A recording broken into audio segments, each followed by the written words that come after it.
Guys, today we're working on some final updates. There's a few little things in the books that need to be tweaked. I've been going through adding some spot art as it comes in. There's another cool piece by Earl Land. Another one, Forrest Mims, I think. So just making some small tweaks. Content-wise, I'm waiting on the map. Kyle's sending me the finished map, or his finished version. I think I might have. I think I might do some additional work on it afterward. We'll see. We'll see how it looks. And then I've got work on it afterward. Whoa, getting a little bit echo. After that, what we have is I've got to add a few more maps, I think. So I'm waiting on this art from that artist. I need to add the artist names to the book, and I think I'm gonna do a little bit of drawing too, because I need to finish this map for the Vanishing Caravans. So that's what we're working on. I might check out some of the other things. Hey Matt, good to see you, man. I might check out some of the other feedback that we have. I did send off the GM guide for additional to begin editing. So it looks like I got quite a bit of comments back there. So that's what we're working on today. So just sort of hanging out. If you guys want to hang out, hey Rimby, if you guys want to hang out for a little bit, I don't know how long I'm gonna be streaming for, but I don't know. We'll see. So the first thing, so I've got my iPad hooked up so we could do some drawing, but I think the first thing I want to do is sort of like get a sense of like what kind of map do we want this to be, you know? This one, so the isometric type maps, I think are better for like things with rooms. And like, honestly, like this adventure could use it too. So maybe I'll start with this one. Maybe I'll... Now let's stick with this. So the isometric maps work a little bit better for like boxy things. Hey Sam, things that are less like wibbly wobbly and windy and stuff. So I think this one is going to work best as a top-down map. And I've got here on my desk a bunch of different map samples that different people have made just for reference. So I just gotta find the one that I was looking for. It's like this is pretty cool. So I don't think it's gonna be exactly like this, but this is a cool way to do it. Sort of like a quasi, like it's so I think we're gonna do this kind of map for the swamp adventure. Let's go down just a little bit to the swamp adventure. It's gonna be, so it's much smaller. So we're gonna do that kind of map for the swamp adventure. Sorry, I got my desk full of zines and RPG stuff. So I'm gonna do that, or where's that cool one? There's a really cool one that JP Couvert sent. One of his newer ones. I don't know where it is. JP, where'd it go?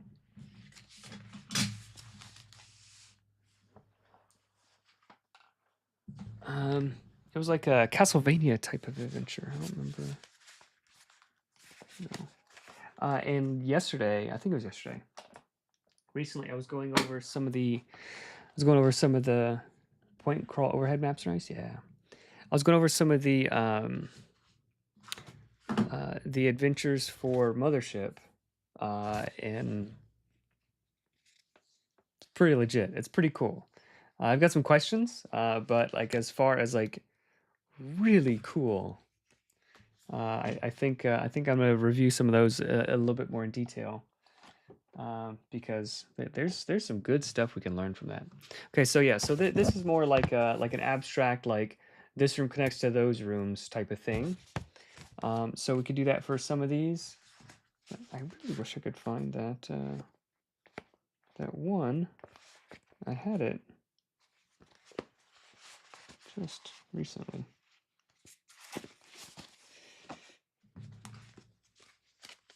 Just so I could show you guys.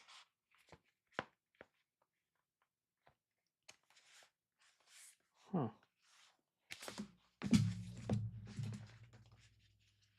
I don't know where it went. We don't need these up here. Okay. Anyway, I guess I'll just go ahead and get started drawing.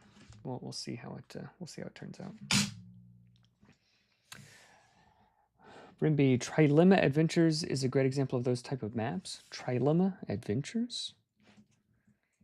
Let's check it out.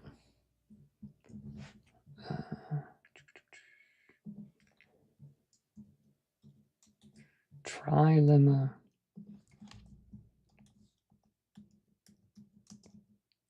Trilemma Adventures. Not an argument. 48 isometric fantasy. Oh, interesting. Michael Prescott. Very cool, Michael.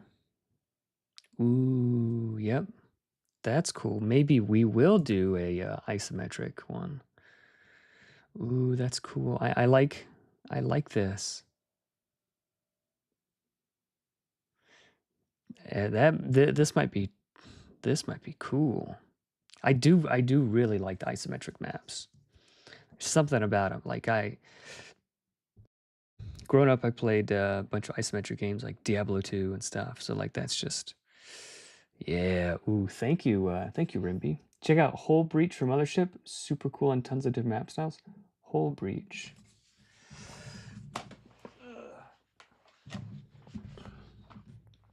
Got the Player's Survival Guide, Shipbreaker's Toolkit, Unconfirmed Contacts, Another Bug Hunt, Dead Planet.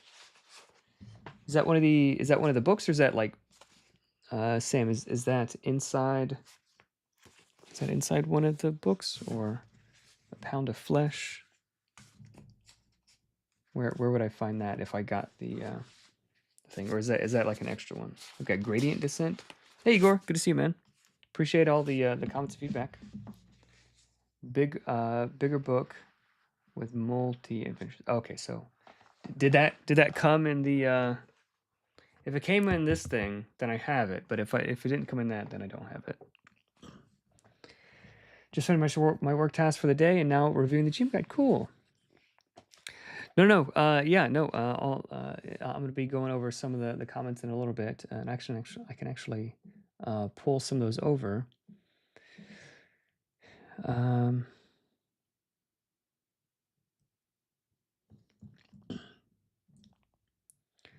Yeah, so just to sort of get an idea. Will this one be 7 hours? Probably not, but you never know. Cool. Yeah, no, it looks good. And don't feel like you have to like leave like a whole bunch of comments. Like if it's like remove the S, you could just say like, remove the S. You don't feel like you need to like explain things too much. Ooh, yeah, I really like this. Okay, so this is like not just isometric, but like a perspective isometric. That's really cool. That's really, really cool. Yeah, so like this kind of like ravine with waterfalls. Okay, so that's how I do waterfalls. Yeah, this is perfect. Rimby, thank you for recommending this. This is really nice. So like how to do statues, sort of just normal. How to do like this kind of thing. Yeah. All right, so we're doing it then. We're gonna go ahead and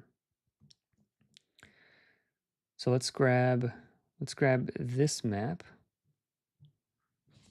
for the glacial crevasse. So it might be hard for me to do like a tint in isometric perspective.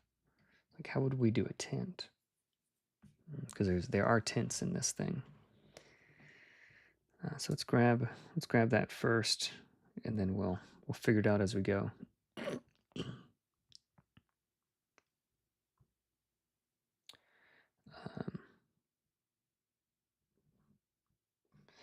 Okay, so I got to turn this on in OBS so you guys can see it. Yeah, Edward. No, I don't think this one is going to be 7 hours. I didn't sleep very good last night, so I'm running on steam a little bit. So I'm gonna make this small, so it doesn't take up the whole space.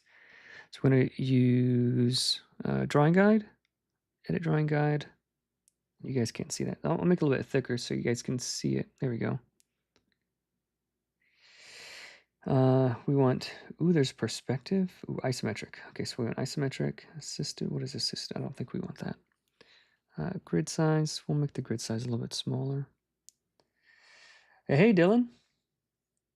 Thanks, Nimble. It makes me want to play 5e Adventure. Nice. Will there be a French version? Yeah, Dylan. Even it has to be translated by the community and have a source file. So different people are in the community are doing that kind of thing already. But I am talking with a company who does localization professionally. So like once the books are done, then we might be able to do that. So they're going to do French and German and like potentially other languages, and have that available for sale. So ideally, yes, I would love to have that kind of thing. Yeah. So this might be one where we have to start with blue rather than black. Right, so I know you guys can barely even see the drawing guide. So it's a little bit too dark for me. Oh, I can turn it. Oh, that's cool. Didn't know that.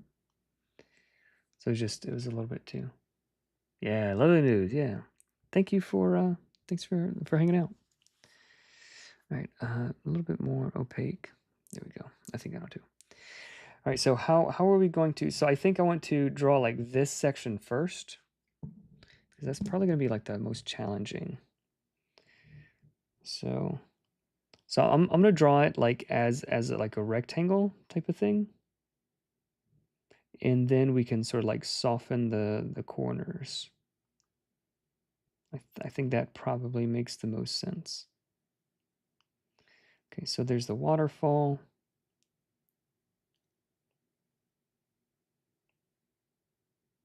Here's the mule corral, and then this is going to go around. This is where the captain's tent is.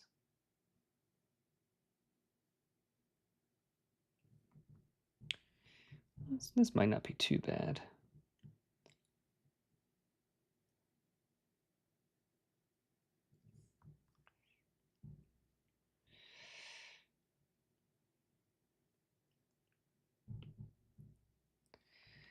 Yeah.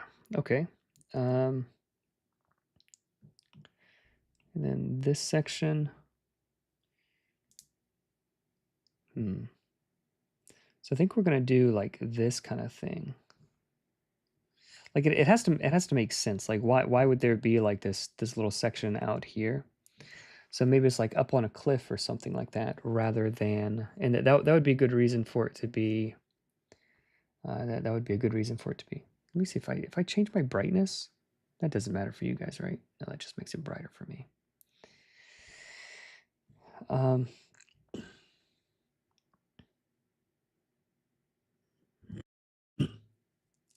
A cliff is how I did the map I made. Oh, Matt, send me a link to that one. I'll take a look. I'd like to take a look at how yours turned out, because yours is like already 3D, right? Or it is top down. Yeah, thanks. Yeah, if you guys don't know, Double King has been making some pretty cool maps for like BTTs and stuff. Top down, okay. Okay, so like this is sort of just like one really large area.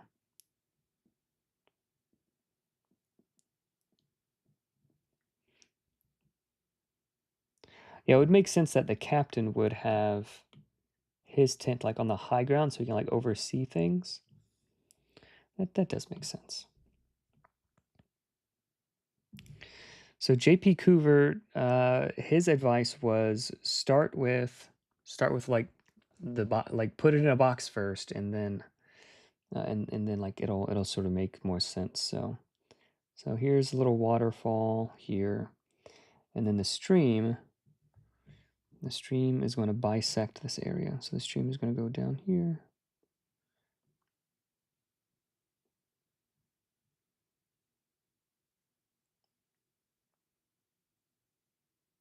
Like that. And there probably would be like a bit of a pool here. Well, let's keep it boxy. Probably be 1, 2, or like a pool here. So we're keeping it boxy, and then we can like round it out, like give it the actual proper shapes afterward. And this might need to be just like a little bit smaller. No, it's correct how it is.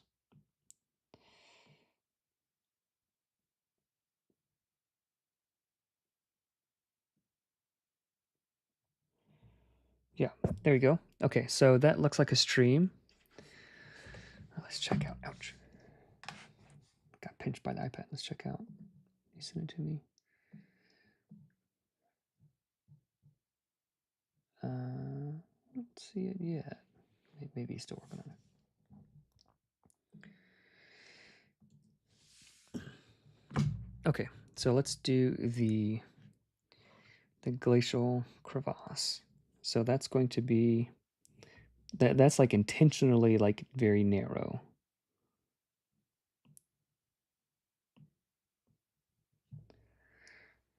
Alaska internet is slow? Oh, okay. Yeah, it's got to go through a lot of tubes to get from Alaska to Florida. When I lived in Alaska, we had AOL. So it was like, if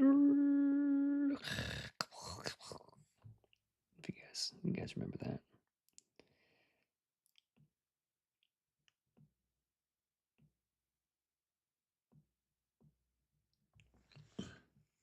The dog, yeah. What was that famous dog from the Iditarod? What was his name? You'll know, Matt. Was it Balto?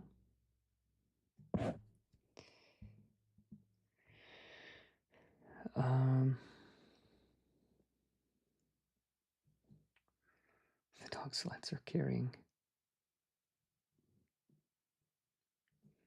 fresh from the glaciers. Balto, yep. Go, Balto, go! They're waiting on you.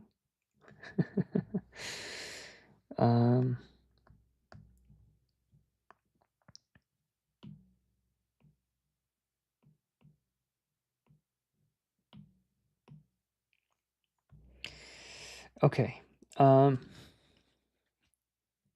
So for this, okay, so this is essentially it. So we got we probably need to do like a little bit of like shift it just a little bit so that it makes sense.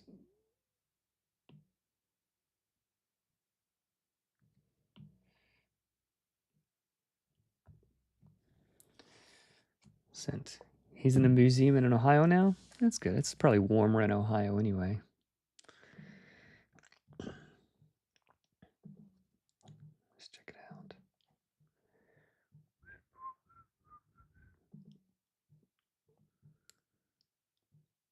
Ground, no lights.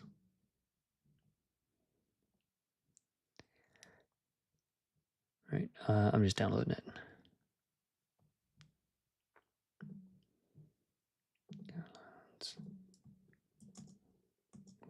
Okay. Copy. So I think I should be able to just paste it right in here. Allow paste. Okay. Gotta turn the volume up a little bit. Ooh, yeah. All right. That's cool.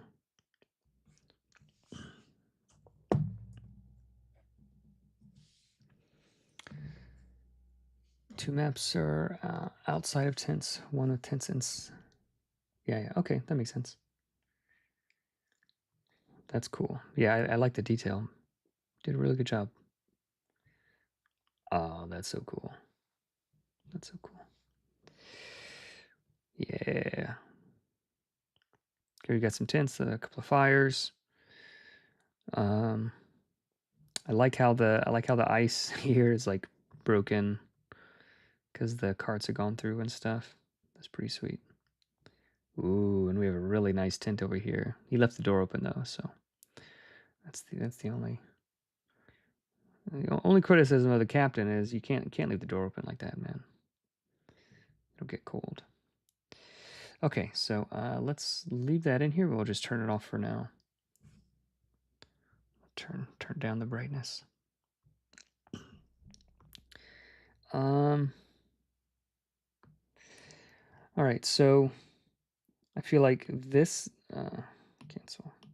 I feel like this area is like a bit large. So there's basically like one event happens here, like one event or one combat happens here.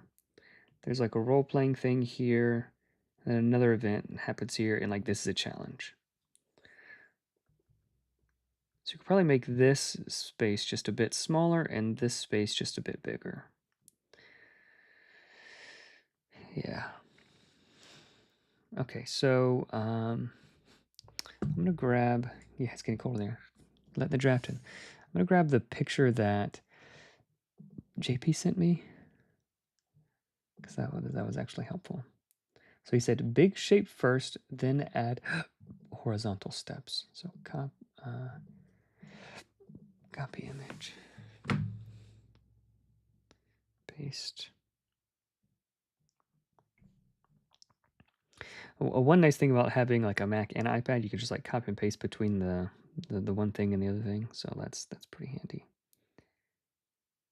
All right, so let's see if my brain can unlock the secrets of isometrics. Okay, so we're just going to scooch this river down a little bit.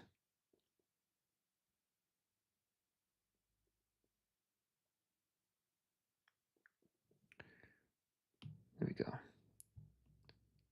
So then we'll fill this in. Okay, so if I wanted to make this area look like it was like a ramping up. So the ramp is going to start. Okay, so I'm going to have to erase some of this stuff. Because the lines that are currently there are breaking my brain.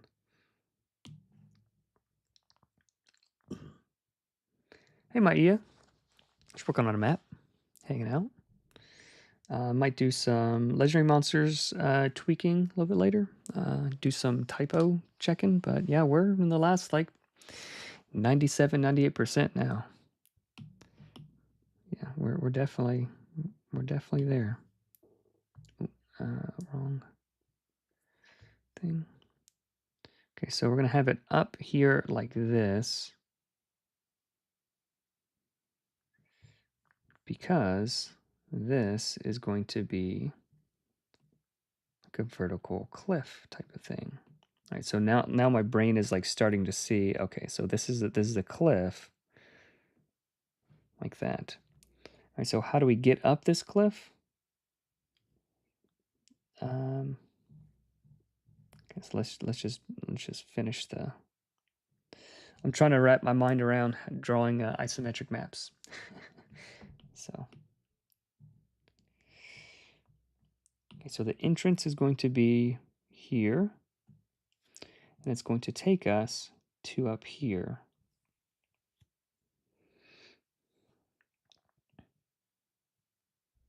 Okay, so this is like the landing area. So these two areas are connected. So I just need to connect. So I think I need to move it over a little bit.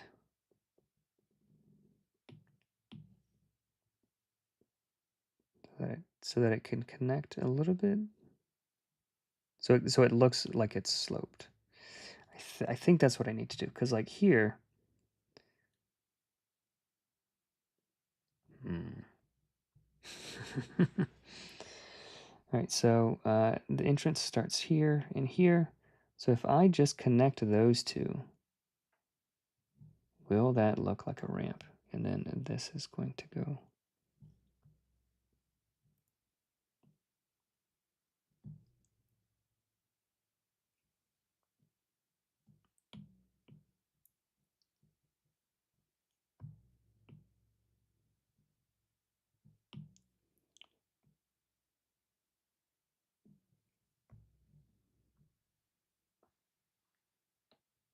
Is that correct?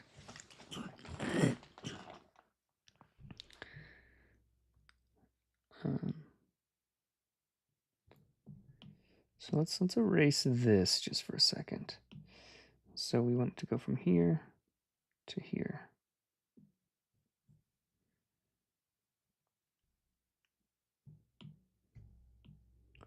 That means this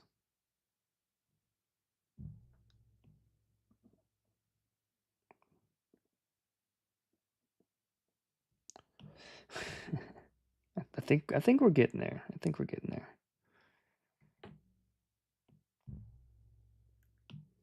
So this line would connect to here, sort of on the back end. So we're going to erase that.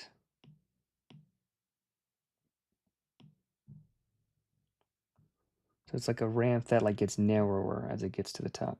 I'm okay with that.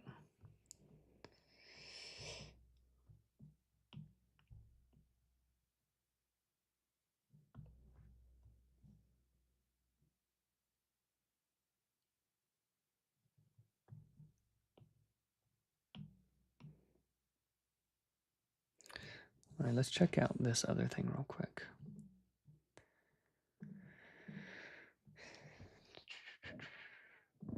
All right, so this is the trilemma, some trilemma maps from Michael Prescott,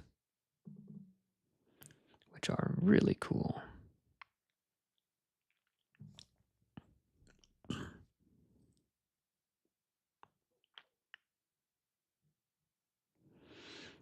I really like this.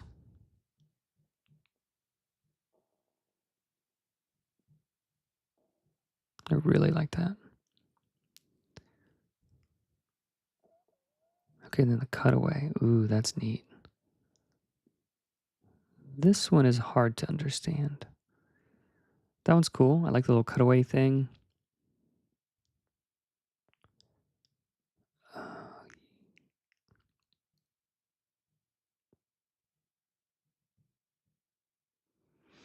So I think I'm gonna have to do one like this for. Are you drawing a tablet? How are you getting such straight lines? Yeah, drawing on a. I've got an iPad right here connected to my computer, and so it's really hard to see. But if I sort of like fill in a little bit, like you can see like these grid lines here. That's helping me keep the proper perspective. Hey Bruno, hey. So I've got those, but in this app, it's just called Procreate. If you you can like drag.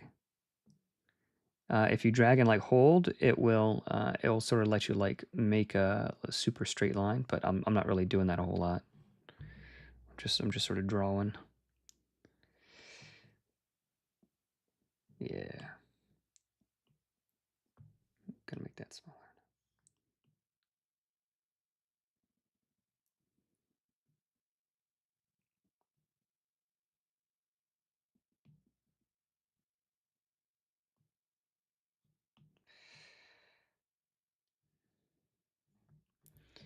Okay, so we've got that.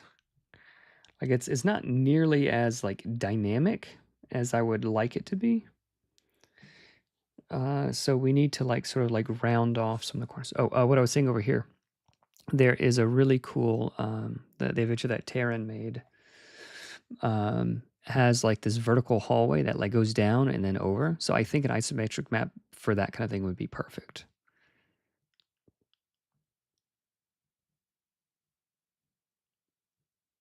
Like this is really cool. This is like pretty much exactly what we're going for. Like this kind of thing. And we've got Carl was air. I like that. I like that little touch. You guys see that?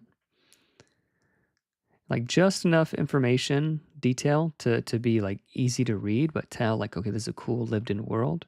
But not like so overwhelming to where like it's hard to see what's going on. This is cool. Look at those statues. I like the look of these statues. They're better than the ones that I made. And simple doors. Okay. So there's like this many people in those little prisons or whatever, I don't know. And this one is like a perspective, like a perspective one with like a vanishing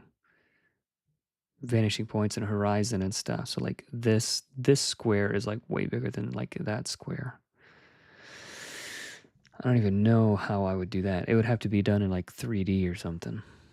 So let's ignore those. Let's go back up to this first one here. That one and this one, yeah. So I think this one is going to be the most helpful.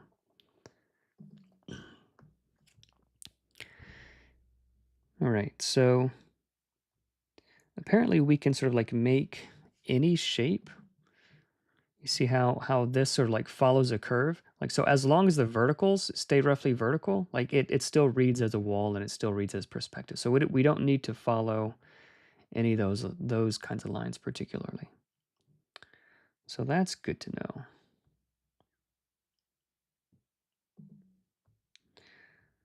So I'm going to make a new layer.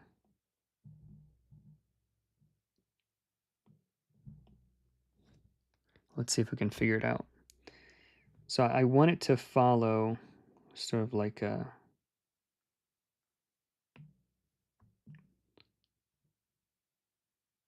more natural curve, you know.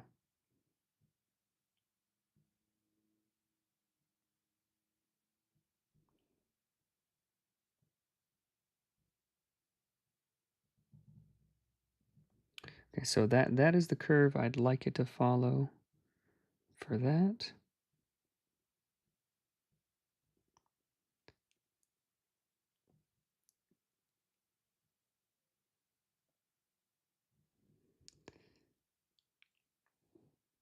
Hey Mickey, good to see you. Who's the artist for those maps? This is good question. I just said his name. This is Trilemma Maps by Michael Prescott. Should have just hired him. Jeff Brown Graphics and Michael Prescott.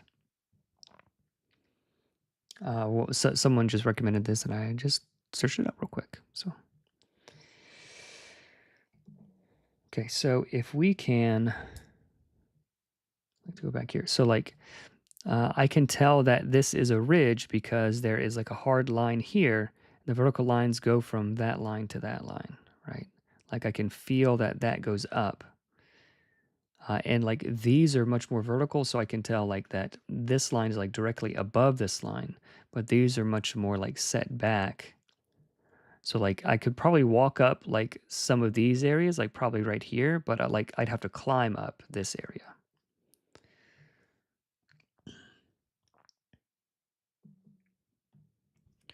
Yeah, okay, so we've got, so we need to draw not just, so we have to draw a couple of things.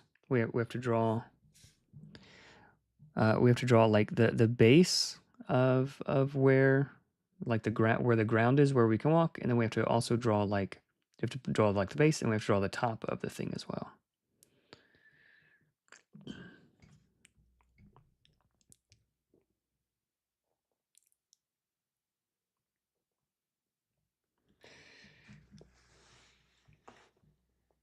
or at least like imply it.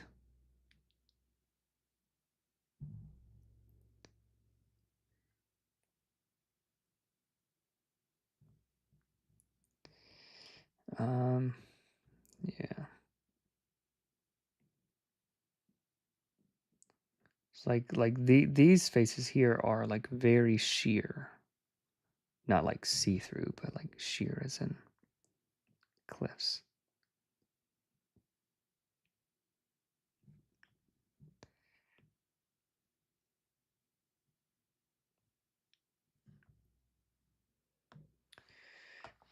So here we need to have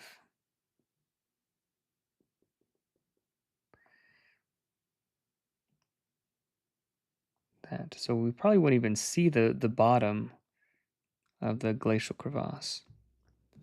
We might only see like the top of it, if that makes sense. Hey Twin Steel, good to see you, man. I was watching the an interview with Kelsey Dion and Ricky with Zipper and Disney, and they were like, "Hey, Twin Steel," so that was cool that they know you too.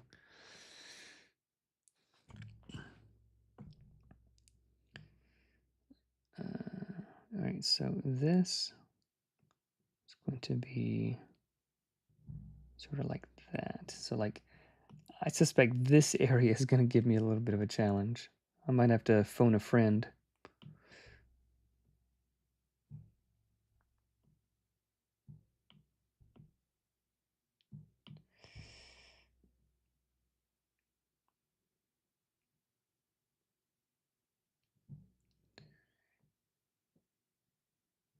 And it was nice having your Oathsworn player come in and chat too, so I appreciate that. House Quest has taken me all kinds of places and just that's nice. It's good. It's good to know people. I mean, it's a really small it's a small industry. It's a small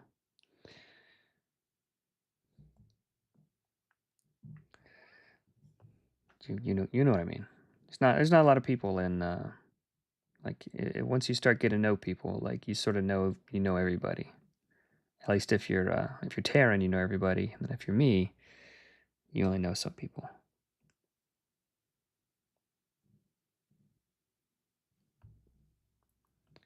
So like I don't know if like this area is correct. So like would this sort of curve around like that to where you could no longer see the wall? Is that how that would work? Or am I thinking of like an orthographic type of view?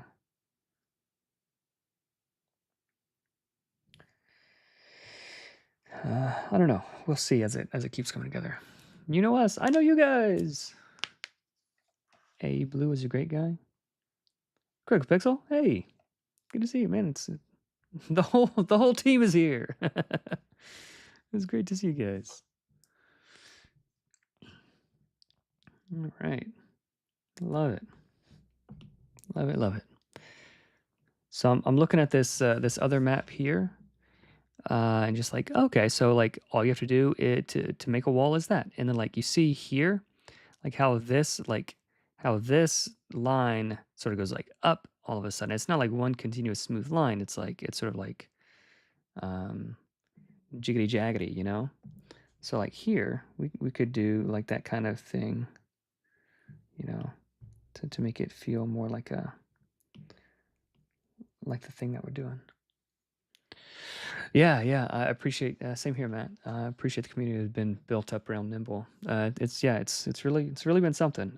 Same thing happened with the first project. Just much to a much greater extent with this more recent project. I think that's really cool.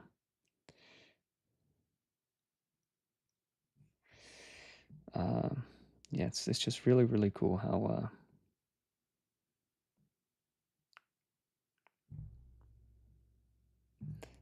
it's all worked out. So I think my confusion here is that like this wall and this wall don't touch. So I think this wall would sort of do that kind of thing. I'm gonna like curve around here, and then like this wall and this wall might touch.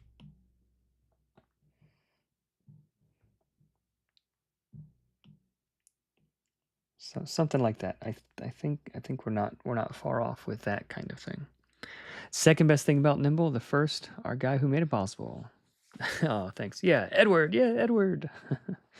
Those are difficult for me to figure out too. Yeah. Maybe we'll just leave that open. All right. So we want. All right. So let's work on the river part now. Let's go over here. All right. So there's waterfalls. So I like how the river is like thicker in this spot and thinner in that spot, and like if we're crossing, like we would cross in this area. I think that's a pretty cool touch. Let's go up here. This one was pretty sweet. Okay, so the vertical faces are shaded in this other. Let's go to this one. It's shaded in this other color to sort of make it read more clearly. There's some really cool ideas. Really cool ideas here. If anybody knows Michael Prescott,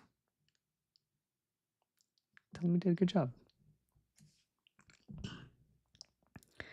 All right, so I think our river is going to be like thinnest here, and it's going to sort of like balloon out as like rivers do, like once they get to like a stream or to a bend rather,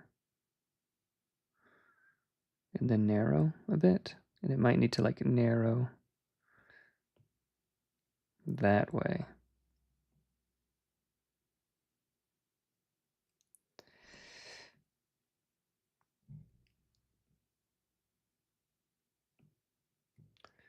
There we go. I think we're getting there. All right, so let's turn off the blue. Well, let's go ahead and add our rushing mighty river first.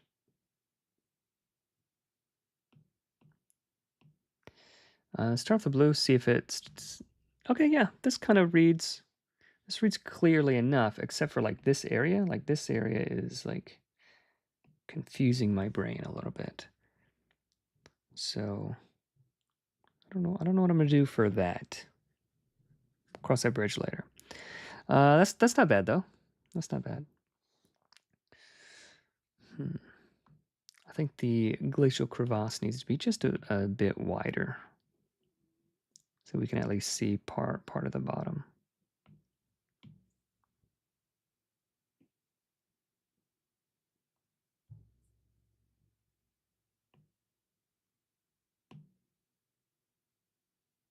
There we go.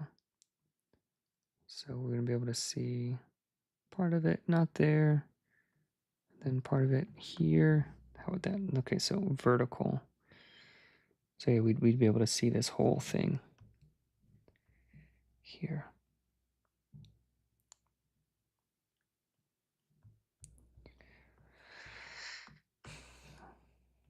Maybe we'll just have it visible the whole way through, so it reads easier.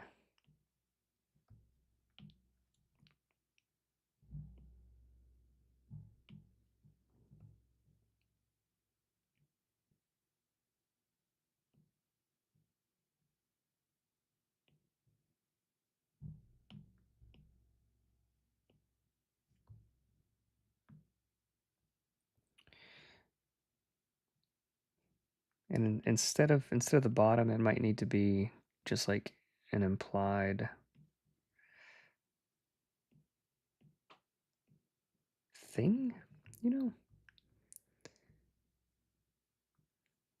That's messing with my brain. Let's undo all of that. Yeah, I'm gonna have to come back to that. Okay, so let's see if we can make some tints, because the tints are going to be a little bit challenging. All right, so I'm just going to draw like a rectangle first, because I'm just going to draw a big rectangle out here. Big rectangle, and if it was a box, it would go up like this. 1, 2, 3. So 1, 2, 3. Let's make it a tall.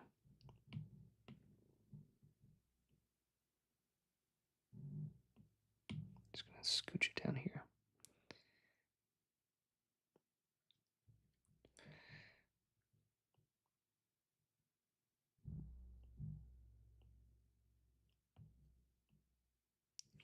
Okay, so this is what the box would look like.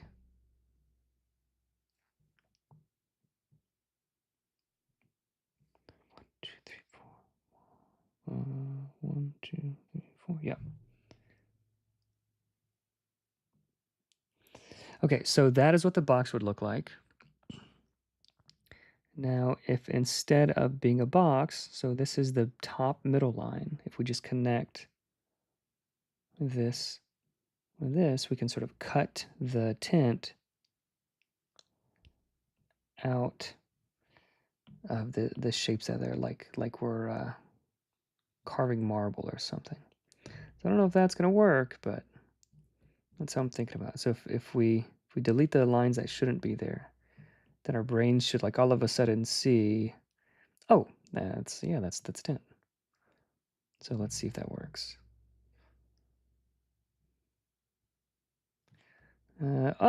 That's a tint. That's kind of cool. So like our lines are a little bit off. So it should be closer to that. But that is a perspective triangle. Pretty happy about that. Okay. Feeling better about how this is going to turn out.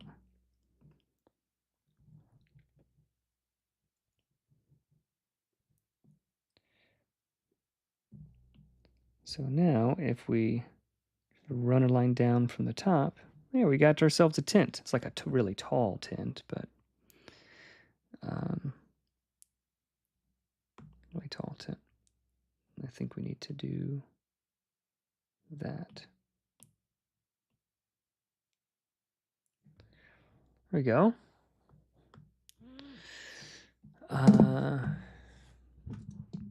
Let's see if this Michael Prescott, just thinking of The Office, Michael Prescott has any tints or anything. Like something that you learn really quickly is that if you're doing like any kind of fabric, that if you put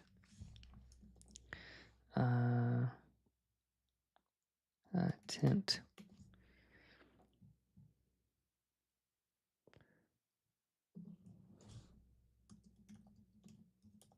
if you put the tint perspective, okay, let's see if we get anything good. If you put the little lines for where where the canvas or the fabric is like folding or whatever in the wrong spot, then it doesn't look good. But if you put them in the right spot, okay, so the middle, yeah, so the middle should sag. The middle should sag a little bit. But so I was thinking like, oh, maybe there should be like some little lines here from the like droopiness. It shouldn't. So the tint. Let's keep looking. So it's basically gonna be like this kind of tint. So where's it? So it's going to be tight in the corners. So we'll get lines pulling from the corners just a little bit. And then it looks like, so it's not like a triangle all the way to the ground. It looks like there's like a little bit of a wall here, and I kind of like that. So what we have right now is like this kind of thing. So it's like tightest in the corners because there's a pole there. And then we have like lines going here. And the further down we get, the looser they are. Okay, so that's sort of what I was looking for. Okay, so this tint is too tall. So it's like it's too tall for its width. So I don't think this is going to work. But if I just put a line here,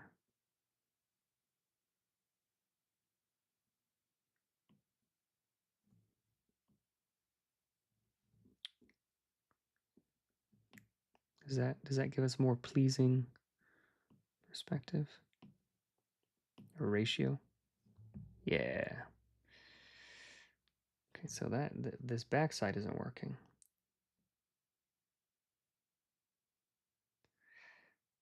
the tint would be filling up this space. So this, so the middle would be here. Yeah, so the back side needs to, like you see, like before I did that, like something about that doesn't look right, but you're not sure exactly what. So you have to like draw the three-dimensional thing. And okay. Now I can tell that, you know, here's one square. Here's the, so it's just three squares wide. And if I just go straight up from the middle, then this corner should be angled thusly. Starting to figure it out. It's starting to click. It's like we don't actually need these lines on the inside any longer, but we need them to like get the initial perspective. Cool. All right, and then if we wanted to add like the little bit of like the little bit of a base, I think that add like a cool little bonus.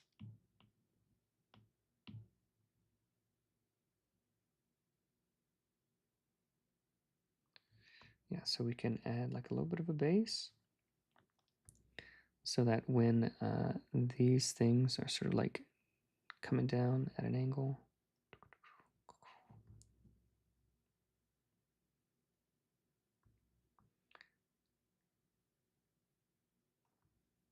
just adds a little bit more detail. We'll have to zoom out and see if like this detail is needed or if it makes it look a little bit too cluttered. I don't know. Mr. Fruit Punch sneaking in for a few. How is it going, everyone? Pretty good, man. Just sort of wrapping my head around some of these perspective drawing things, Edward. Just sort of hanging out. So, and I think we need to, we're gonna keep those 2 points, but this middle, I'm gonna have it just droop ever so slightly.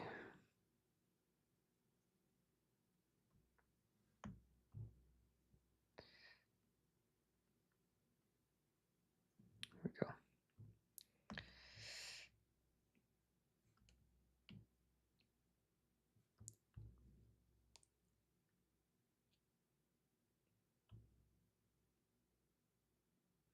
Here we go. Yeah, tints. Okay, so I feel like we got that kind of tint. I can copy and paste that a few times. Should we try to do a fancier sort of shape? So we got rectangle. Like, what if could we do a, so there's a rectangle. What about like a larger square one, like a double wide tint?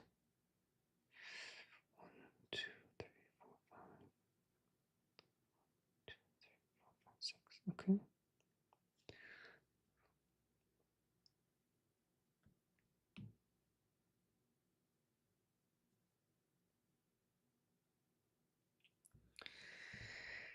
All right, so let's actually let's start. I'm just gonna put it on its own layer, so I don't have to worry about intersecting with anything else.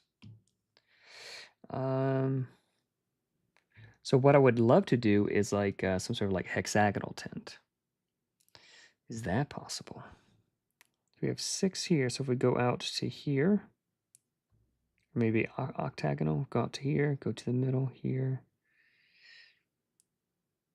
here, here. What would it look like if we did that? Critical pixel. One thing I learned from Runehammer was to try to keep your lines believably smaller size, downscaling something like that. Yeah, if I scale it down, I'll make the lines thicker so that the line weights are all the same. 1, 2, 3, 4, 5, 6. So this is intersecting here. It's like this dot here, like it feels like it is way too far this way, but because I'm using the grid is telling me nope, your eyeballs are wrong, Evan. So I'm gonna trust the grid. If I just connect all these lines, we should have a convincingly, yeah, like this looks way off, but it's supposed to be correct. Fix this line just a little bit. So when I use my eyeball, everything starts to look all wonky. So like being a pilot, you have to trust your instruments. You can't trust your eyes.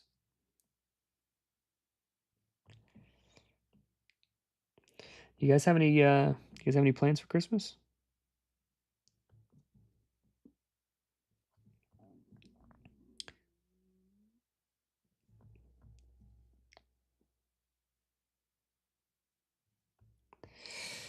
Okay. Does that feel like an octagon? Eating. Eating for Christmas. Good. I eat every day. So this does not feel like an octagon to me. It feels like something else. Does it need... It's like maybe instead of going out 2... So I'm going to make the grid a little bit thicker so you guys can see it. There you go. So like it's like super thick for me right now. So instead of going out 2, what if we went out 3? What if we went out to like here?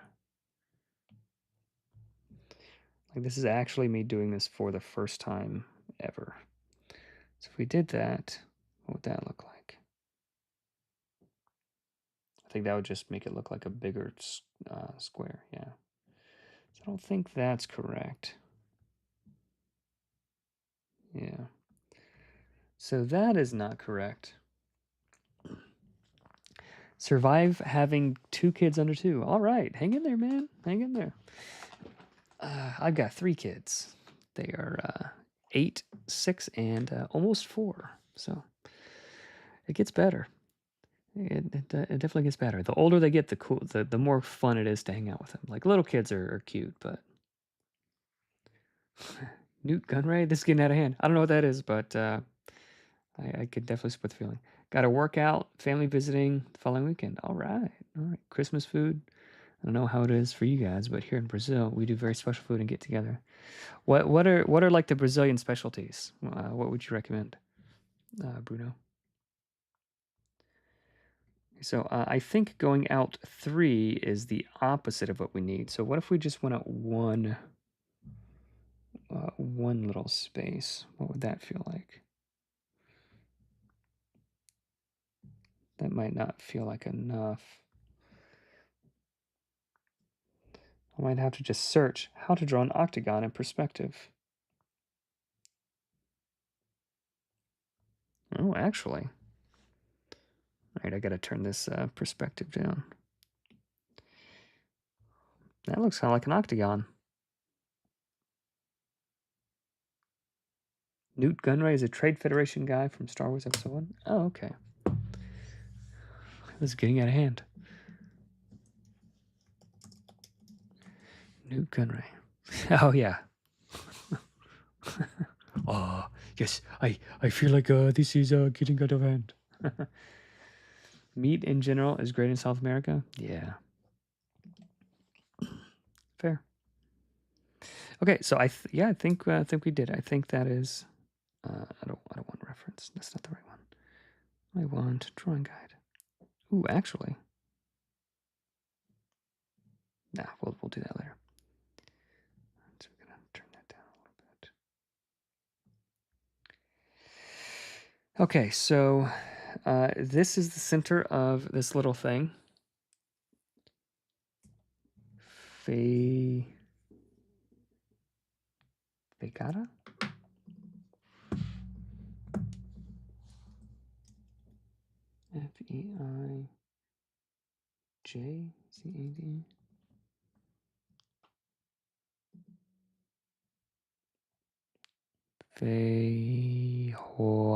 Feijoada. What is that? Is that beans? Looks beany. Variety bean stew with beef and or pork prepared in the Portuguese-speaking world. Hearty, savory, and filling Brazilian stew of black beans and meat. Hey, I'd try it.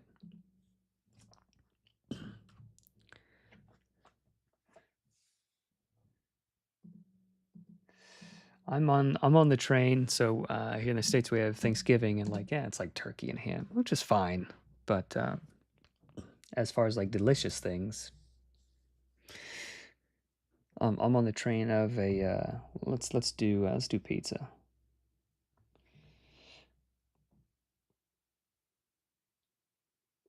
Okay, so this is 6 high for this little shape. 6 high. So what I think, so how are we going to? So let's 1, 2, 3, 4, 5, 6. Let's just make a new. So normally, if something was taking this long, I wouldn't do it. But I feel like I'm learning enough to where it's okay that it's taking me a while to sort through, because I'm actually learning how these things work, and it's a little bit of fun. It's kind of fun. So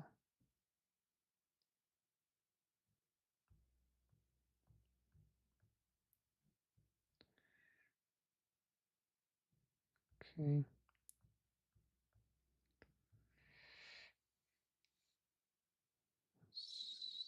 There we go.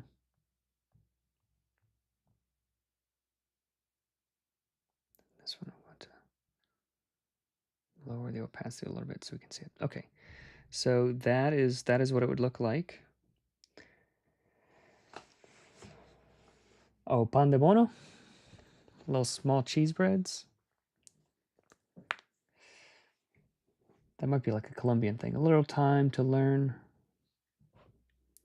Payoff later. Future Evan thinks, yeah. Usually, past Evan or present Evan does not appreciate what. Yeah, current Evan doesn't appreciate what past Evan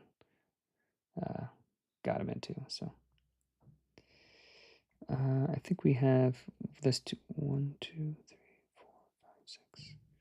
1, 2, 3, 4, 5. Oh well, all of these are wrong.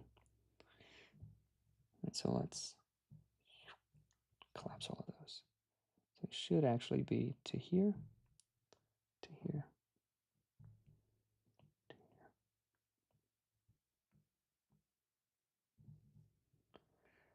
Pao de Quejo. One of my Colombian friends introduced me to pan de mono, and it was delicious.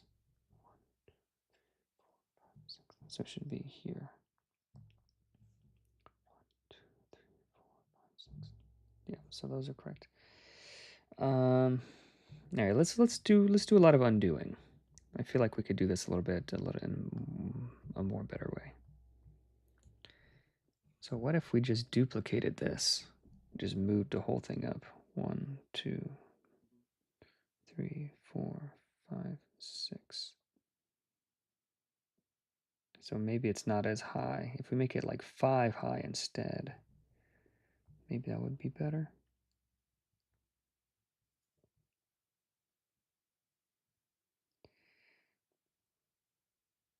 And the top would not be.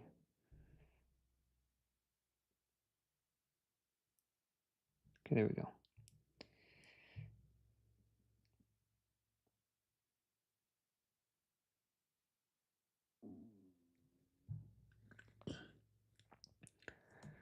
All right. There you go. Have to try some of those out. Okay, so we've got this.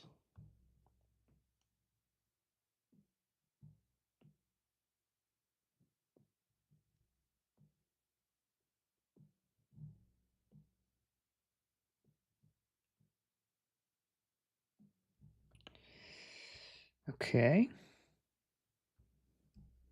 And if we connect these lines here, then we can count up. Let's erase this. This is too high. We can count up 1, 2, 3.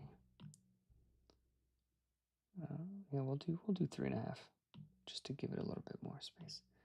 So then, if we connect this to all of these spots,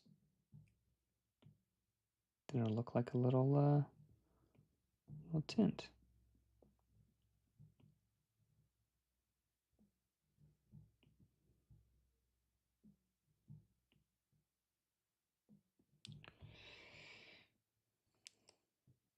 So it feels too tall.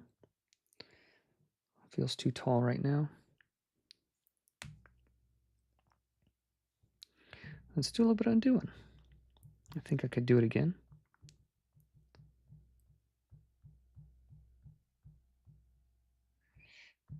Okay, so we need to move this one down a bit. So now,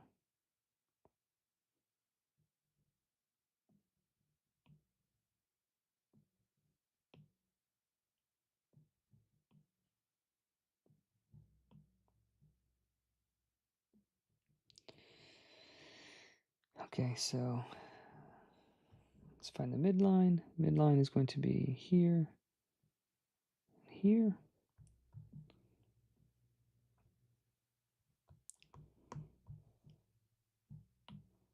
So let's call the top of it there. Angela Lewis, hey, how's it going? Just talking about Christmas plans and delicious foods, so if you're hungry, watch out.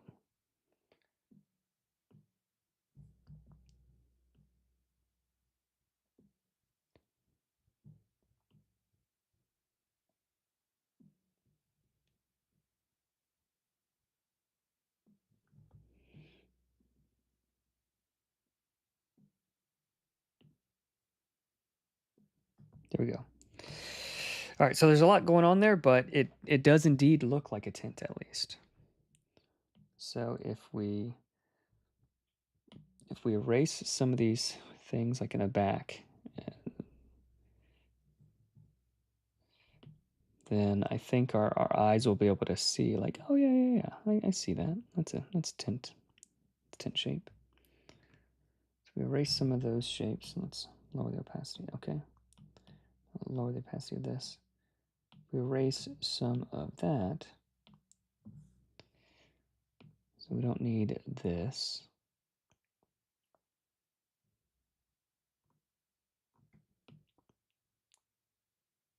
I was just telling my family about Fairbanks.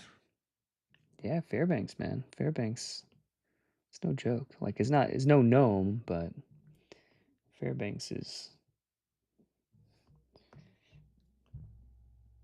it's great. It's great if you want to like just nap. If you just want to curl up next to the fire and take a nap, afternoon nap in pitch black. It's great for that. But if you're gonna go outside and do anything, just wait until the spring, or wait until breakup. Matt, do you have breakup in Fairbanks? We had that a little bit further south. They were like the 3 seasons.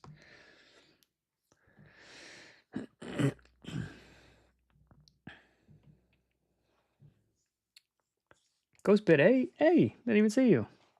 Oh, he changed his profile picture. Good to see you, Brandon. You want to try some playtesting today?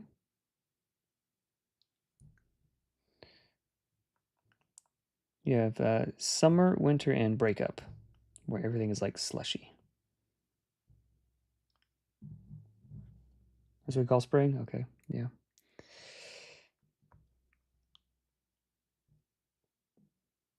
Cool. Hey, you guys. Does that look like a? I think that looks like a. It looks like a tent.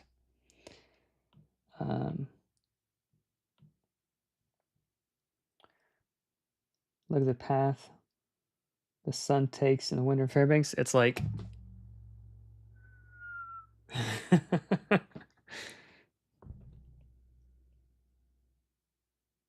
It takes a lazy way around.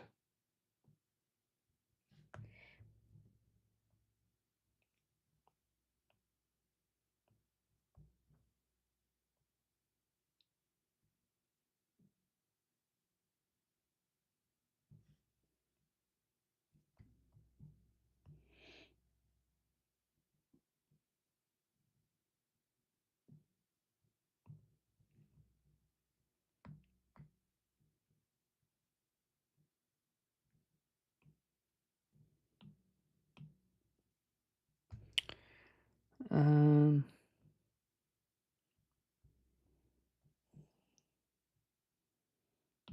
don't know if I'm doing the guide wires properly. It only comes a bit above the horizon, yeah. So what are you doing living in Fairbanks? Are you from Alaska? I was up there because my dad was in the army, so they made him move up there.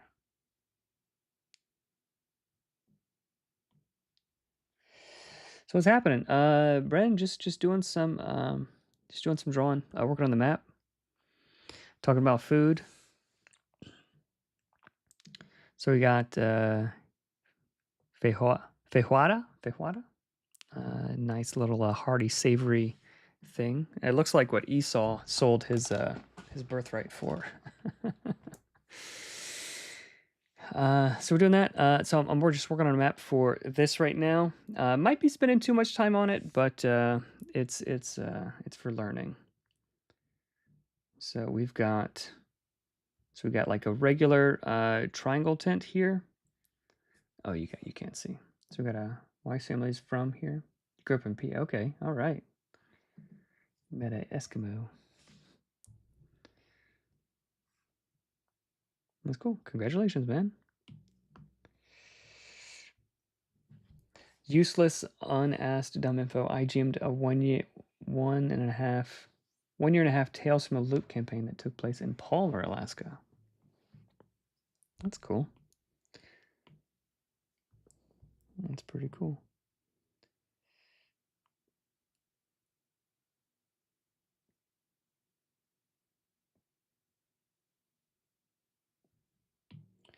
Yeah, so we put the tent. So that's gonna be like a huge looking tent. Everything I know about Alaska comes from that. Yeah, I mean, if you just read like Rime of the Frost Maiden, if you play a campaign of that, like you'll know a good bit about Alaska as well.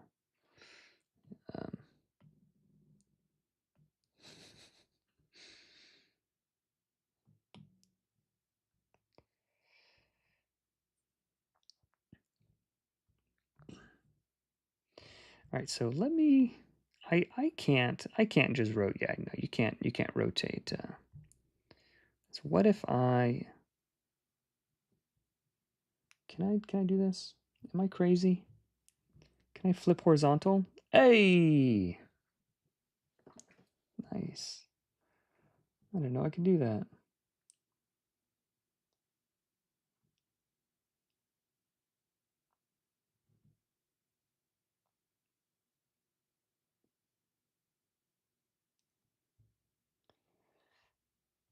I thought I was gonna have to redraw it again, but flipping it horizontally does a trick.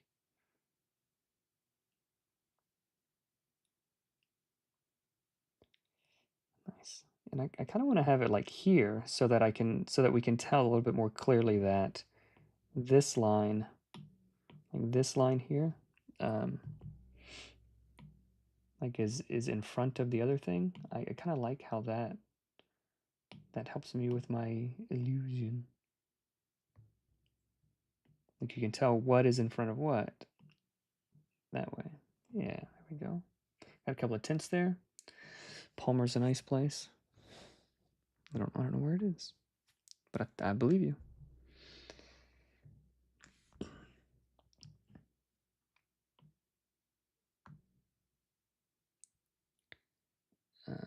Okay, so we got to get this scale down to 2 squares.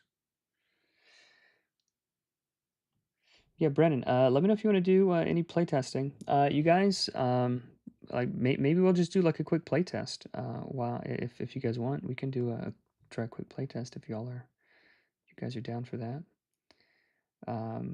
If there's anything that you feel like needs to be playtested a little bit more, or anything that you haven't heard any playtest coming from, we could try that.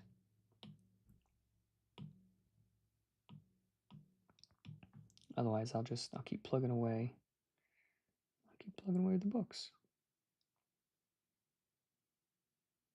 I think I would put it here, and I'm going to erase this one. So this is the back of the tent now. Here we go. Yeah, this isn't too bad. I was down for some play testing. How's Ty doing? Is he working today, or did you get his car fixed? I guess if he got his car fixed, he'd probably be working, huh?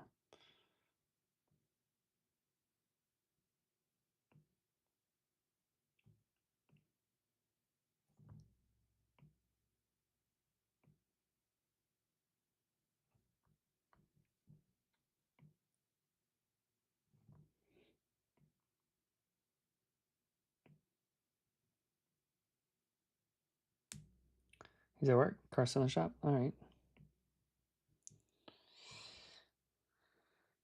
It's too bad.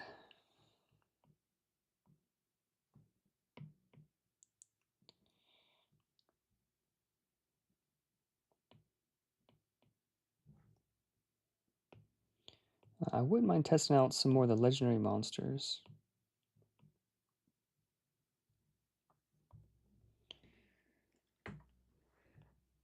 If anybody wanted to do that. Master Mechanic. Is it that bad? I hope not. I hope it's not too bad.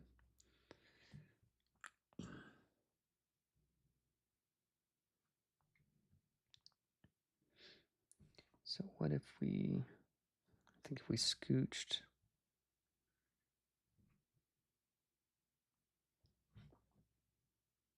this one back a little bit, that would help my eyes see that it's in front of this.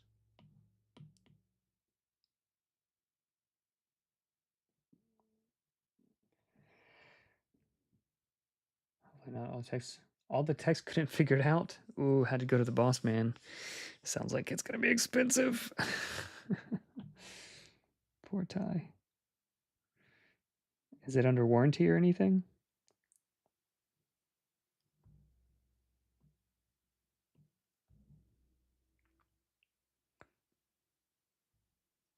All right, so over here, we're going to have like a corral. And we might need to add a little bit more space. Might need to add a little bit more space. Add a corral and like maybe another tent or two. Let's add one more tent. One of these backwards tents. This one.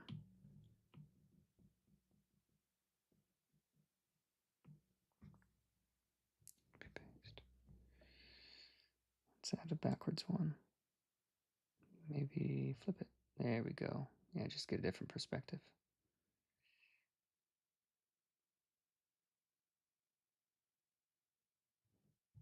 Nice.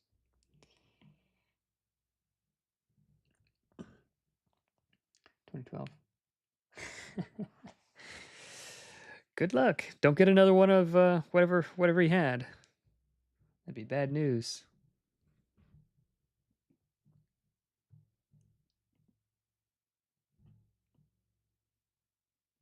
Might be bicycle time for him.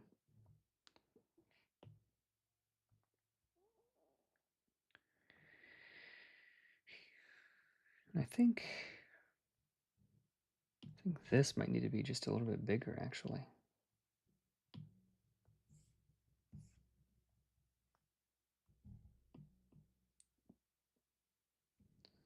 Cars. Oh, okay. Well, if it's led a good life, you can put it down. But that's sad for Tyler.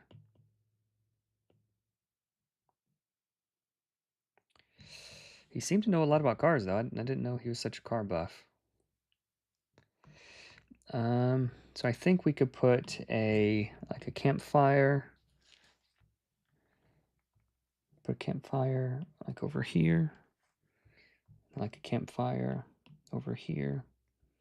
And the wagons are going to be here. And I think we might need like a little bit more space for this corral. And so let's go ahead and combine everything. Yeah, it's coming together. I think it'll be okay. Just like, yeah. Your dad's pretty smart. Let's add one more tent over here.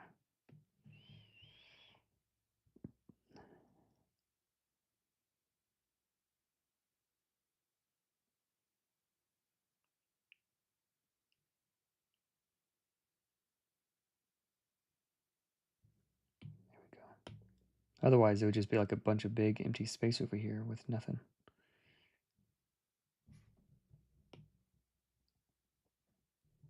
There we go. All right, so we got some tents. We got some things. Maybe this tent needs to scooch over a little bit.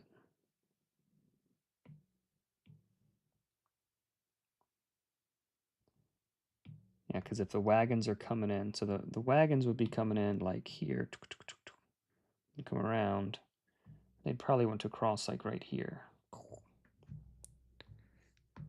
So, whoop.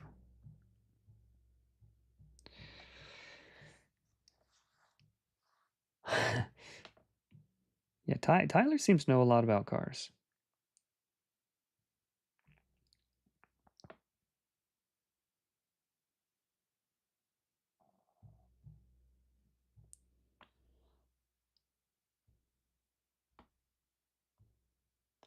These drawings. Hey, Arthur. Not the same ones. I've got time here. Like if I drew this slow in class, then you guys would riot. Good to see you, Arthur. Thanks for hanging out, man. All right, so let's attempt a. We're going to attempt a campfire. Let's draw the campfire out here.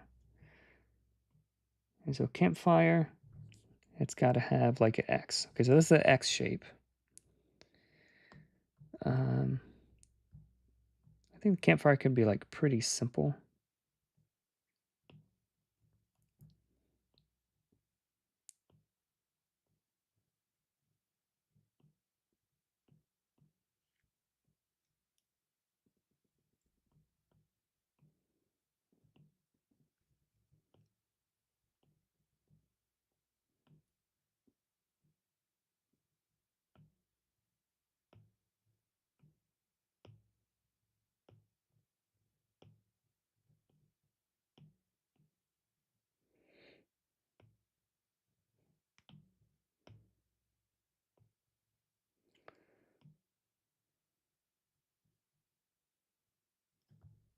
There you go. That looks like a campfire. Look at that. Nice. I'm like, if I sound surprised, it's because I'm surprised. Turned out much better than I thought it would. And so again, when we shrink it down, we have to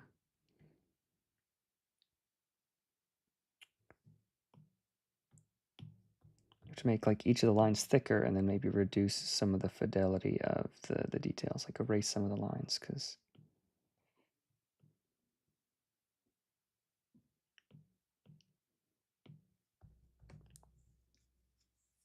there we go.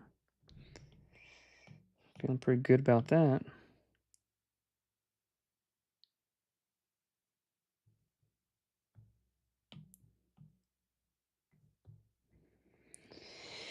Cool. Okay, wagon. Just got in the live. Sorry if you already answered this. We had a little conversation regarding the planar being ability Discord. Do you have time to check it? Yeah. Oh, just a sensor. $250. I'd take that over buying a new car.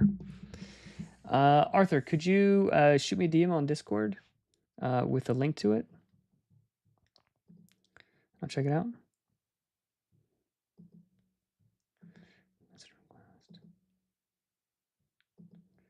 Okay, I'll check that in a sec. Yeah, I'll take a look at it. So before I look at like without having seen your comments, so like let me since I have this drawing thing out now, I'll go ahead and draw it.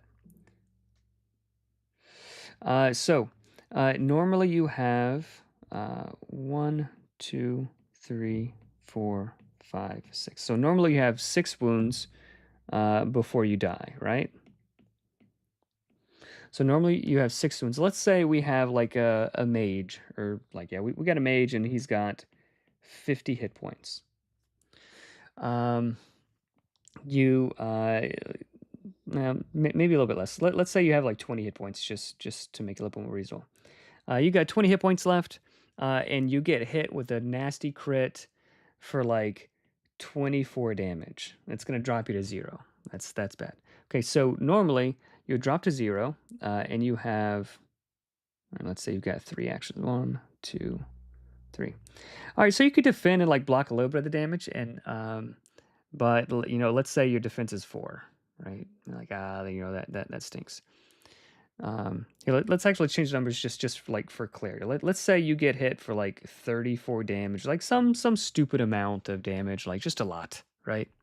Let's say you get hit for like a big amount. You got your 3 actions. So you got your 3 actions here, and this is your hit points, and you get smacked for 34 damage. So normally that will take out 2 of your actions because you dropped to 1 action, and you would take a wound. Okay. Hey,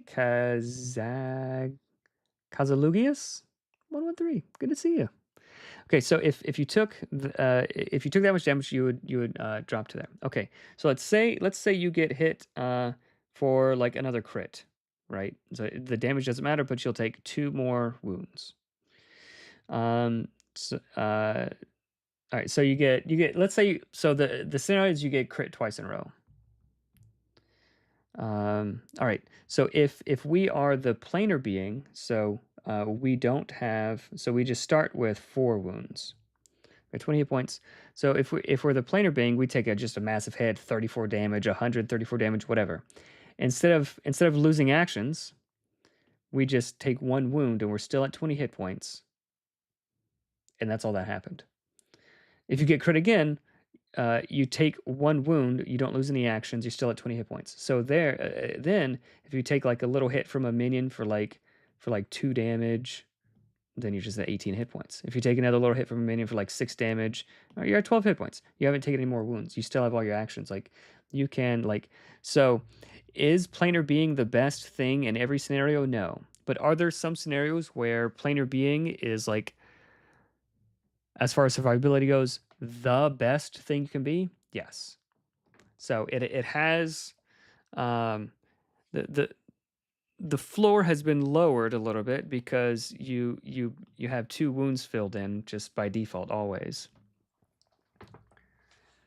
Yeah, so if you think about it, it doesn't, it may not seem that good, but like if you're getting hit for like large amounts of damage, taking 1 wound is way better than taking 1 wound and keeping whatever hit points you have and not losing your actions because you're dying is way, way, way better than just having like 2 additional maximum wounds.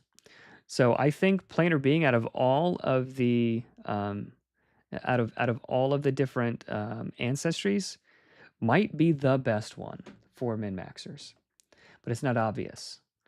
So if the suggestion is that it needs to be nerfed, I think I'd be open to that. But if the suggestion is that it's not good enough, I'd have to take a look at the reasoning because as far as I can tell, it might be like the best ancestry out of every other possible ancestry. So if you want to, Arthur, if you want to shoot me, mentioned you in the Discord and discussion channel. Oh, there we go. I see it. Thank you, Arthur. Yeah, let's pull that up. We'll read through it. And if there's anything particularly you wanted me to see from it, let me know. Otherwise, I can just sort of read through it.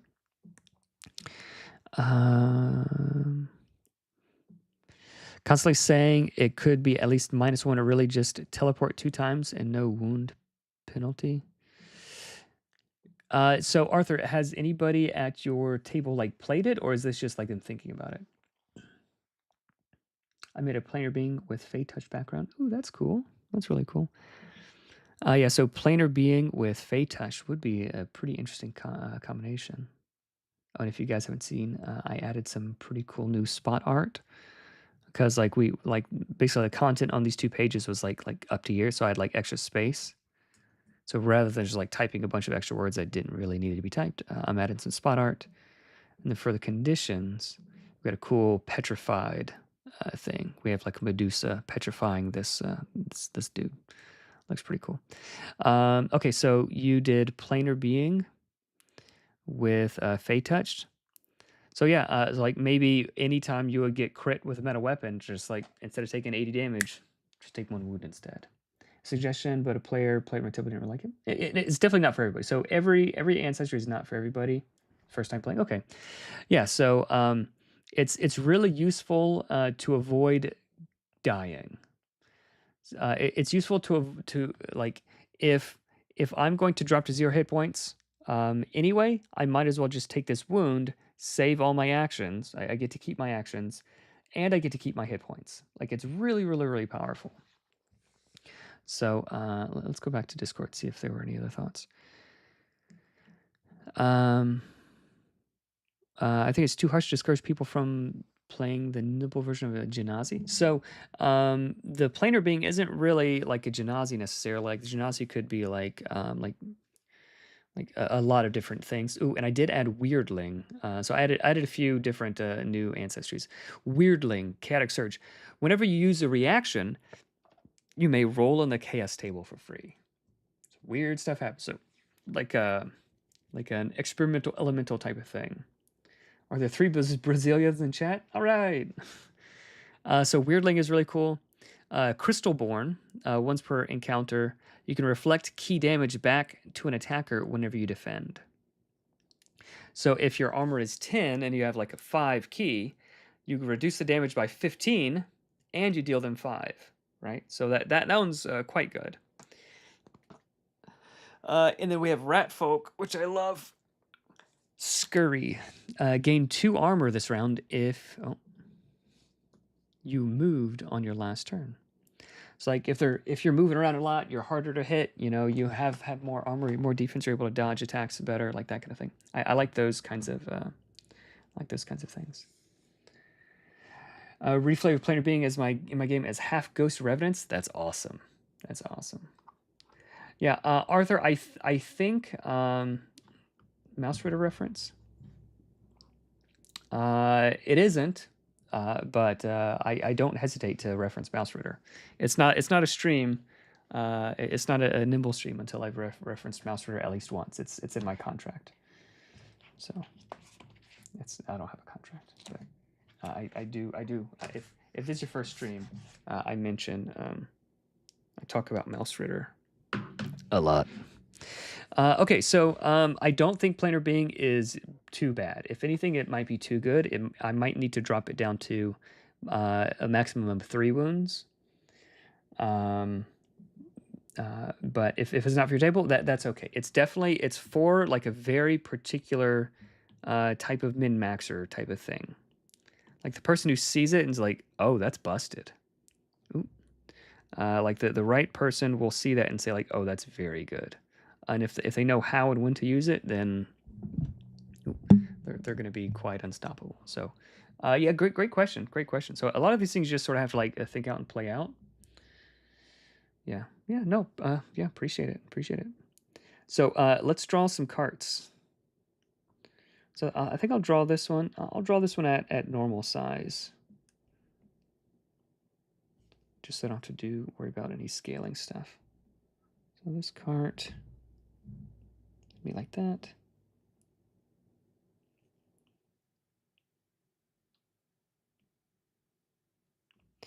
All right, so the one thing that I'm still working on is wheel, like circles. So like, so this is a square here. So like that shape is a square. I know you guys can't see the grid. Like you see the grid there? It's hard to see. So if I'm going to draw a circle, it has to be like inside that shape, which is not easy to do. But if a circle is inside that shape, then it looks like it's facing the right direction in perspective. If I ignore those lines, and one thing that I have been doing, let's see if this makes it better looking one. Just been drawing like a regular circle, and then skewing it. It's a few extra steps. Transform. So we'll shrink it down like that. Then we rotate it.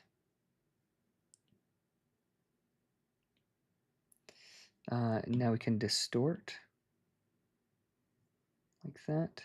Oh no, we have to distort it this way. Distort it that way.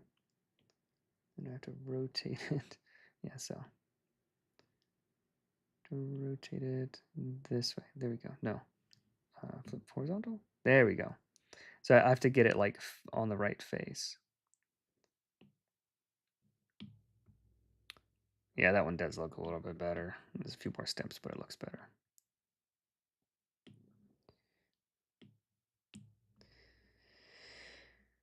Okay, so I'm gonna let's uniform, scale it down just a bit, and then we can put it on the cart.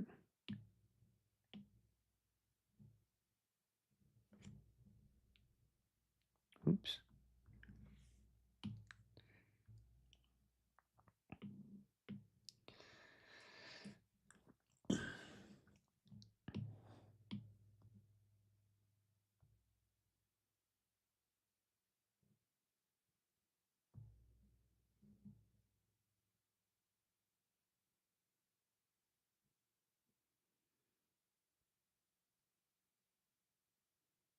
So the axle will be right there, and if we duplicate this, scooch it over, this axle would be right there, and we've got a cart. Duplicate it again, because I think we'd be able to see this back wheel depending on the situation. Better to have it, not need it, right? And then we can draw like the little axle-y thing.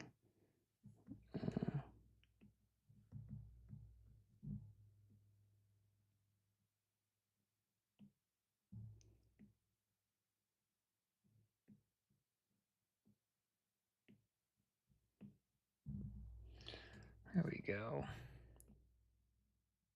Cart it around. So we could draw the back of the cart. So on top of this cart, we can erase.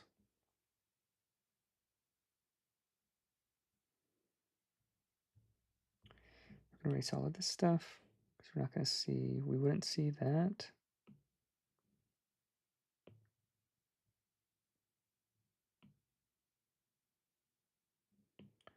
All right, so let's erase all the stuff we wouldn't see just so my brain can start to understand what's happening.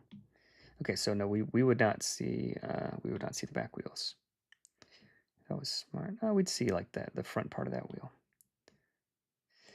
Okay, so we need like the place for the guy to sit, right? Sort of like at the front here.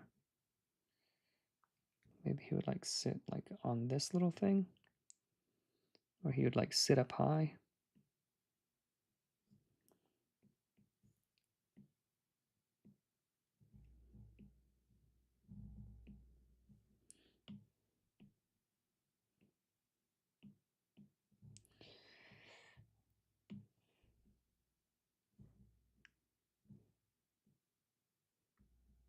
Yeah, he would sit up high. He would. You wouldn't be sitting down here. You'd be looking at the horse's rear ends the whole time. Yeah, sit up high. There we go. Okay, so we've got like the first part of a cart.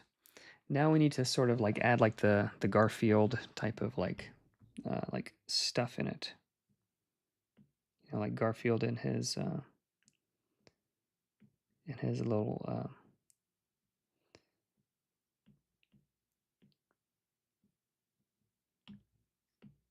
his little sleeping box. You know, he covers himself with covers.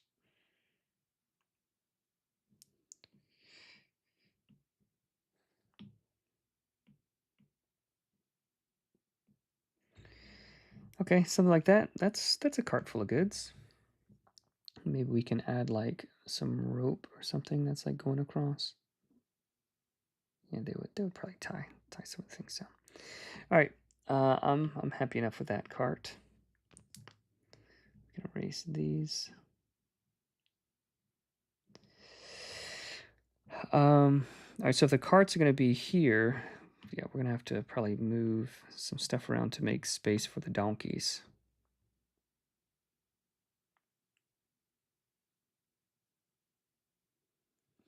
Put a cart there.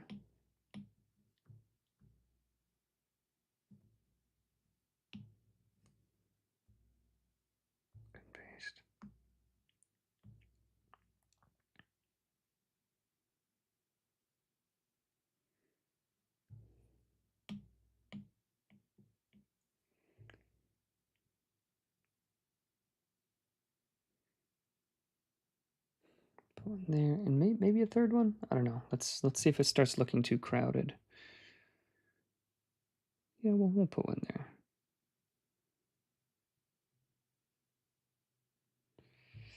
There we go.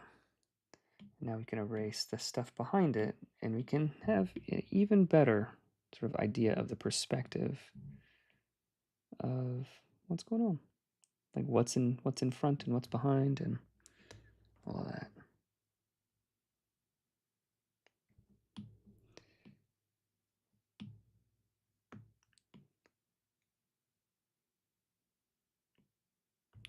Okay, all right, so we got some carts there. So the donkey pin is going to be like roughly, it's supposed to be like roughly circular, and like we don't have enough space here because like then that would block the route going up here. So let's don't do that. Instead, I think we can probably move this crevasse like just over a little bit.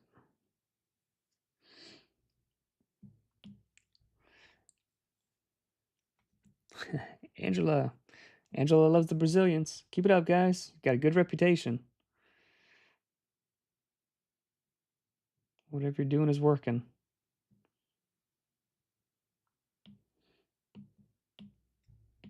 Brazil's pretty cool. I don't disagree. What is it about Brazil that like makes RPGs so popular there? Like Brazil, like more than any other Central South American country, I think is like the RPG like place. Did something happen there to like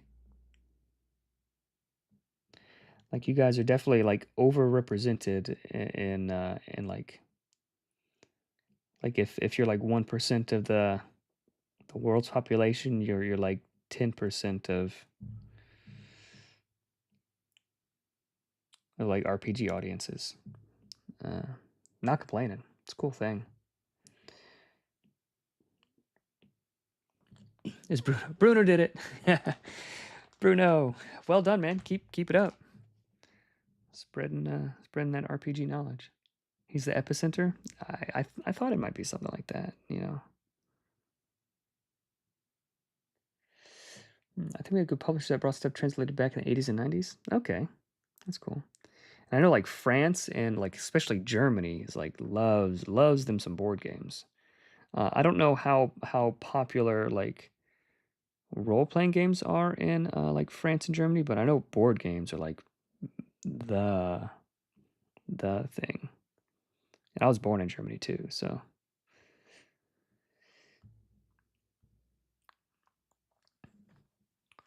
Also, it's a huge country.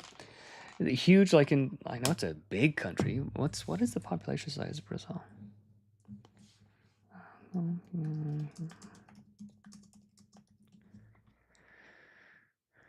Okay, yeah, it's like 2/3 of the U.S. Yeah, all right. Brazil is the 7th most populated. Okay, cool. I didn't know it was that.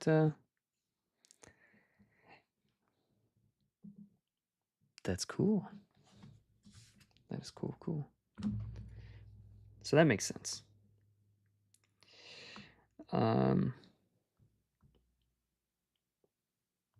Yeah, Brazil is big chonker of a country. I will give you that. It's definitely a chonker.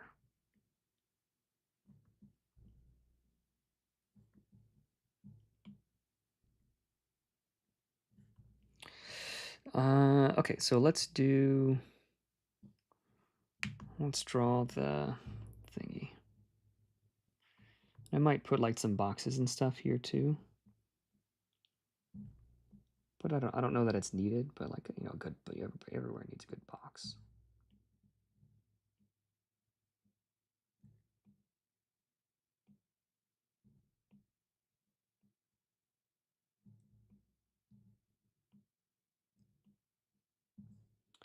So yeah, seeing how how big a country is, that makes sense.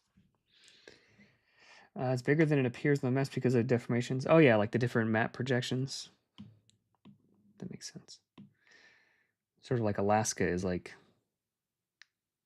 big, but it's not as big as like the whole lower 48. Despite what they want you to believe. Yeah, Alaska's big, but you look at the map and it seems like, wow, it is as big as like almost all of the other 48 states.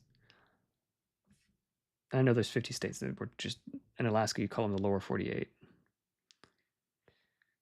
So don't add me. Oh, this is cool. We can sort of like stack boxes.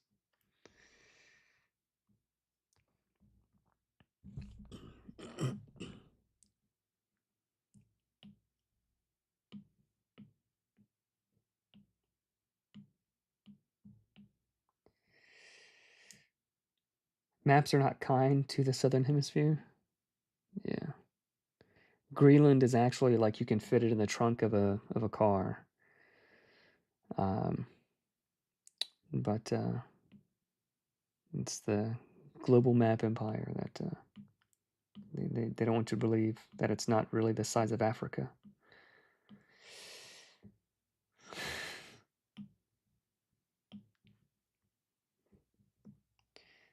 I prefer fantasy maps. Cool, yeah, we got like a little stack of boxes there, guys. How cool.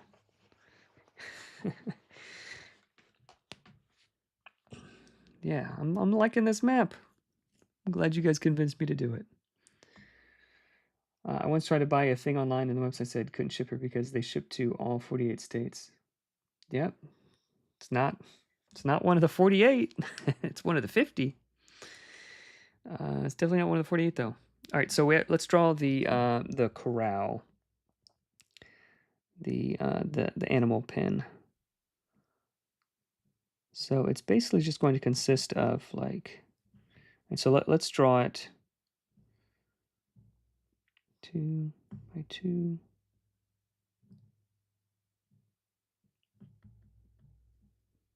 We'll draw it.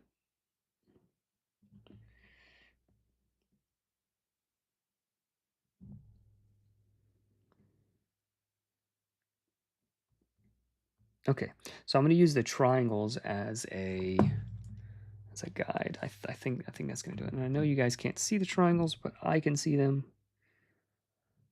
And that's what we're going to do. Okay, so this way, this way, this way, this way, this way, this way. Okay, that doesn't look right.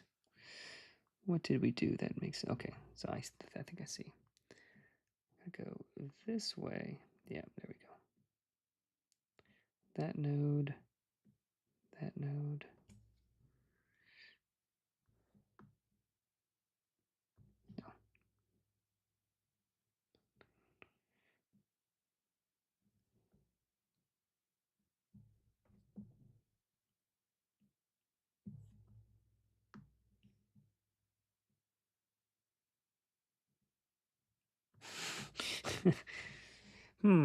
All right, so this is just gonna be a wonkily shaped. It's gonna be a wonkily shaped pin. It doesn't have to be a perfect circle. It's a pin. Yeah, we'll say that these bandits don't know how to draw a pin. I am the bandit. Okay, what if we just make it a square pin? That'd be easier.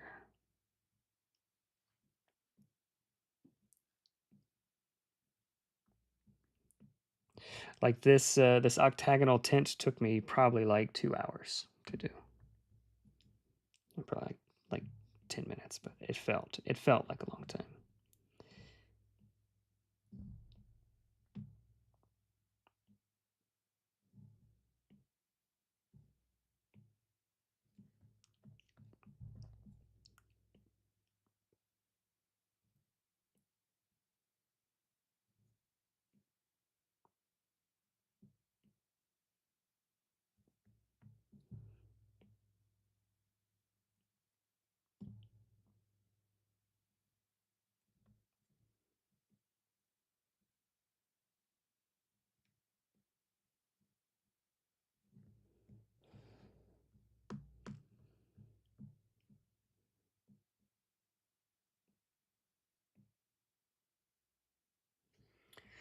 Bruno, when I was a kid, I remember going to normal bookstores, not local game shops, seeing D&D, GURPS, Cyberpunk 2020, Shadowrun.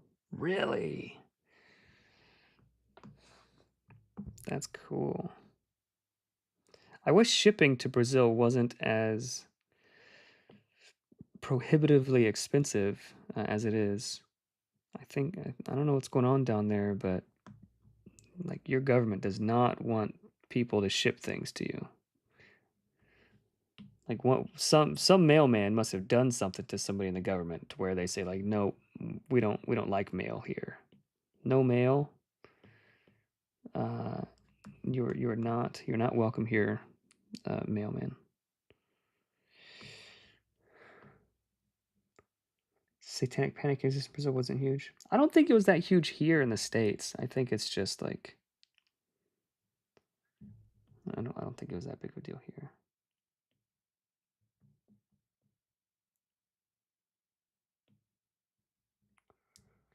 Yeah, so that's my theory, Bruno. And when you run for president, I hope you win. I hope you win.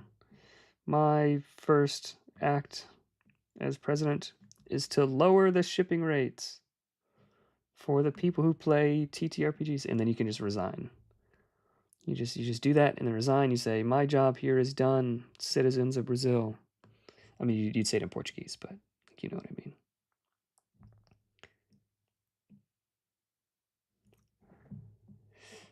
Our dollar is $6 plus to our own, yeah. But are you paid like a $500,000 Brazilian pesos a year, or are you paid like what's an average Brazilian salary? And I just say peso because I don't know the Brazilian thing. Is it like a real or something?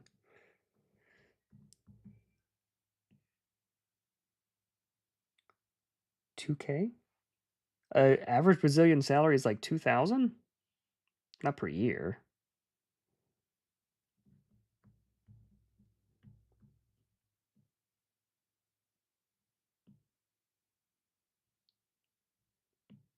You're gonna have to make me look this up. Oh, per month. Okay. Okay. Yeah. Yeah. That makes like this book in U.S. Reasonable price, but like in Brazil it's like $300. Yeah, that's tough. That's tough.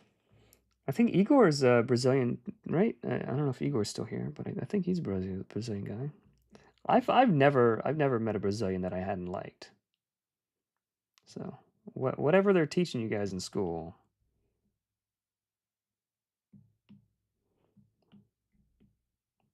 It's good. Keep it up. So this might be too much detail for this little gate, but we'll see. Yeah, it's like the most detailed thing here. But I will hand it to me. It does look like a pin.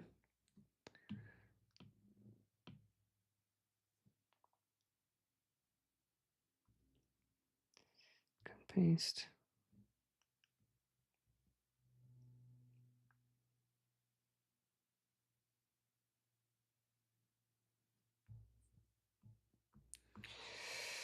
Yeah, that's tough. It's tough to buy things then. I think the new a lot of websites like they will like let you pay in your own currency too, which is like pretty cool. That might help a little bit.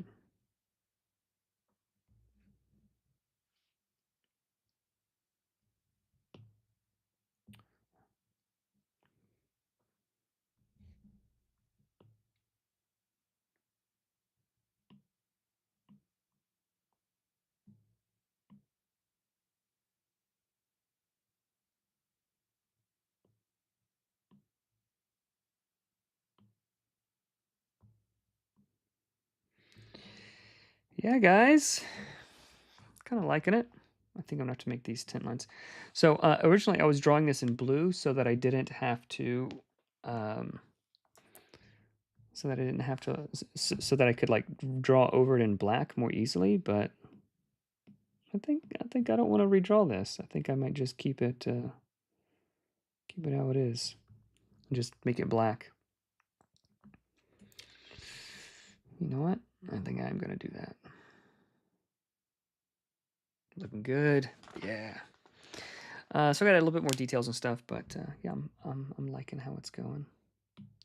Again, I gotta say thanks to JP Coover. Like he really inspired me to like draw some maps. Like yeah, I could draw maps. Like, how hard could it be? And like I mean, he makes it look easy. Also, because like he's a talented guy, but like it's not as hard as one might think.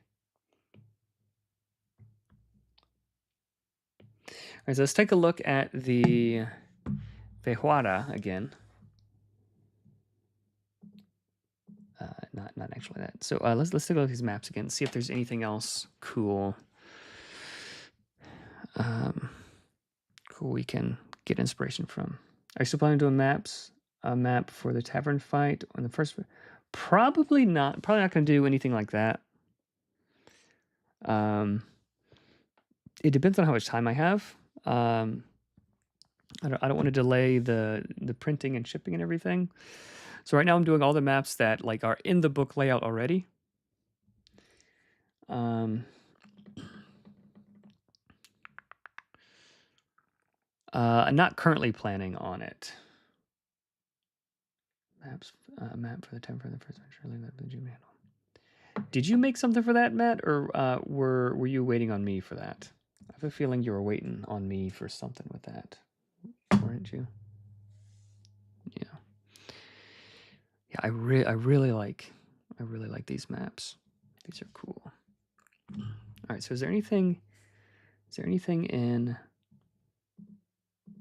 this that we can borrow?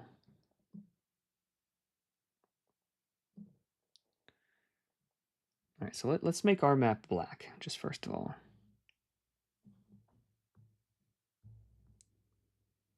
It's gonna take my eyes a second to adjust. Okay, yeah, I think I remember. So it looks a little bit purple to me. No, it's black. Just seeing the green so much has made my eyes not be able to see the. I don't love how it looks now that it's black. Like I always like how my drawings look when they're like blue. I don't love how it looks when it's black.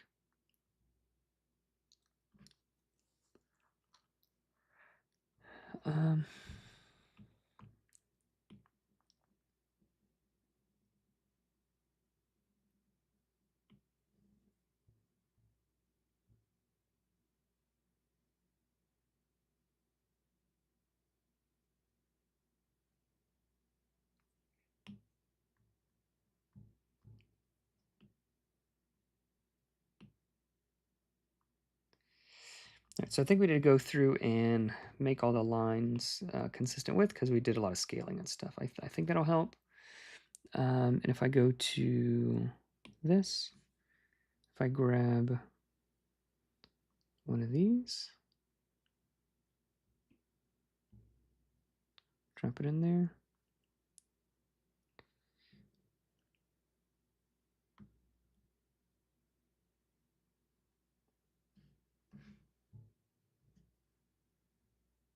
Ah, man. It inserted it as a...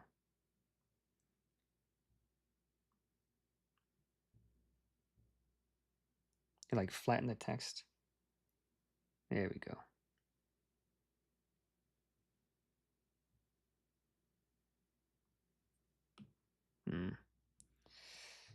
Right.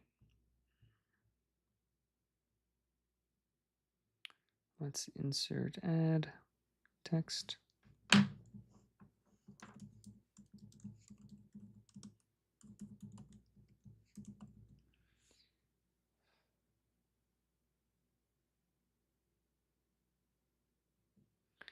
This is going to be Avenir next condensed. Heavy italic. Or is it bold italic? I think it's bold italic. Bring down the leading. Bring down the size. we'll just scale it. Just scale it this way. Okay. Delete this.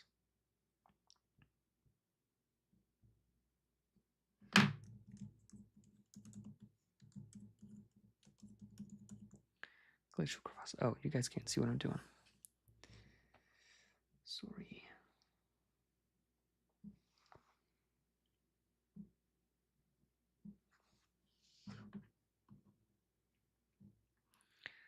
All right, so we got a glacial crevasse. Duplicate. This is the what is it? The Western camp. Let's turn this back on. Western camp.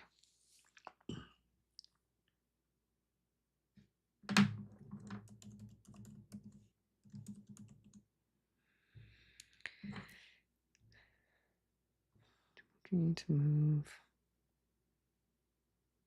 Glacial River.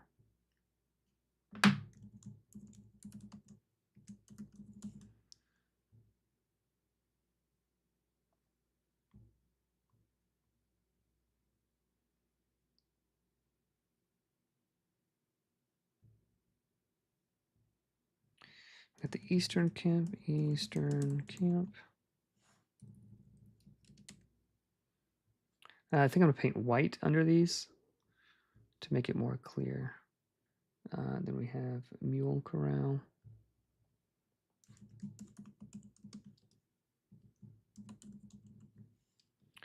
C-O-R-R-A-L.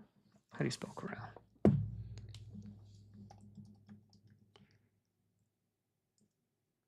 R-R-A-L. Mule Corral. And then the last thing up here is Captain's Tent.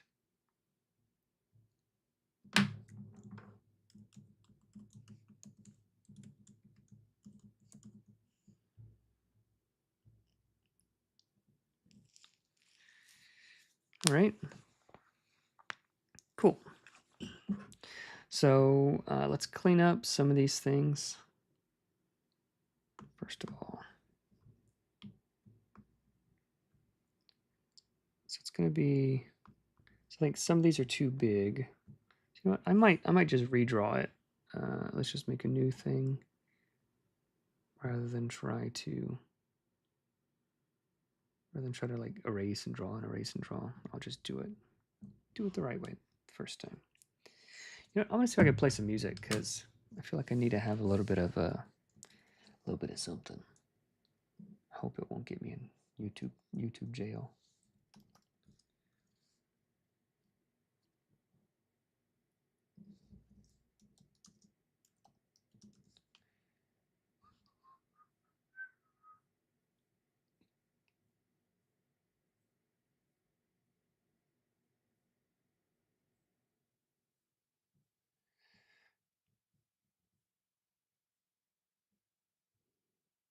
Lord of the Rings lo-fi. All right.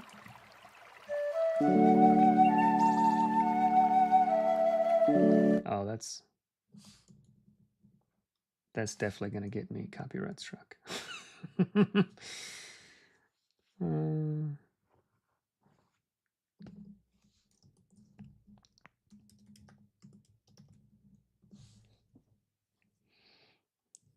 Definitely can't have that. There it is. I think this one might be okay.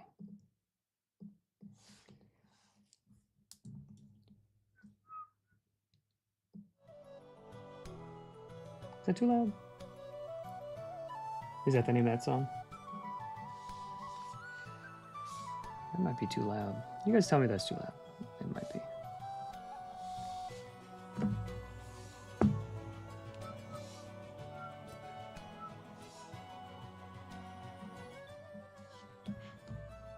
Gotta start feeling adventure-y. We'll see what happens.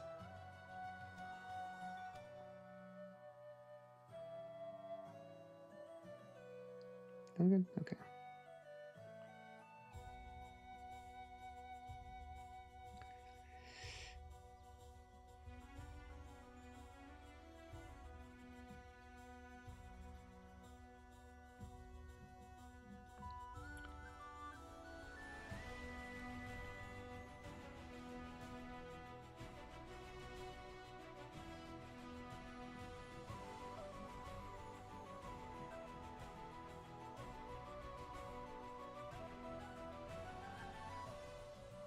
you guys can't even see the, bring the original back a little bit.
Pretty solid music, not too bad.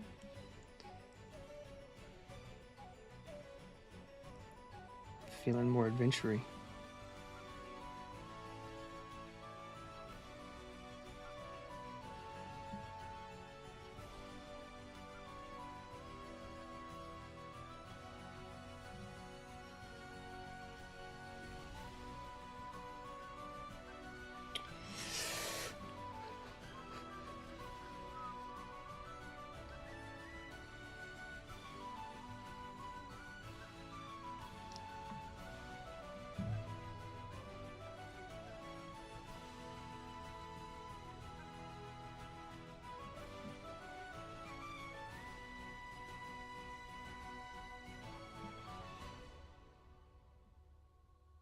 Yeah, that was a good one.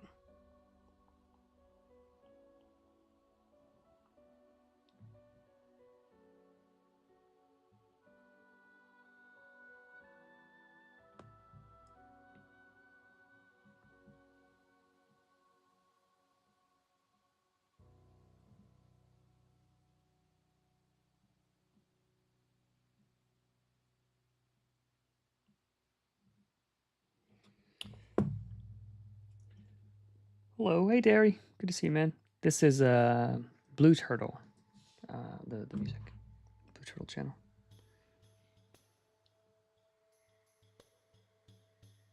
Our campaign called Sea Storms that had a lot of music that vibed everything I could to keep our music from feeling Pirates of the Caribbean. Dun dun dun dun dun. Yeah. Pirates gets good music, but if that's not the vibe you're going for, that definitely has influenced pirates as a genre forever. I learned the word parlay watching that movie. And I'm disinclined to acquiesce to this request. Cool moments like that.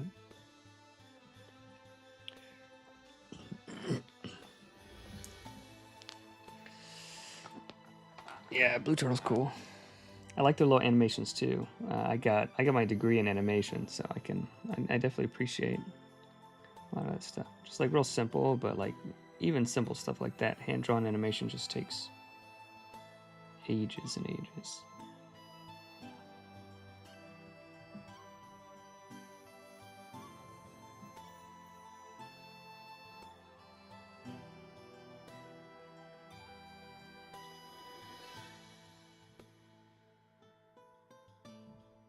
So now, like, each one of these tints is going to feel just like ever so slightly different. I think that's a good thing.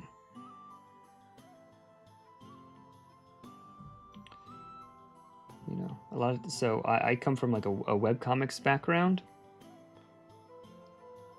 Like, I would always notice whenever a webcomic artist would like copy and paste a character from one frame to another, and I'd be like, so lazy. Like with like a daily webcomic though, like you sort of had to do that kind of thing sometimes.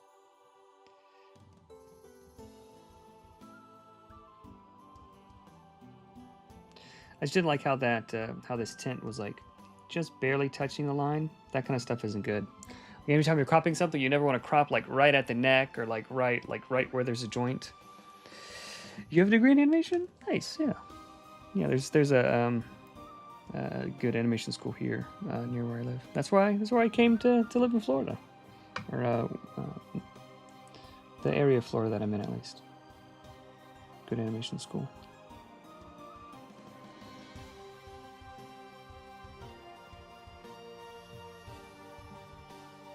That's cool. Yeah, my degree's in 3D animation. I did that for a few years. It's hard to get a job doing that though outside of like LA.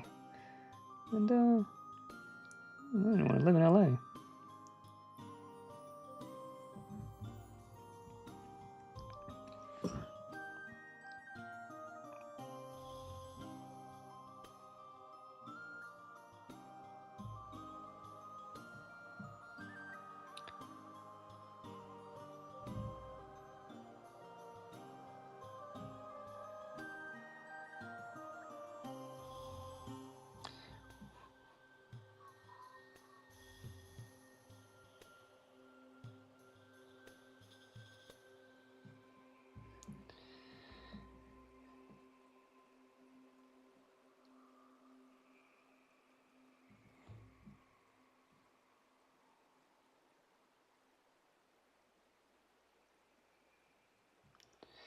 I worked on Spirit, Stallion of the Cimarron, and 8 Crazy Nights. Then it didn't feel like being a nomad to chase the work. Yeah. Okay, so is that I'm not familiar with those. Are those are traditional animation, right? Like 2D? Or is it like a hybrid?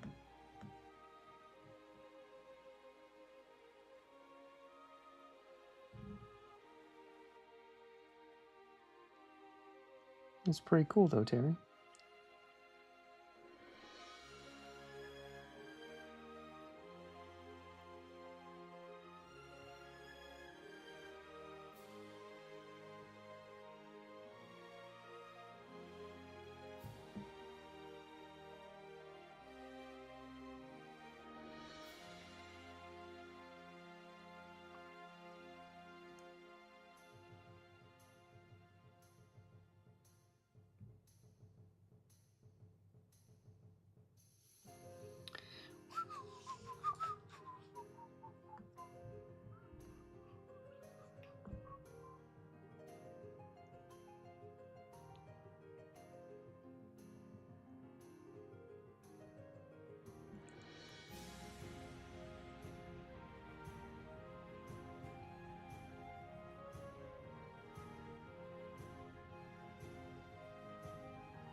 Yeah, on both school and yep. If you gave me like a couple of months, I could probably pick up 3D animation again, but it has been a while. It's definitely been a while. I haven't done anything with 3D apart from like 3D printing.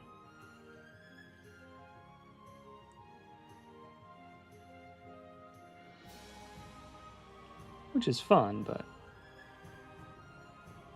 not the same as like modeling and printing, or modeling and animating.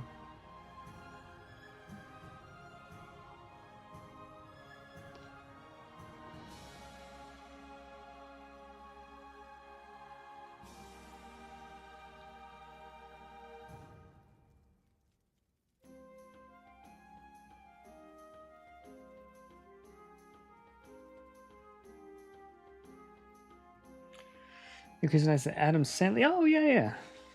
Crazy Nights about Hanukkah Spirit is nominated for Best Picture. Before Shrek changed everything to 3D almost entirely. Yeah, good old Shrek.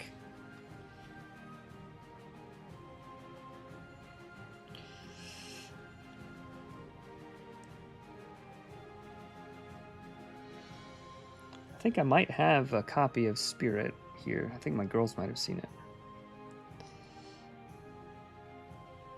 That's cool, man. You're like famous then. Directed by Terry Tipke. You're the director, right?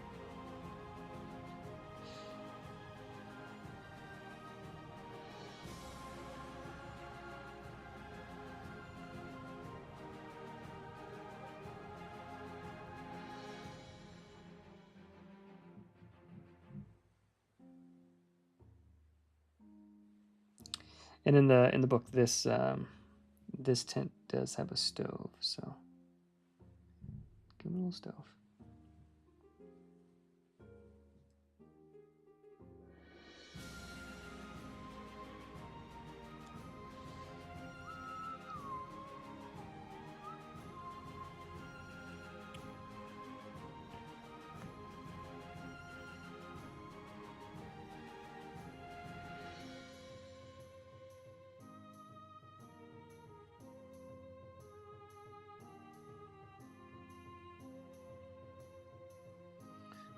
I mean, Terry Tipke.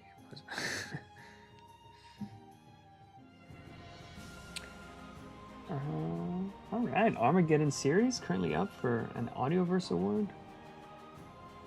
Audio fiction. So is an audio fiction like is that like a novel that you're like an audiobook, or is it what is an audio fiction? That's interesting. There's so many more things out there than one would expect.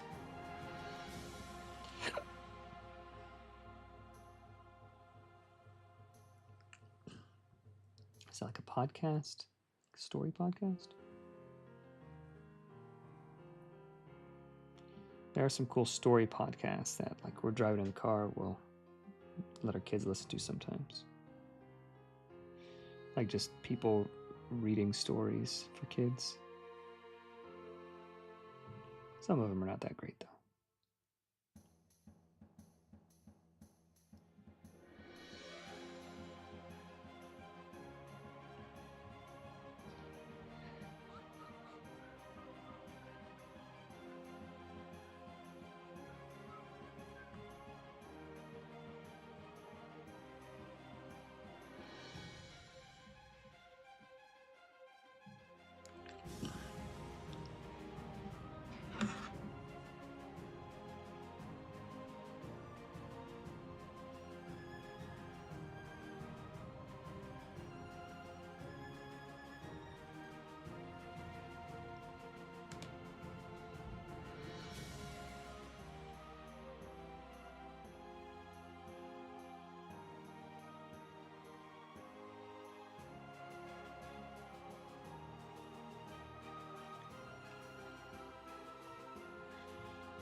Okay, cool.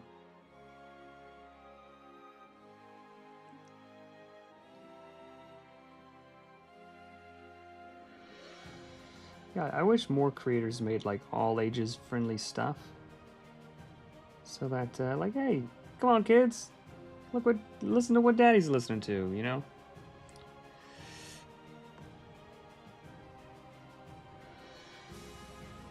I feel like your audience is just a lot bigger if you do that, you know? Rather than using naughty words.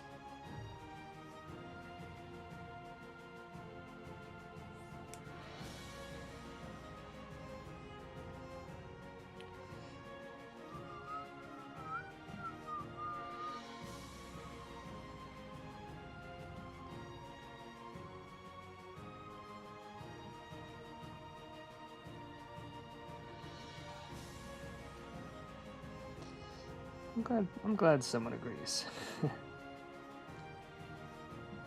Seems like the way things are going sometimes is people are competing to get more and more foul language and swear words into everything they can.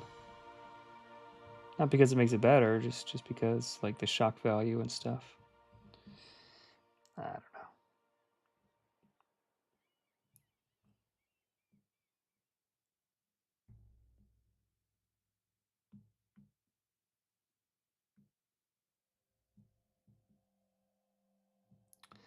I don't know, I feel like I'm getting a hang of these orthographic maps. If you told me to make a tent, I think I could do it.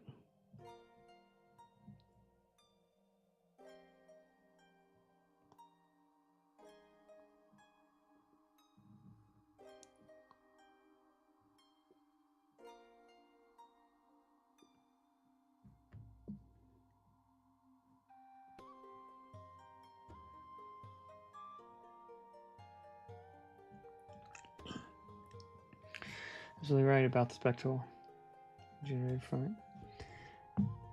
Cruising now. Yep. First one was like okay, because it was just like pretty much only squares. Like I was like, all right, we're only doing squares. Second, I was like, all right, we'll try a little bit of like stairs and a little bit wonky things. And this one, we're doing all sorts of stuff.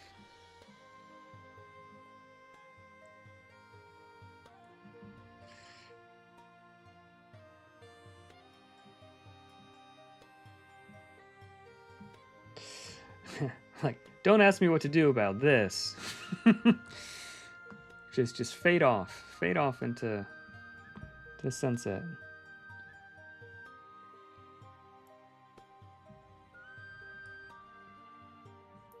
I think there are too many lines on this in this area.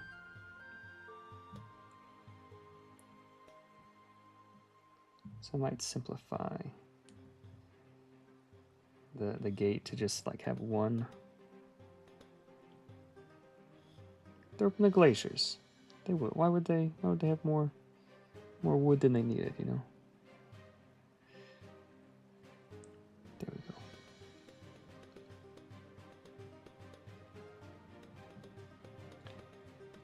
That might not be enough though.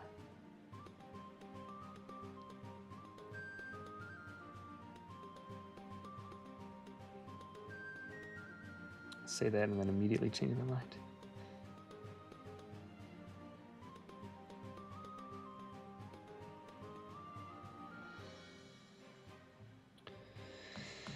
Yeah, that's fine. Okay. So in the home stretch, we're definitely in the home stretch. Agile Monk. Good to see you, by the way, man. Definitely in the home stretch. Like now I'm thinking about like what's coming next. So like I've already got some art commissioned for like some new classes. And just big splash art. Like I'm not sure what I'm gonna use it for yet. But I've already got some ideas for like new spells and maybe some subclasses or story-based subclasses. So yeah, like I'm already cooking, or I'm already thinking about what might be next. I'm not sure what I'm gonna start with, but I think there's gonna be something at least.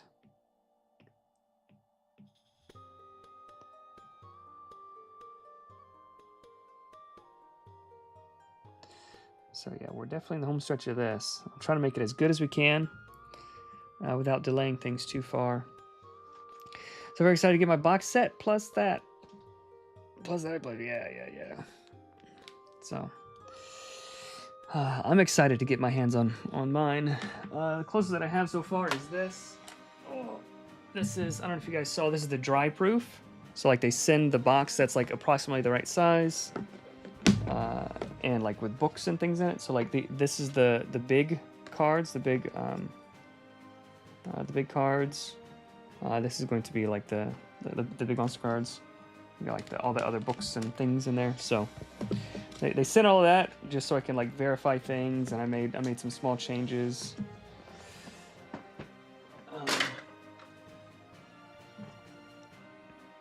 So I'm excited as well.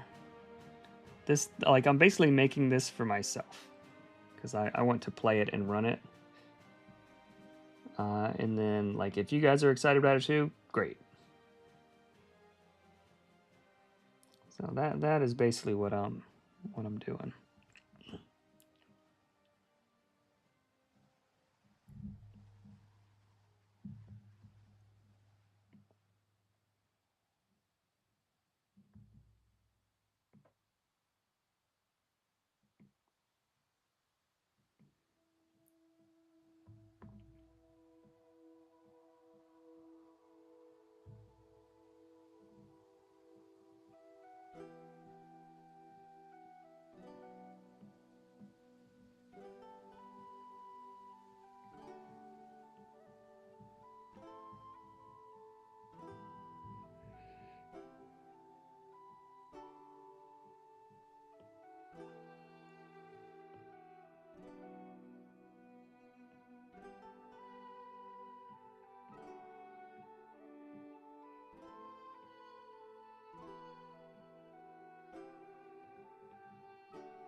All right. See you later, Brandon. Thanks for hanging out, man. Drive safe.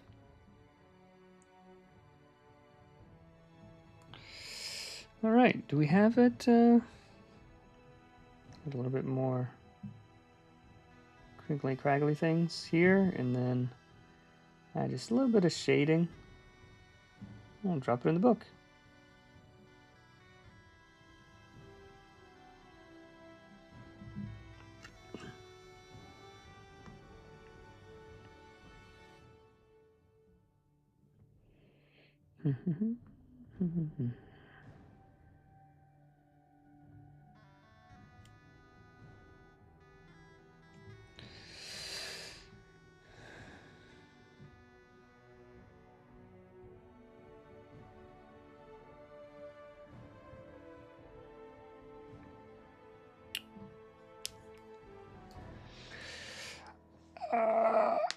Okay. Kind of like it. Kind of like it.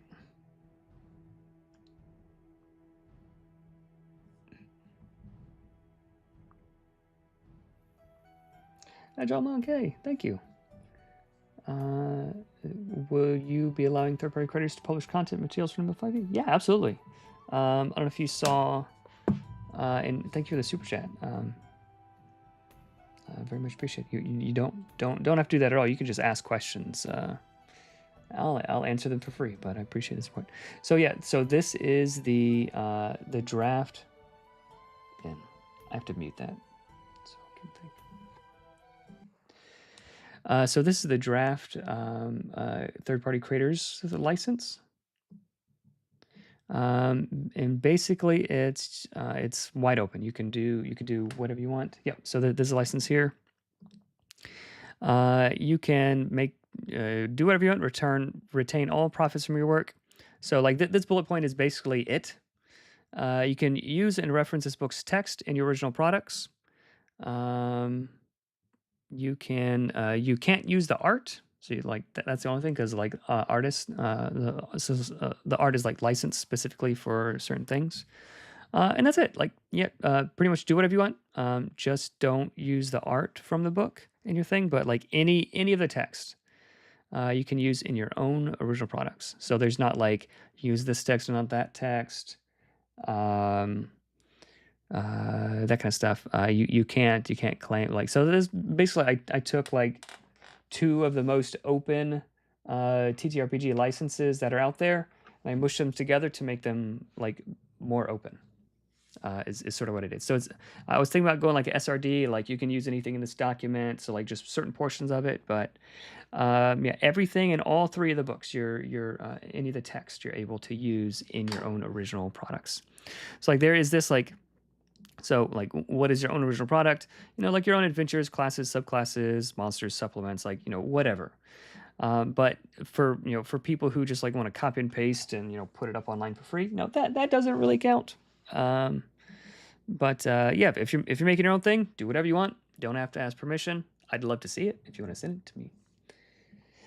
So I took the Shadow Dark license as a base, and then the Shadow Dark license is like sort of the gold standard, or it's supposed to be the gold standard of like open licenses and really, really friendly. But the Shadow Dark license only lets you use like monsters and spells and like just certain portions of the text.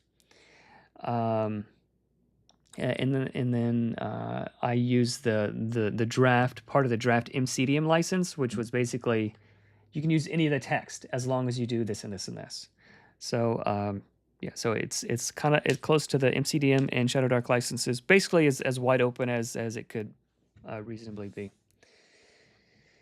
Kelsey's yeah, license. The attorney? Okay, cool. So if you're in the legal space, I wouldn't mind any feedback here, but I basically sort of mash those 2 together to sort of do whatever you want. Don't claim compatibility.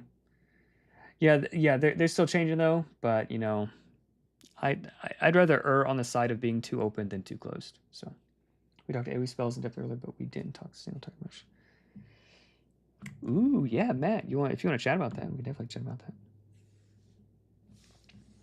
Agile Monk, feel free to send them a screenshot of this and let me know. Let me know. If the goal is to, the goal is to have it as open as possible, just short of just letting people just like copy and paste it and put it up online, like just everything unchanged online for free. So anything other than that really is like, you know, all good, you know. So I don't know. If you have any feedback, I'm certainly open to that. This is not my expertise. Yeah, Matt, if you want to chat and go over some of those things, we could definitely do that. Yeah, thank you, Agile Monk. Appreciate it. It's so cool how like everybody has their own specialty. Like all the grammar people are helping me with the grammar, and like people who have like deep knowledge of like RPG history are helping me with that, and like licensed people, and like man, it's really cool. It's really cool. All right, so let's see if we're just turning this on and off to make sure we didn't lose anything super important. Yeah, but if you guys wanna chat about some spells and stuff, we could definitely do that. That's fine. I'm about to wrap this up. So I want to. So some concerns I have about this, not really concerns, but like if I was gonna make tweaks. Yeah, definitely. So I don't. So this is taking up like a block of text on the page like this, right?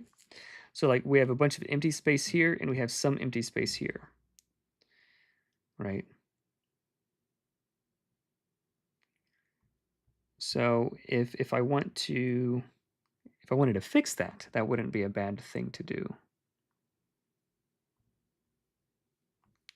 So like, what if we just tweaked it a little bit? We could move the crevasse up. That would actually make more sense also. And then we could maybe like just trim it a little bit. Like we don't, yeah, this is the entrance. We don't need to belabor the point that yes, this is the entrance. We're just trying to make more efficient use of the space, because then we can make the map a little bit bigger, more visible, you know?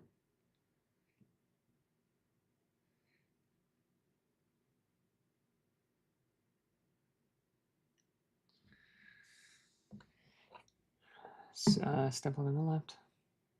I love how you do this live. It looks so easy. Hey, thanks. Stat blocks, do a fingers. Yeah. Stat clock would be cool. Yeah, it's really cool. Really cool hobby. There's something about it, man. Something about it.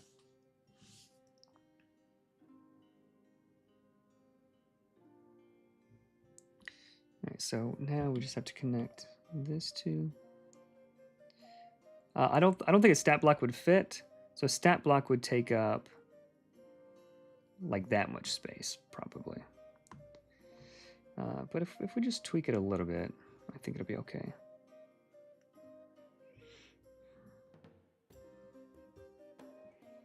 Probably just, you know what, let's call it. I think that's good enough. I don't need to be spending all day on this. All right, so let's take a look. Life, live. Oh, love.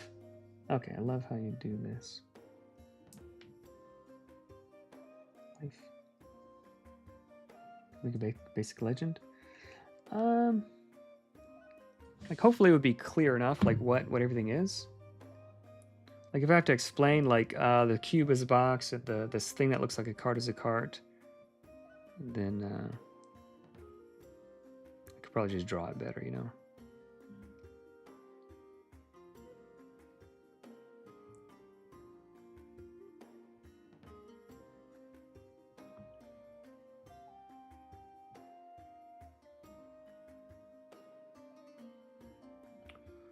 Missed a line on bottom middle cart. Hey. We'd be there, Terry. Relation to adventure content. Oh yeah. So that's what these are. Like the different location keys. So I do actually need to add some white here. and white here, here.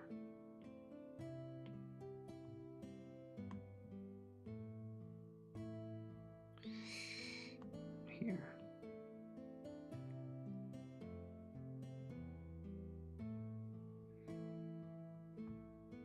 Yeah, that's probably good. It's too close here still.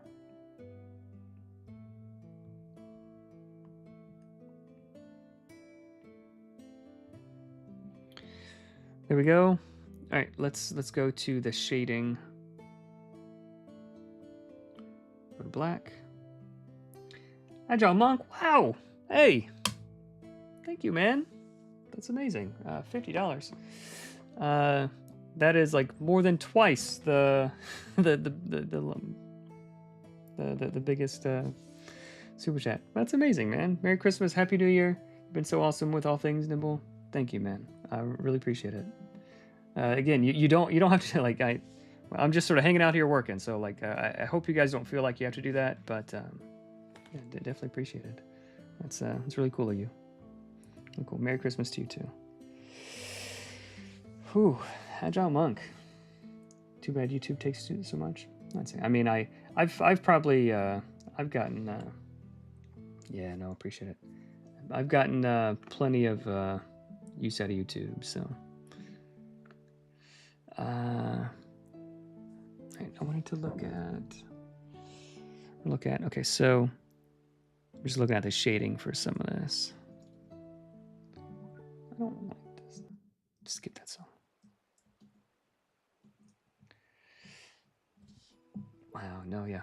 That's awesome. That's some Agile Monk.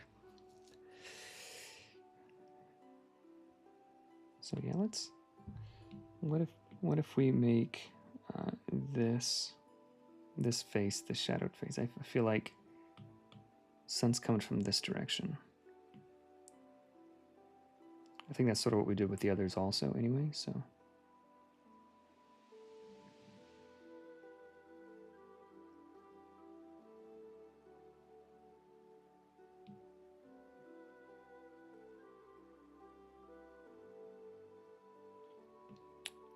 $50, man.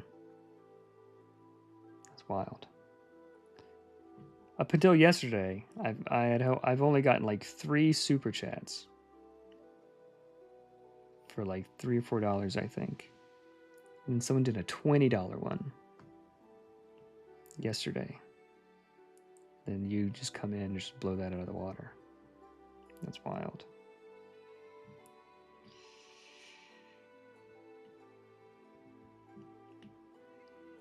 Oh, and Matt, if you want to just hop in and chat about the single target spells, we can do that while I'm finishing up this drawing.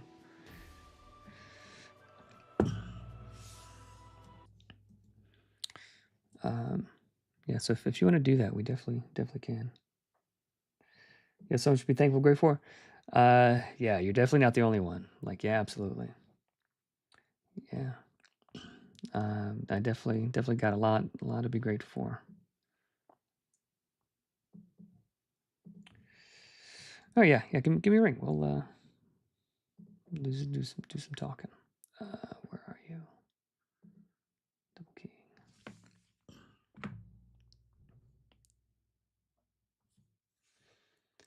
There we go.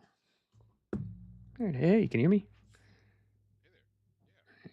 Yeah. I think I gotta turn you up. All right, say something now. Yeah, testing. Sound good? Yep, there we go. Awesome.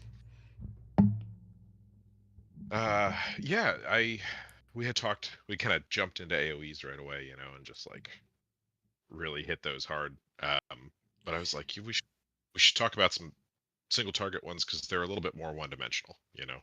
Yep. So let me get my wits about me here. It's a good thing to have. It is typically more successful that way. So a lot of these are like and keep drawing, you know, we can look at the graphs and stuff later, but a lot of these just come down to like looking at Shadow Trap, you know, like Shadow Trap has an obvious benefit of trapping and holding somebody, right? And Hmm. that's useful. Like it starts off at level whatever two, uh, doing like 59% of your average monster's hit points in damage, like a huge slap, Hmm. Uh, and then even if you're upcasting it at level 20, you're doing like 7%. Like it just doesn't scale very well.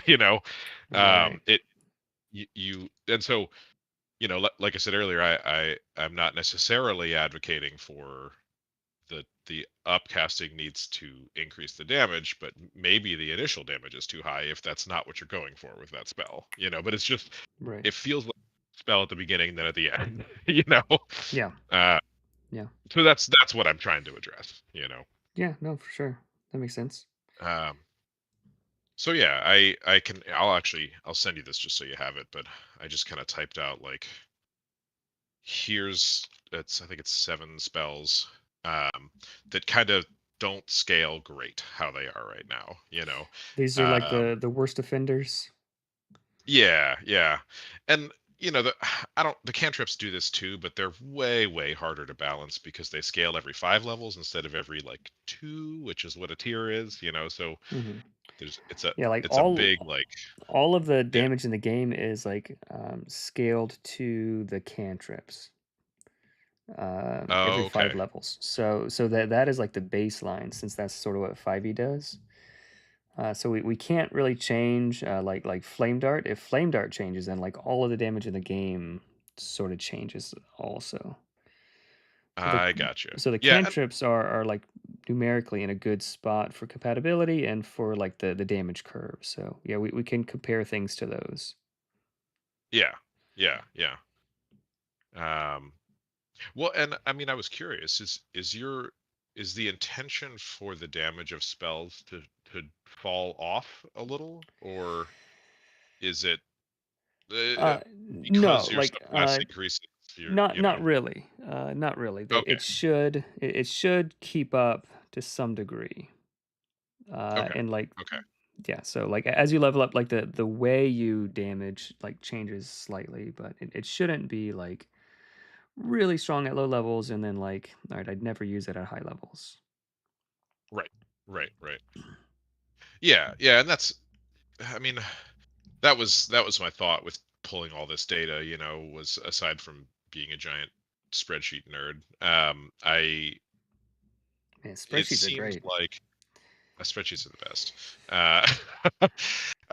It seemed like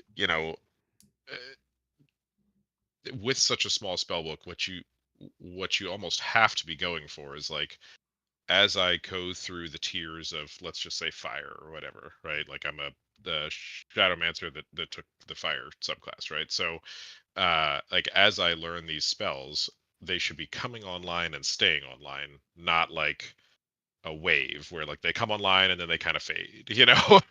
Yeah, um yeah, definitely. yeah, yeah. Okay, cool. uh Yeah, that definitely makes sense. yeah, yeah. um so yeah, the I'll just kind of talk through the preview while you're drawing, because I'm enjoying watching you draw too here.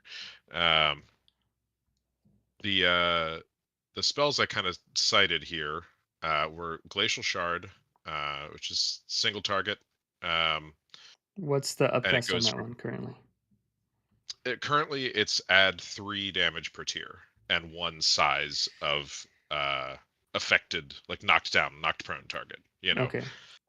And I just recommended bumping it up to 5, and 1 size of So knocked prone target. I'll double check, but I think all the cantrips are already in a good spot. Like That is with not a cantrip. okay. Sorry. No, Um, it's okay. Oh, I'm sorry. Did I say? Yeah, no. Ice Lance is the cantrip. Sorry, Glacial Shard is the tier 2 spell. right. Okay. Yeah. No, I know. I'm used to all of the cantrips dealing flat damage as you level up, and then the other things just dealing more dice. I forgot that I updated it. Yeah. No. Yeah. Yeah, Keep going. yeah. A bunch of them got changed like that. Yeah. And a couple of these are ones like I pulled out Unspeakable Word as an example, one because it doesn't scale super poorly, but it could do better for a single target thing. But it scales by reach, and it's already at 8 reach. Like that's half a longbow's range. Like that's pretty good reach as it is, for Right. the after pulling everything closer, after reducing the reach and range and stuff. For sure. Um, so it's just the little things I noticed. The one cantrip I pulled out, and maybe it's okay if you're not on board with changing this. Obviously, was zap, because zap's supposed to be a high risk, high reward cantrip as far as Right. cantrips go. Mm-hmm. Currently it adds 4 for every 5 levels, and um, which means that it goes from the feel of hitting for 35% of a monster's damage to 8% of a monster's damage at high levels. And it just, to me, that just feels bad for something that could hit you. It Sure. feels like not enough. But and so I suggested upping it to 10 per 5 levels. It's easier math too, but it is a big step. Yeah. So Um. if you don't want to mess with cantrips, that's fine. I just No, I mean, I'm definitely open to it. I have to. I think I just have to see it. Let me just wrap this up real quick, and then I'll be able oh, to like. take your time. Um, Take your time. it's like a lot of the spells like have similar names similar enough to where. Yeah, Like is it this one or that absolutely. one? All right, so Yeah, I'm yeah, like yeah, yeah. I'm No, that's like, fine. I'm just oh trying to. yeah, no, keep going though, keep going. Yeah, I'm just trying to fill the air. Okay, sure, for sure. um. I pulled out Blustery Gale. Blustery Gale's the tier 2. I think it's tier 2 Yeah, wind. the movement Uh, one. the movement one, and I'm all on board with this being primarily movement. I just uh wind doesn't, and maybe this is by design, wind doesn't have anything that scales by damage. Some of the AoEs scale by reach, which is effectively kind of scaling by damage and things like that, but I worry about the Songweaver, and I know the Songweaver gets one other choice of spell school, but like this is kind of their bread and butter is the wind school, and so Right. uh I feel like they should have at least one that like kind of keeps up, Mm-hmm. um and so many of them are utility that I was like, Blustery Gale's kind of the only one that could scale damage, you know. Yeah. Uh, Yeah. so something worth looking at. Um, Okay. So I'm gonna export this now, and then let's take a look at those together. cool. Yeah, sounds good. Sounds good. These are looking great, by the way. Here. I have really liked JP Kuvert's illustration, like the way that he does maps and stuff too. So Yeah. I'm really excited to see you doing these. Yeah, they're just Uh, like real clean and simple, and you can sort of see how everything's connected. But that's all you need in a map. Like your imagination is doing most of the heavy lifting. yeah, yeah, absolutely. Um, and honestly, like it's one of those things. I wish more people did that type of that view. Is it orthogonal? That view of map. And I wish that Yeah, more orthographic. VTTs worked. Yeah, yeah, yeah, orthographic. Yeah, and I wish that more VTTs worked in that way too, but they just don't. You know. Yeah. Yep. I just noticed I uh, forgot something.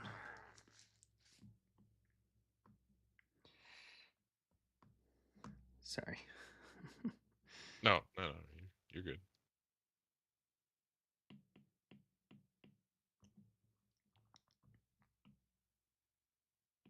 It's been great to be able to talk through things, right? I know when people have ideas or thoughts about whatever classes, subclasses, or spells or whatever it is. It's really nice to be able to like sit here with you and kind of make the case verbally. Yeah, definitely. Yeah, I'm Feels better. definitely open to it. Yeah, definitely open to it. Yeah, All right, so yeah, let's yeah. drag this into the Fright folder.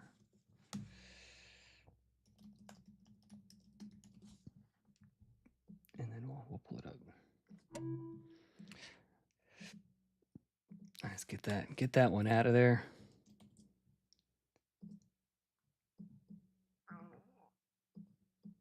Looking through the comments. I don't know. I don't know how you keep up with things and also look at comments. It's genuinely impressive. Uh, You know, if there were any more comments, it probably wouldn't work. that's fair. That's fair. Uh,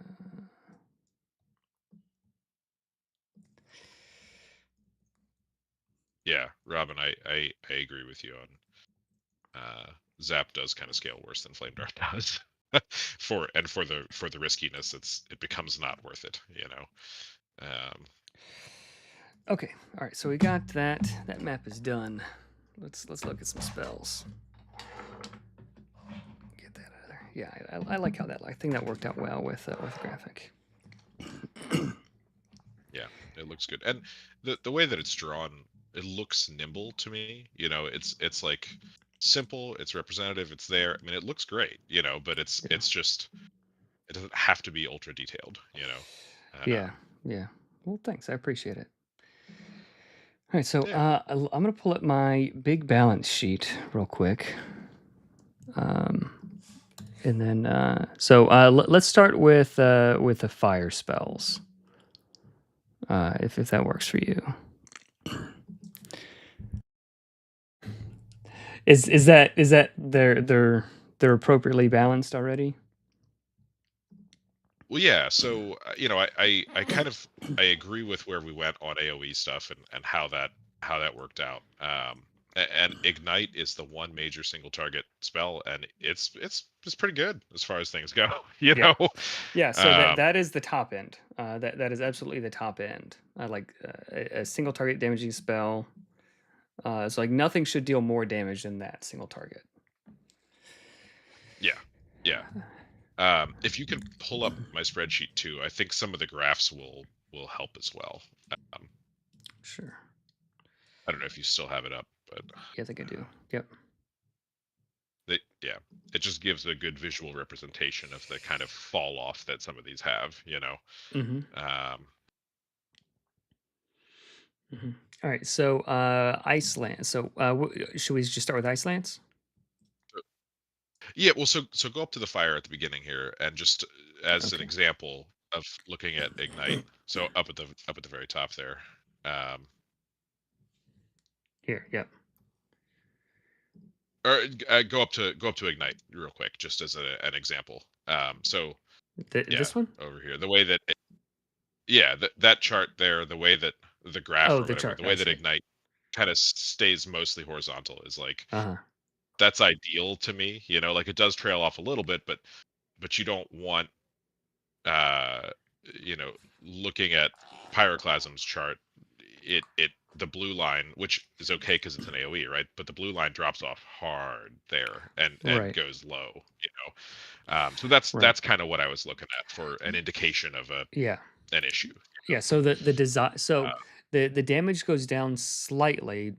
I think the way the math works, because like survivability and utility and like other things the heroes can do to like uh they're more than the sum of their parts, you know, sort of there's more synergy there than at higher levels than at low levels.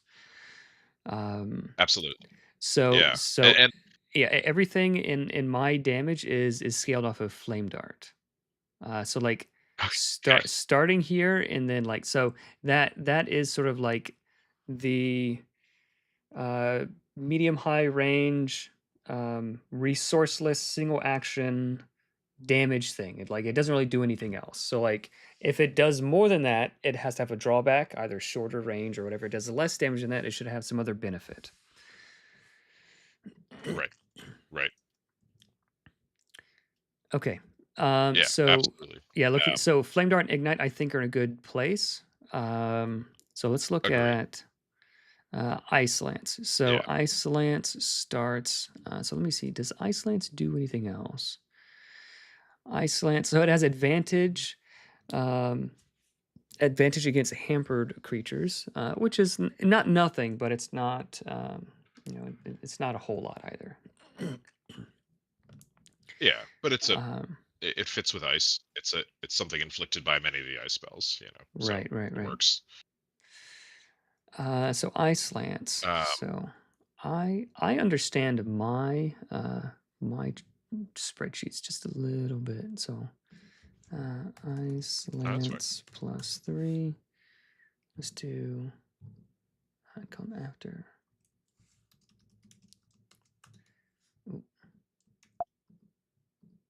So I think Ice Lance is okay. I think the only cantrip that I'm looking at is Zap, but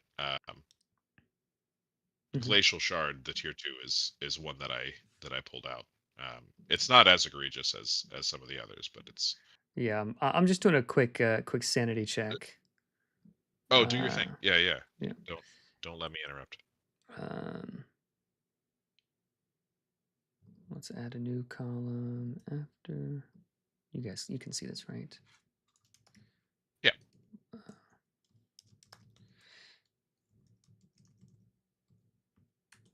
Three.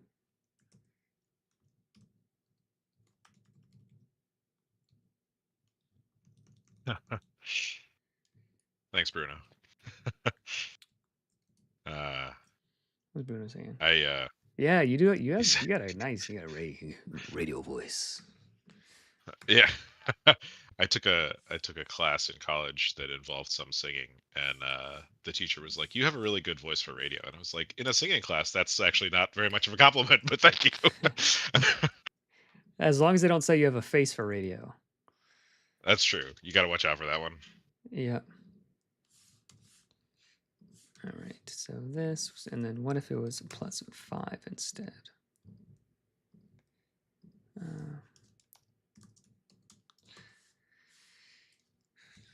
Hmm, 5.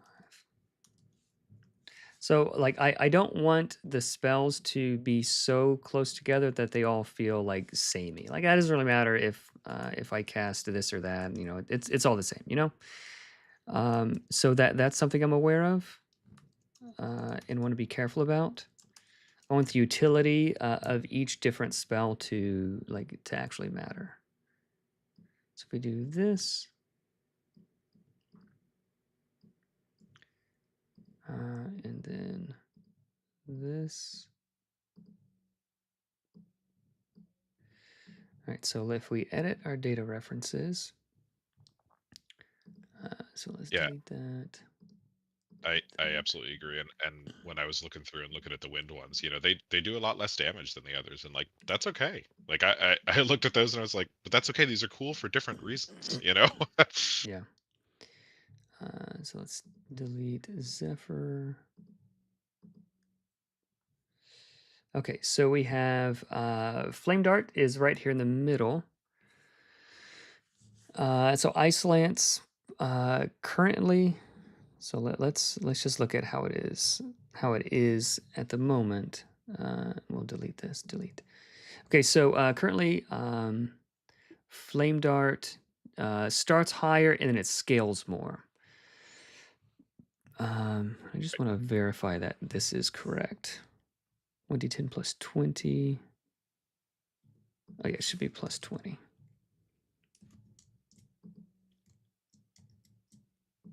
There. All right. So what does... So Ice Lance dealing... dealing like 16 damage instead of 26 damage. That's a decent spread. So this doesn't seem right. B21. I think I didn't preserve row here. Preserve row. There we go.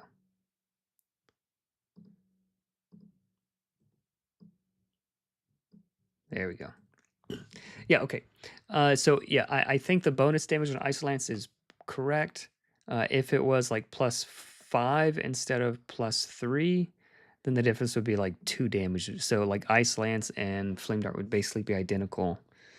But Ice Lance has like 50% more range and has advantage against hamper creatures. So, okay, so plus 3, plus 5 for those two cantrips are fine. So sanity check is okay. Yeah. And then zap plus 4, and then razor wind plus 2.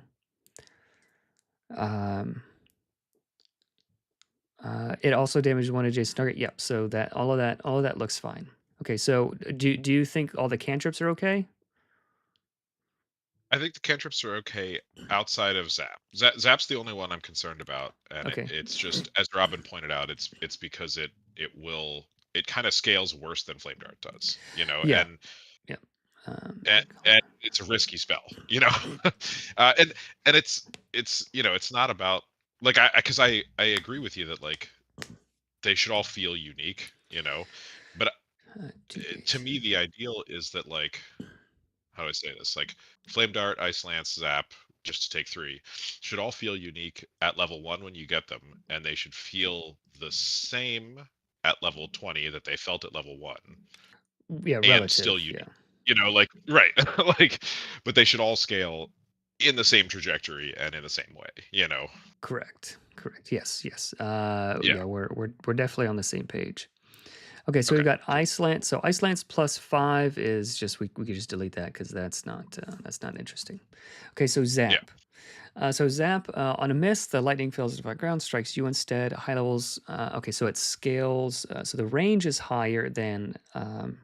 So it is okay because it has a drawback. It's okay that it does more damage and has more range, and it's fairly hefty drawback. Like you can mitigate it, but it's a fairly hefty drawback.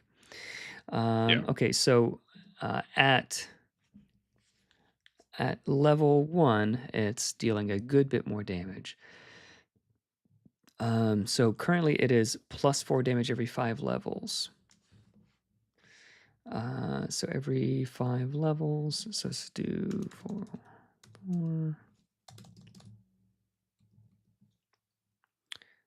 What's 8 + 4, 12. And then we have 16. So we have Zap is green. Oh, we have to add them up. Sorry. Equals Funny to watch plus. that graph change while you're doing it. Yeah. There we go. Okay, yeah. So what if it was +5? How would that look?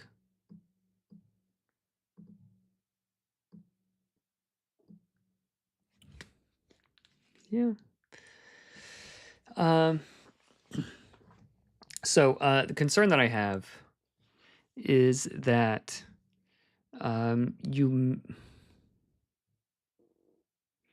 So Flame Dart is dealing 26 damage.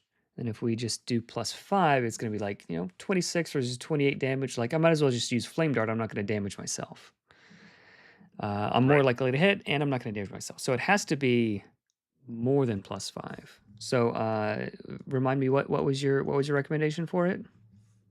For Zap, Yeah. I mean 8 to 10, but uh Okay. Let's see. you know, it's Zap scaling is weird, right? Because Yeah. while it would get substantially more powerful and it would be surprisingly powerful at those levels, it would look off, but you're also risking hurting yourself by even more. Like so it's the drawback gets stronger as you make the scaling stronger, you know. Yeah. +10 is too much. Yeah. Plus Just 10 might be too much. yeah. Yeah. Yeah. Dealing like just 50 on average is a bit too much. Here, give me 1 second. Yeah, yeah. All right, I'll have to answer that later. No phone call. Yeah. So that is too much. Um,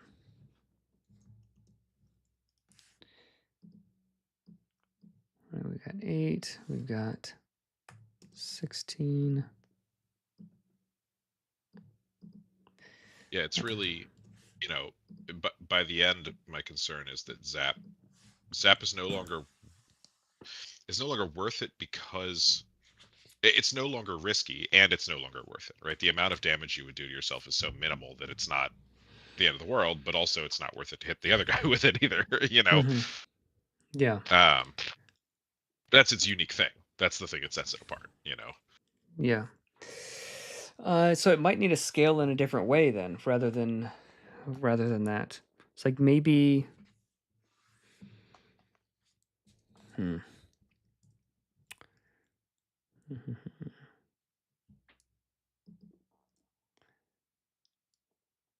Because like I don't want like zap to be I don't want zap to be so strong that it warps everything.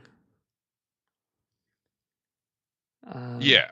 No, I agree. And you don't want people choosing that over arc lightning. You don't want people choosing, you know. hmm Um, Yeah. although it has a unique place in the lightning spells, at least the damaging lightning spells, in that it is the only single target lightning spell. Like even arc lightning, you're hitting somebody else, you know. So Right. Yeah. situationally, there may be times where you are only using zap as far as lightning spells goes, you know. hmm Um. That's mhm. the other way I tried to look at this, was just like some classes don't get a lot of spell schools, you know, and so like what do they look like? You know, Yeah. what abilities does a class that only get, like the storm shifter, right, only gets lightning and wind, like what do their abilities look like in that case? Yeah. Sorry, go ahead. No, no, that's okay. I feel like +8 is still too much. Okay. Um, because like we're knocking uh on the door of like things that cost mana. True, true. And it only costs one action, like 12 +6 might be where it is. 6, 12, 18, 24. Yeah, so that is the more proper damage scaling. So like there's enough of a difference between 26 and 32 that I'd choose one over the other. But like the the risk of me taking 32 damage, well, it wouldn't be 32, it'd be like 28 damage, but still like Yeah, yeah, I agree. Six seems good. right. um So six is at least better. So it's not losing the race to fire dart or flame dart. Um, but I'm thinking maybe it could just scale in a different way. Every 5 levels, it deals. It's like taking like it's one thing to take like 5 damage at level 1.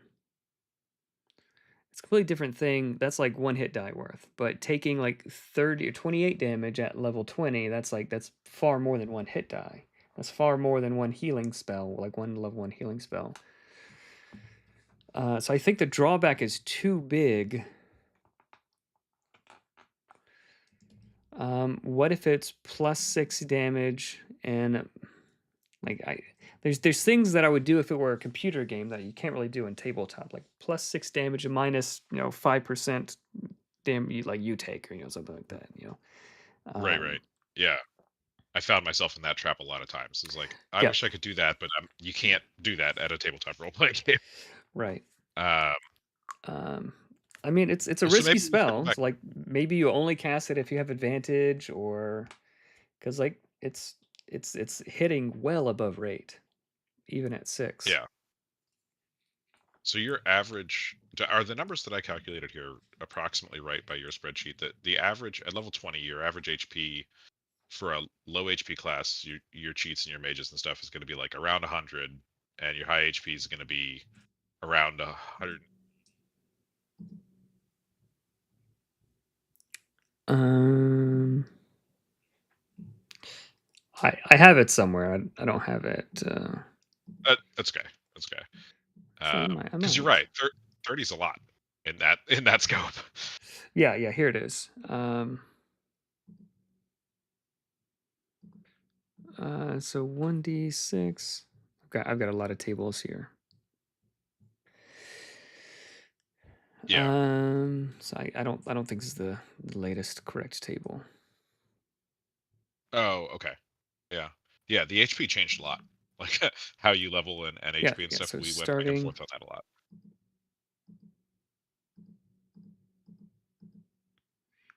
Yeah, so I think this is correct. Yeah, Okay. so level Yeah. 20 you have 100, 100 to 200 hit points is roughly what you're gonna have. Yeah. So I mean, like if you're Um, taking 5 damage on average at level 1, that's half your hit points. And at level 20, you're dealing yourself a third of your hit points. So I guess it's fine. Like it's a really risky spell, but like it's free. It doesn't cost you mana, and it's super long range. And like if you can give yourself advantage, like you're probably not gonna miss. I think yeah. it's actually I think that's okay. I think yeah, that's good. That's good. Plus 10 is way too much. Plus 5, it's too similar to Flame Dart. Plus 6 is keeps it in an interesting zone, I think. Yeah. Well, and it's still what is it, a 12% chance of hitting yourself or something? I don't know what a D8 is, but you know, like Yeah. it's not a huge risk, but it's there. You know, It does happen. right? It'll make you sad if it happens. You know, Yeah. and it should. Yeah. Okay. All right. So so all the cantrips are good then. Yeah. So, um, yeah, agreed. Yeah, cantrips are good at this point. All right, and the fire spells are good. Fire spells are good. Um, okay. Where do you So want to go next? let's go glacial shard, I guess. I have that on my sheet. It's going from, you know, and like I said, I'm measuring things by percentage of a monster's hit points, right? But how it feels, Yeah, how glacial hard shard. a smack it is, you know. Uh, Um, but glacial shard goes from like about 29 for an equivalently leveled monster to 12, you know, and it just it's one of those that kind of fades off, and mm-hmm. I don't know that I think that adding 2 more damage to its scaling, because it already scales by damage, it just Yeah. kind of softens that trail a little bit, Yeah. you Yeah. know. Yeah. All right. Um, Let's model that real quick. yeah. So ignite. So I just wanna verify that ignite is correct in this version of the spreadsheet. So ignite is 4d10 plus 10 damage. And ignite is so it costs 2 actions, and Glacial Shard costs 2 actions. Okay, so they're at parity. Glacial Shard 1 tier higher, so it should start a little bit higher. But ignite requires a condition. Okay, so ignite and Glacial Shard should do roughly the same amount of damage. So one is a tier 2, one is tier 1, but conditional. Right. So ignite 40-10 plus 10. Um,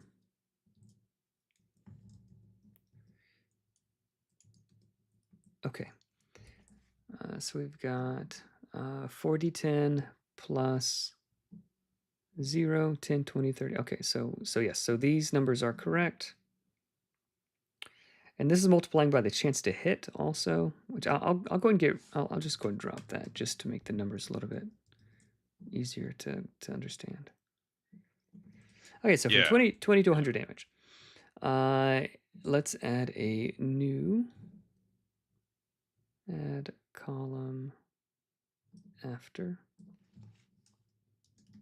Oh, Agile Monk just said he's going to put Nimble 5e on the TTRPG guild community.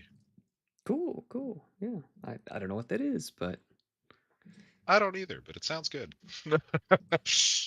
communities are good. All right, so Glacial Shard is what? 46, and it was plus 3. Equals, and that's a tier 2, so equals 4d6 plus 3. No, it's just 46, and then every few levels it's plus 3 on preserve row. Okay. All right, so comparing Ignite with Glacial Shard, just right away, Glacial Shard is dealing half as much damage. And Right. they should be at parity. So some of this might be coming from like when I sort of moved a lot of the spells around. So initially it was a tier 1 spell, and Frost Shield was tier 2. So it probably Oh, needs a little okay. bit of help. Well, and Um, you know, the assumption that I made with my spreadsheet, and maybe I didn't factor things in like that, but was that at the level they come online, they're where you want them to be. So like, and maybe there's more to it, like you're saying. Maybe the problem runs deeper. Right. Uh, So Glacial Shard is dealing 29, and then Ignite is dealing at like 60. Yeah, so it's dealing, it needs to deal more. So where are we? So Ignite's dealing 30. So I want Glacial Shard to be dealing like 25-ish damage. okay, yeah, Let's. but it Have is you a have you lot easier seen to achieve. have you seen this spreadsheet yet? This one's pretty good. Yeah. So like 6d6.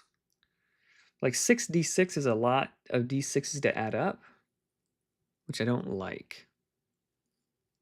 Yeah, it's the I like that the schools have an identity in the dice that they use, but it does make the scaling sometimes more difficult. If you want something to pierce, but you're doing d6s, that's going to be like pierce armor, but you're doing d6s, that's going to be difficult. You could add a flat modifier, but it's not going to pierce. Mm-hmm. Like there's a lot of dimensions to it, Mm-hmm. which is part of what's great about Nimble. But Okay, so what if this was like what if it deals like just on crit deals 10 more damage, like something like that. Like it deals more damage on crit.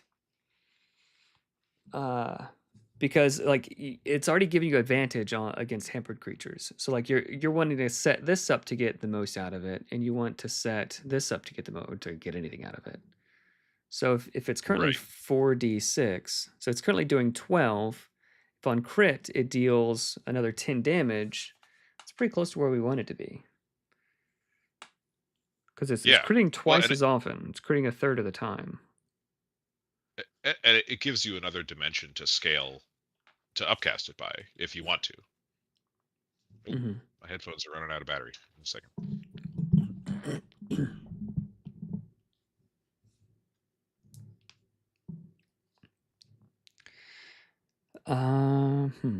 Okay, so four dice is probably as much as I want to be rolling at a time.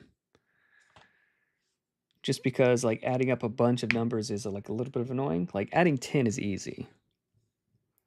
Yeah, yeah, So absolutely. all right, so what if we did this, Matt? What if we did this? I got a spicy idea. So what if we downgraded it to 3d6? 3d6.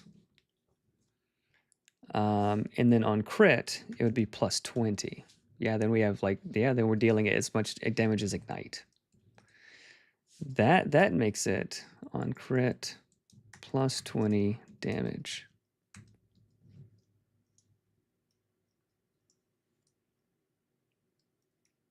And it encourages team play. It encourages the Song Weaver to give you advantage. It's like everybody help this person crit.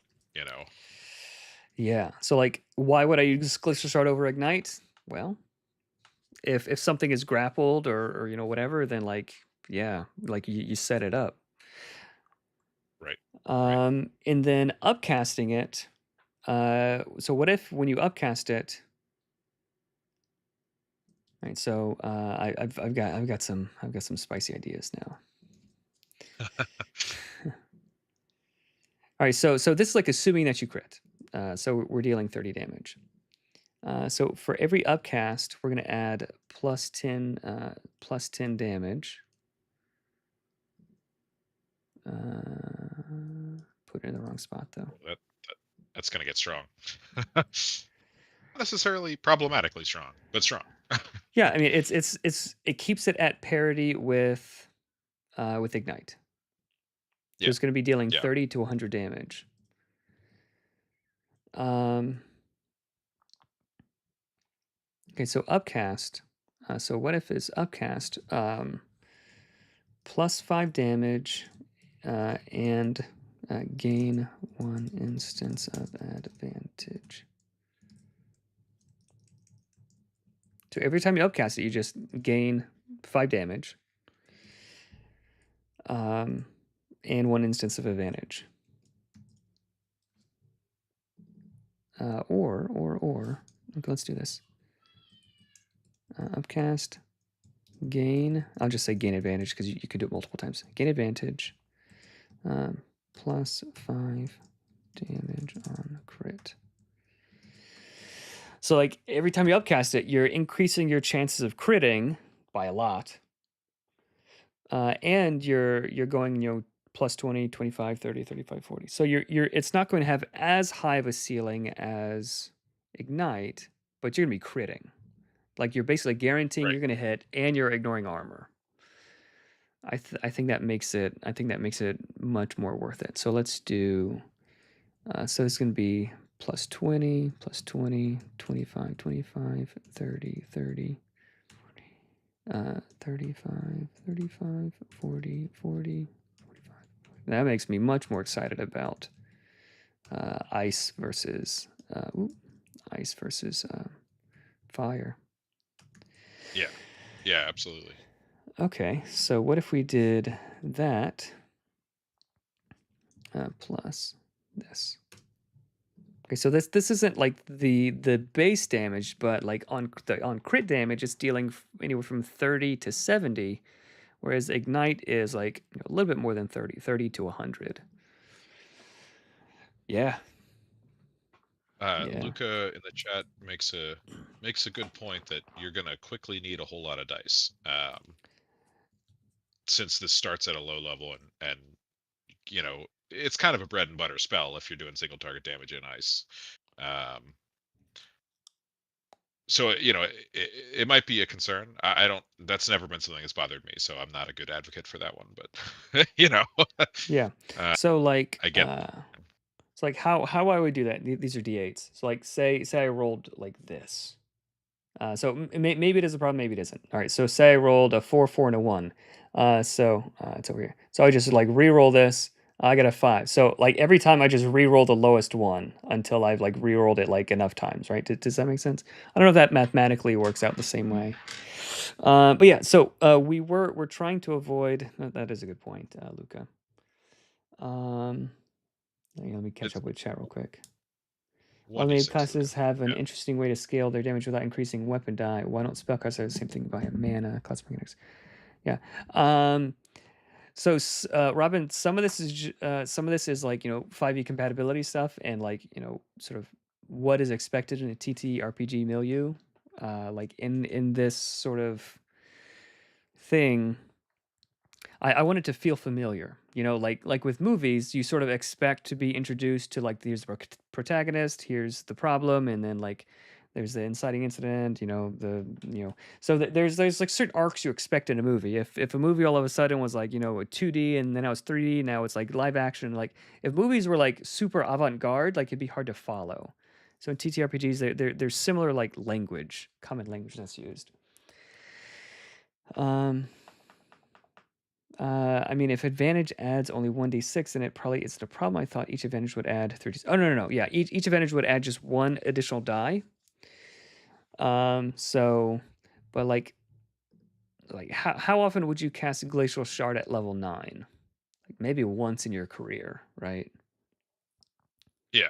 Yeah, and So, especially because like after upcasting it like 4 times, like you're critting. Like it's happening, yeah, yeah.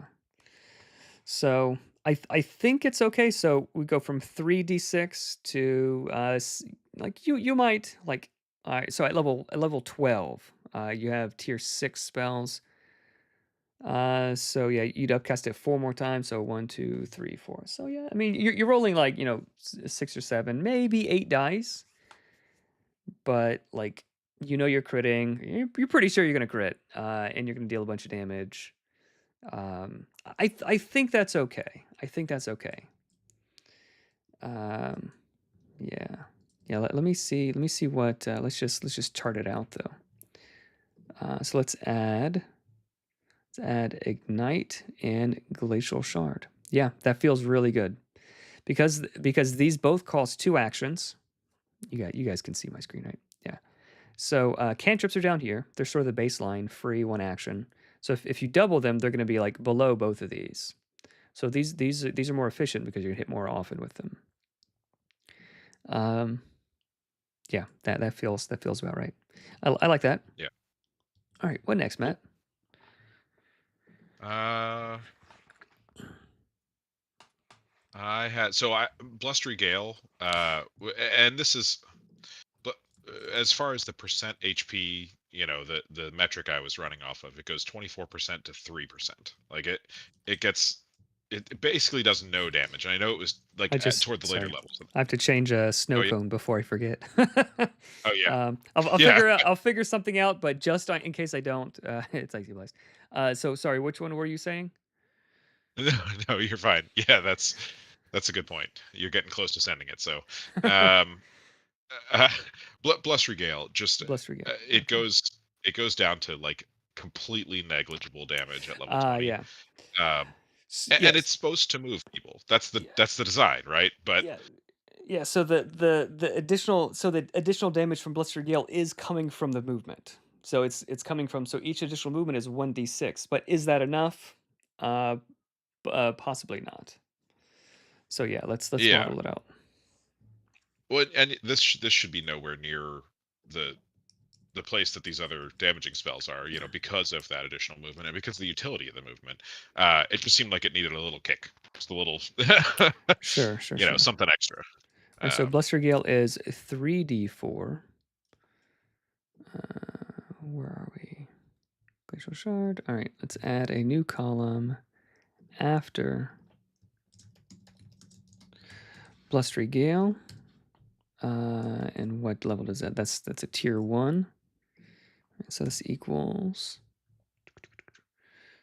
3d4. And then it moves. It moves 2 spaces. So on average, it's going to be 3d4 plus 2d6. So to plus 6, basically. yeah, yeah. I mean, you're right. I factored that in utility wise, but I didn't factor it in damage wise. So this one might be okay. Um, but I'm glad we're looking at it. Yeah, 9, 9, 12, 12. So we'll look at it that way, and then we'll look at it like best case scenario. You're targeting a small creature, or you're just like yeeting something off a cliff, or Yeah, like you can yeah, hit one creature into another creature and like deal damage to both of them. So like there is a little bit of additional subtle utility there, but maybe it's not good enough. Like all the spells that like we've played physically at my table, like them failing, like I see immediately that spell's not good enough. But right. I haven't I haven't had that experience with all of them yet. Yeah, yeah. Uh, okay, so is this, if you just want to sanity check, I went up by 3 correctly. 21, 21. That looks close enough at least. Plus this. And is Well, that vicious? Bluster Gale? It's not vicious. no, I don't Sorry? think so. I don't think so. No. Okay. The other thing I was going to say was, I this was one that I wished that there was a simple a nimble way, for lack of a better term, uh, to allow it to push at higher levels, to push bigger targets. Right? It's like it would be cool to be able to like shove an ogre, when you're Mm-hmm. upcasting it 4 levels or whatever. But there's just, you can't go one size per upcast, and anything else Yeah. gets fiddly. Like that's the problem, right? Mm-hmm. Okay. So yeah, let's think about that. Move a medium target 2 spaces. Advantage against flying or small, tiny target creatures with them twice far. Okay, that's fine. Move large.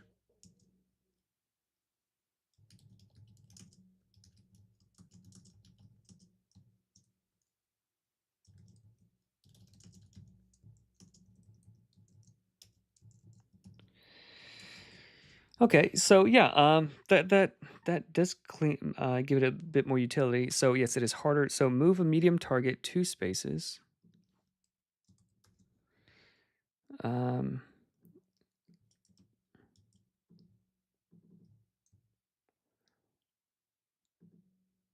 Advantage against flying. Mm-hmm. Yeah, well, and I like I said, I hadn't factored in the damage from pushing them into a wall, pushing them into each other, whatever that Okay. is. Yeah. So you might be right. This might be okay. It might be too good. I don't know. I don't think so. Okay, so 3d4 bludgeoning, advantage against flying or small slash tiny targets. Move a medium target 2 spaces. A small.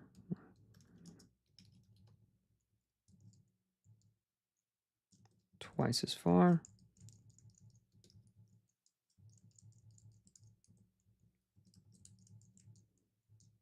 A large target half as far. Yeah, you definitely need a cap on it at large, right? It doesn't make sense to be pushing huge things around, no matter how Correct. powerful your wind is. Yeah. Yeah, but like I mean, like most creatures are sort of in that range. Right, right. Okay, yeah, I think that's how it was initially, and I just sort of like streamlined it a little bit, but I think we lost some. Yeah, I'm okay with that. Okay, Cool. Yeah. so like this is like assuming a medium creature, and their like back is against a wall or like against like another enemy. So like they don't move, but you're just adding like the 2d6 or whatever. So comparing, so let's add blustery gale to here. Looks like we have a little something that's not right.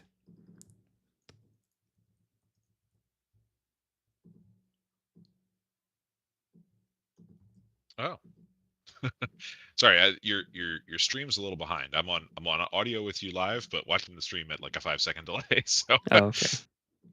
it's just it's strange. But yeah, you're right. Something's weird there. Oh, there we go. We got it. Yeah. So the damage is even with the movement, the damage is yeah. So yeah, it was incorrect. Even with the movement, the damage is leaves a little bit to be desired. Um, against a medium target, but like this would just chew up small targets. Right, right. Equals Well, this and times 2. there's something to be said too for the fact that like if you're going against a large target, yeah, you're not going to have the knockback damage, right? But if you can push a small target into a large target, like Yeah. they're still So going to get that strong yeet, you know? yeah, against any small or small target or tiny target, like it's dealing as much damage as Glacial Shard. So it's dealing very competitive damage. Right. Um,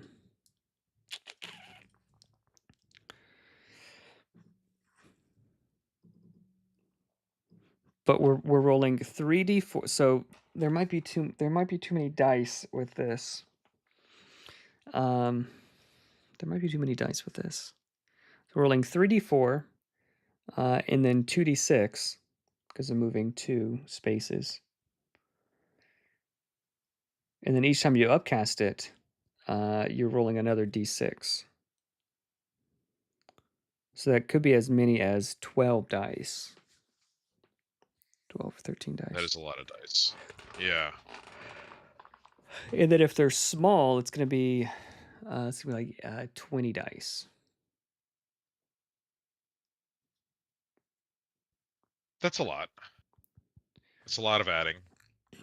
But Yeah, it's a cool mechanic to play with the pushing, you know? Um it is. It is. Um, yeah, I want to. This one might need to be reworked a little bit. I like the idea that this is best against smaller, tiny targets or flying targets. could you I agree. Yeah. Could you possibly do what you did for Entice and like increase the fall damage or push damage by a die size or something? Instead of increasing the force. Um, but yeah, could do that. I don't know how that would play out numbers wise, but it's an idea. Yeah, so all right, the maximum is 2 spaces, or 4 spaces if you're small or tiny. A large target, 1 space. All right, so that's just easier. So instead of +1 movement, it could be plus damage from forced movement. Okay, so let's think about what that means in a second. Move medium target 2 spaces. Um,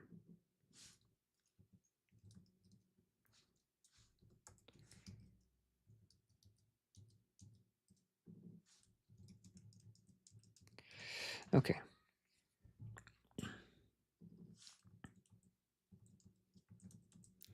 Sorry, I'm just figuring out the best way to word some of this. Okay, 3d4 bludgeoning, advantage against flying or small/tiny targets.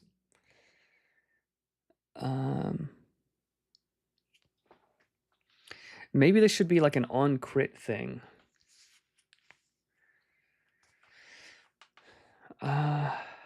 No. I think it should be a reliable moving thing.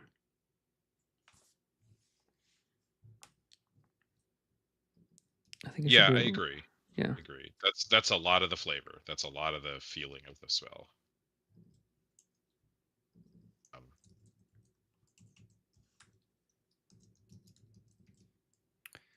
well, and it makes it.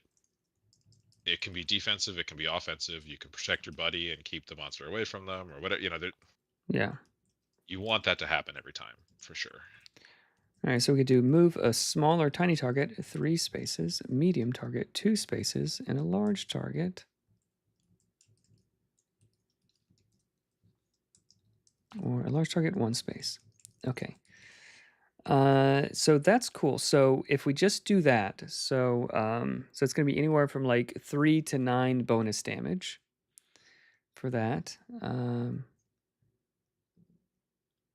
It's going to be anywhere from 3 to 9. So let's just say 6 bonus damage at level 2 and 3. So it's dealing much less damage than Ignite, which that's fine.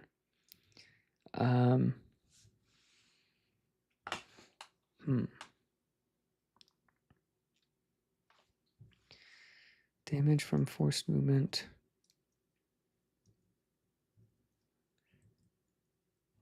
Yeah. Is it a per square force movement uptick, or is it a total?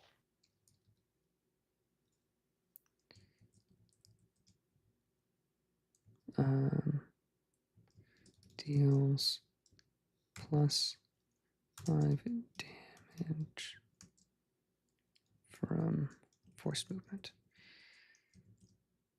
What if it was just something like that? So we could deal 15, 10, or 5. Okay, we're cooking. It's the one, as I'm reading through this, the one problem that there is now is that if you just want to move a target, you're not interested in like I just want to get this guy out of here. You know, like, I don't care if I do damage or blast a guy off a cliff or something. You know, upcasting it does nothing for you. You know, Right. You know, the problem with upcast increasing the movement means like each time you do it, that's an additional die. So I want to I limit know. yeah. So No. I think 3 or 4 dice is as much as I really want to be rolling frequently. And this is a tier 1 Yeah. spell, so it could be used like every turn. And I mean, it's a good point too that you also don't want to necessarily be pushing a medium character like 8 squares. Like that's excessive. Yeah. Yeah. I mean, it's cool, but Right. But you should have to cast it multiple times to get somebody like really far, you know. So I guess that's okay. That's okay. The loss of utility is probably okay. Um, plus 5 damage from force hmm.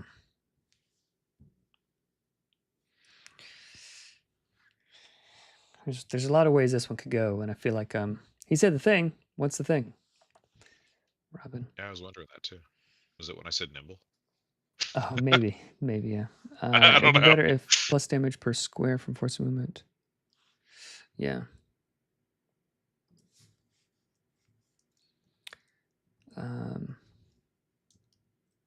Yeah, that's true. Deal 5. Yeah, like how do I phrase it? Deal 10 damage per square moved. Something. I'm Like per on the right die, track. Yeah. like per die of force movement, or Increment the. yeah, we're definitely Paul. We're cooking. We're getting there. Upcast, increment the forced movement die. D6, D8. This may or may not be the direction we go, but D8, D10, D12, D20. Okay, so 1 mana, 2 mana, 3 mana, 4 mana, 5. So by the time you upcast it at 5, it deals no additional damage, which is inelegant. Yeah.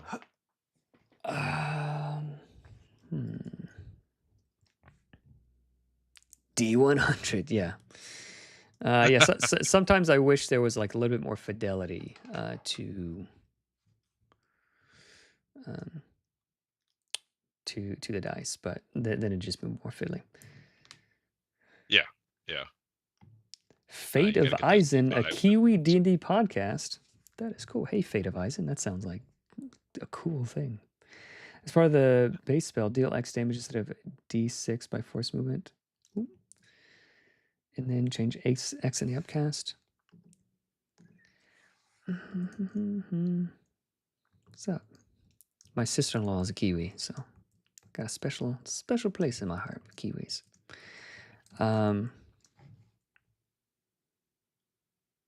Yeah, I mean, if it was something that was if simplifying it down at all could help, the 3d4 honestly kind of feels like an afterthought at this point. Just making this a creative force push might be,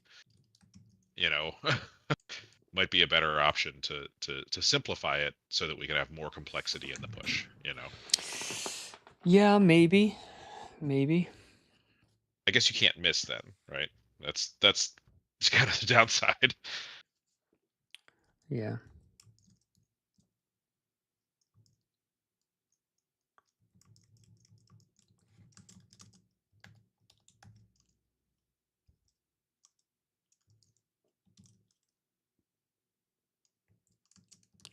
Kiwis also delicious fruit, I will say. And nice bird. Here's a contentious one. Do you eat kiwis with the skin on or the skin off? No, you can't eat the skin. Somebody told me that they did that once, and I tried it, and I was like, I kind of like this actually. Like, Oh it's yeah, weird, okay. but I kind of like it. Yeah, It it's might worth be a try. like some of those potatoes. Like you can eat some potatoes with their skin on, but others it's just like it tastes like That's eating true. a paper bag. Kiwis are Right, great, no right, skin. right. Yeah. Yeah. Yeah. You just like slice them in half and just like put a spoon like you.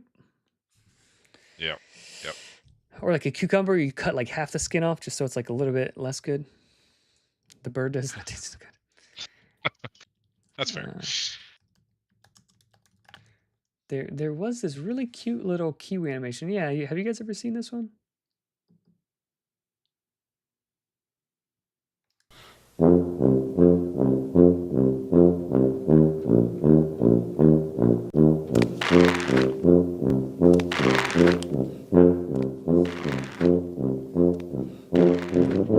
This is old from when I was back in school. I didn't do this, by the way. This is just something I remember. Oh yeah.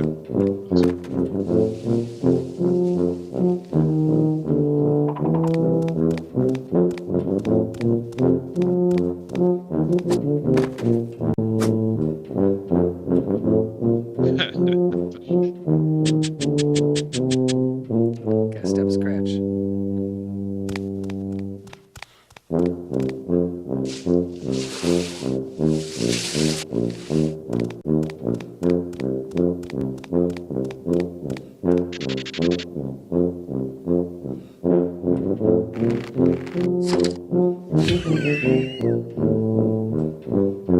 Agile, like that's really cool. Work with birds and stuff.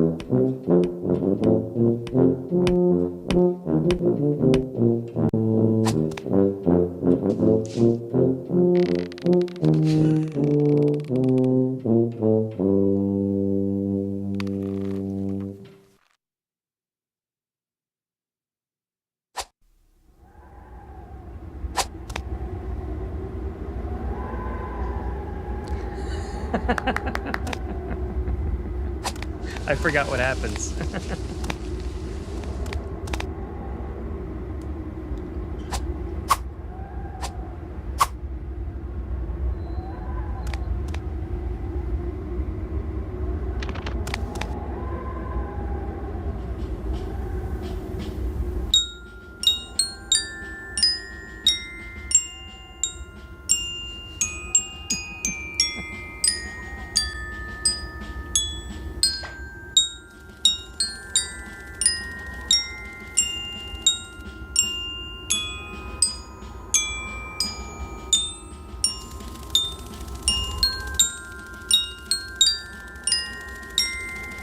This one can fly.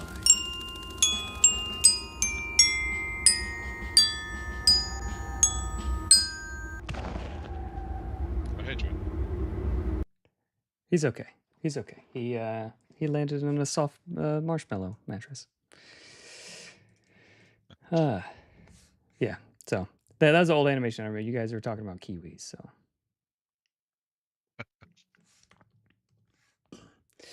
Where were we?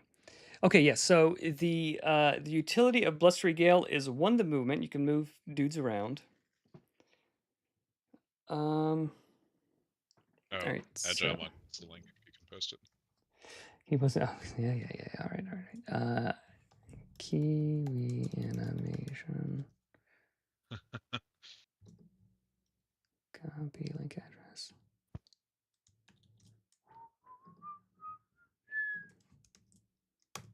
There you go, my man. Yeah, that's old classic from back when I was in school.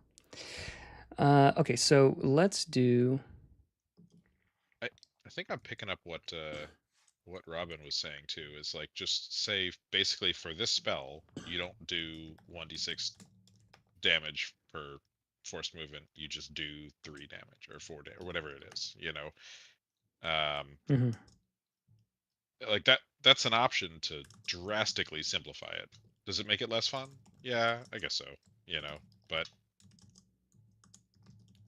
it would definitely allow us to do all the fun pushing and pulling stuff that we want to do, but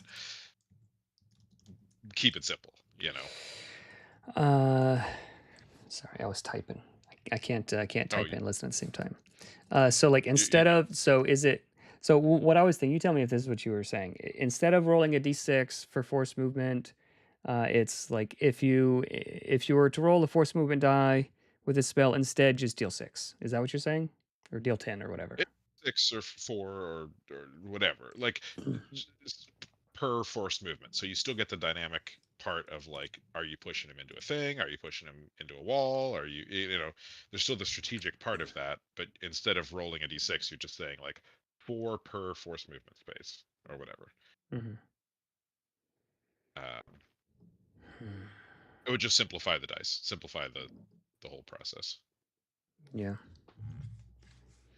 We could do like a instead of rolling forced movement dice with this spell deal. Take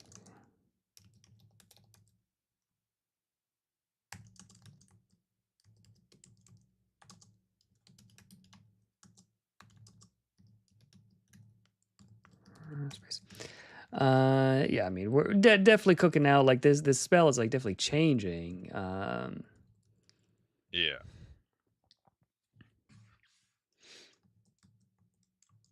I don't know that these bullet points help. I think it just makes it seem more complicated. On hit, move a small shiny target 3, 3, 2, 1. Like that. That feels fine. Maybe a little bit more. It could be like 3, 3, 2, 1 seems fine. Yeah, I think for a baseline that seems good. And if we simplify the rolls, if we take the complication out of the dice, we can go back to increasing force movement. Which I think is it's a fun mechanic.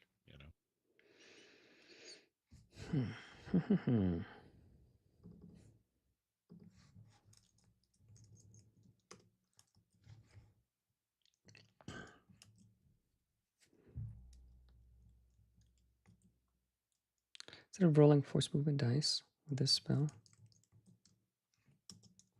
deal.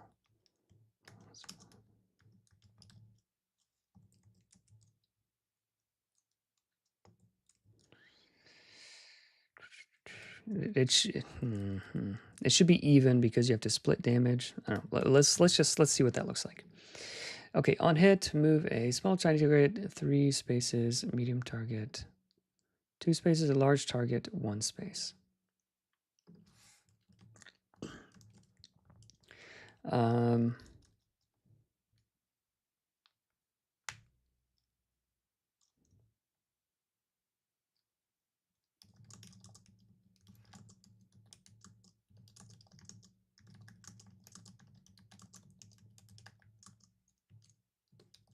While you're cooking on this, I'm just going to answer Agile in the chat. Yeah, go for it.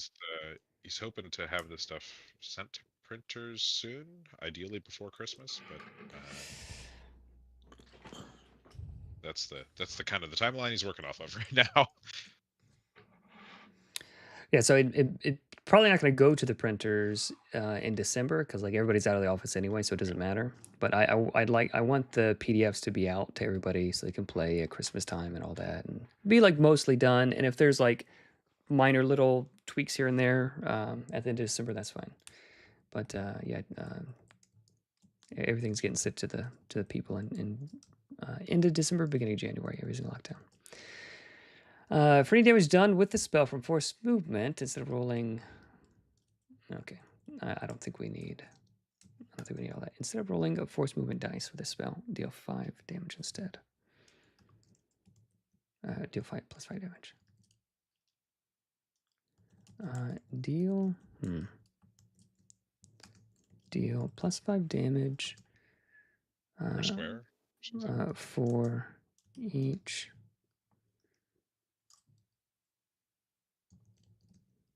instead of rolling.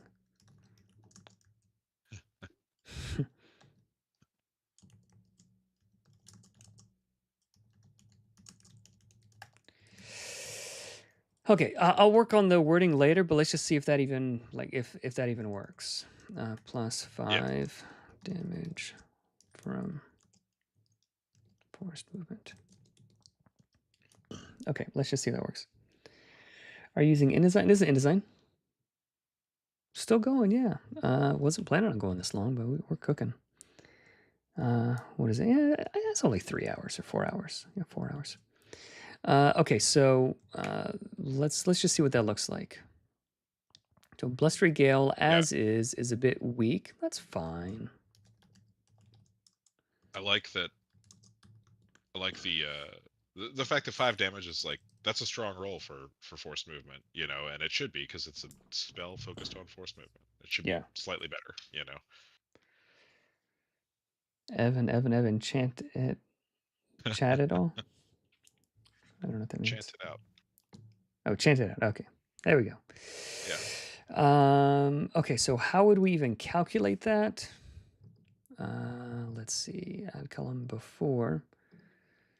So let's just take the medium creature. So we're moving 2 spaces. Yeah. Okay, so like you're going to use these spells in the best case scenario. Otherwise, you'd use a different spell. All right, so 1d4, just because there's a chance to miss, whatever. Okay, so this equals 1d4 plus This. I put it in the wrong spot. Preserve row. And this. Okay, so it's gonna be 5 damage. No, it's gonna be 10 damage, right? Because if they move Yeah. in 2 spaces, yeah. Yeah. Right. 10 Best case scenario, damage. they're up against a wall. Yeah. So 10. So it's just gonna go. It's just gonna increase by 10 every other level, right? Are we upping it 1 square or 2 squares of? So the distance you're knocked back doesn't change. Oh, It's just okay. you could be moved up to 2 spaces, so it's 5, 10. Right. So at level, casting at tier 2, it's going to deal 10, 20. Yeah. Okay. Yeah. 20, 30. Yeah. So I think that's what it's going to do. 20, 20, 30, 30, 40, 40. 50, 50. Might be too good. Yeah, I was gonna say it's gonna get strong. 100 damage. So yeah, it deals 103 damage.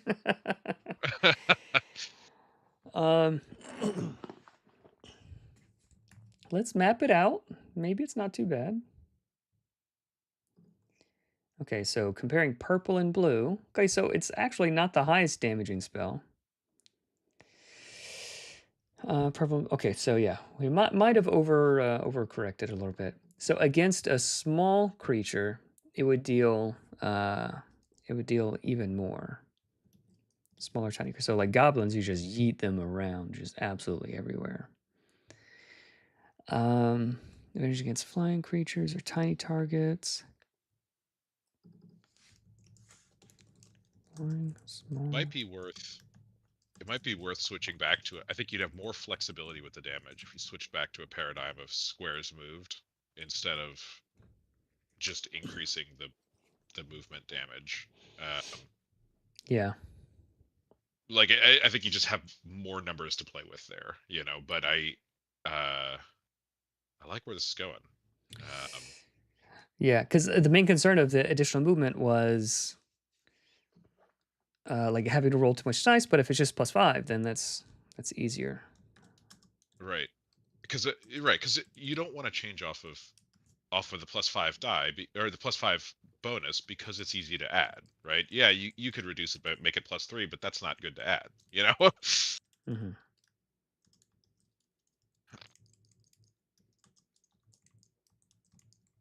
That way it has a little more utility. And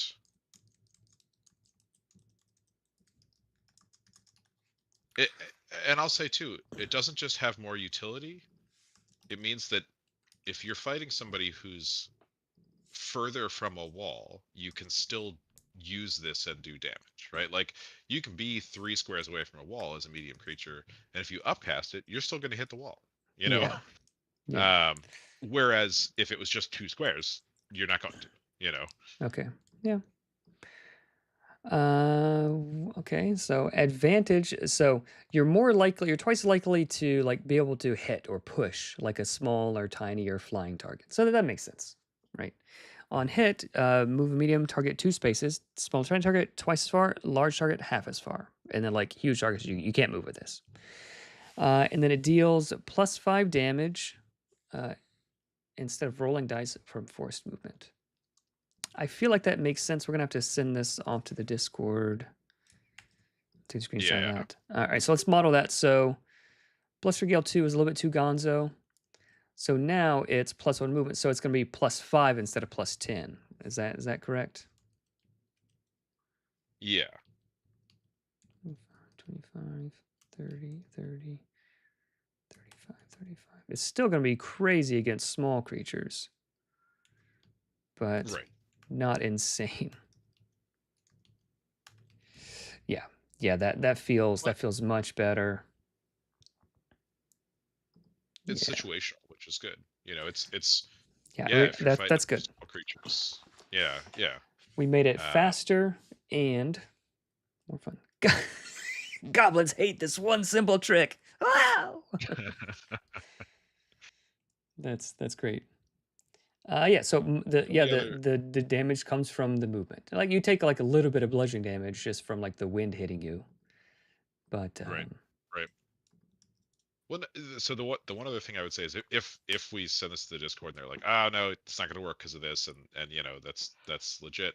Um, the only other thing I could say is like a way we could scale it is by making it a cone and making it wider, right? Is being able to push people back less, but a wider area of people.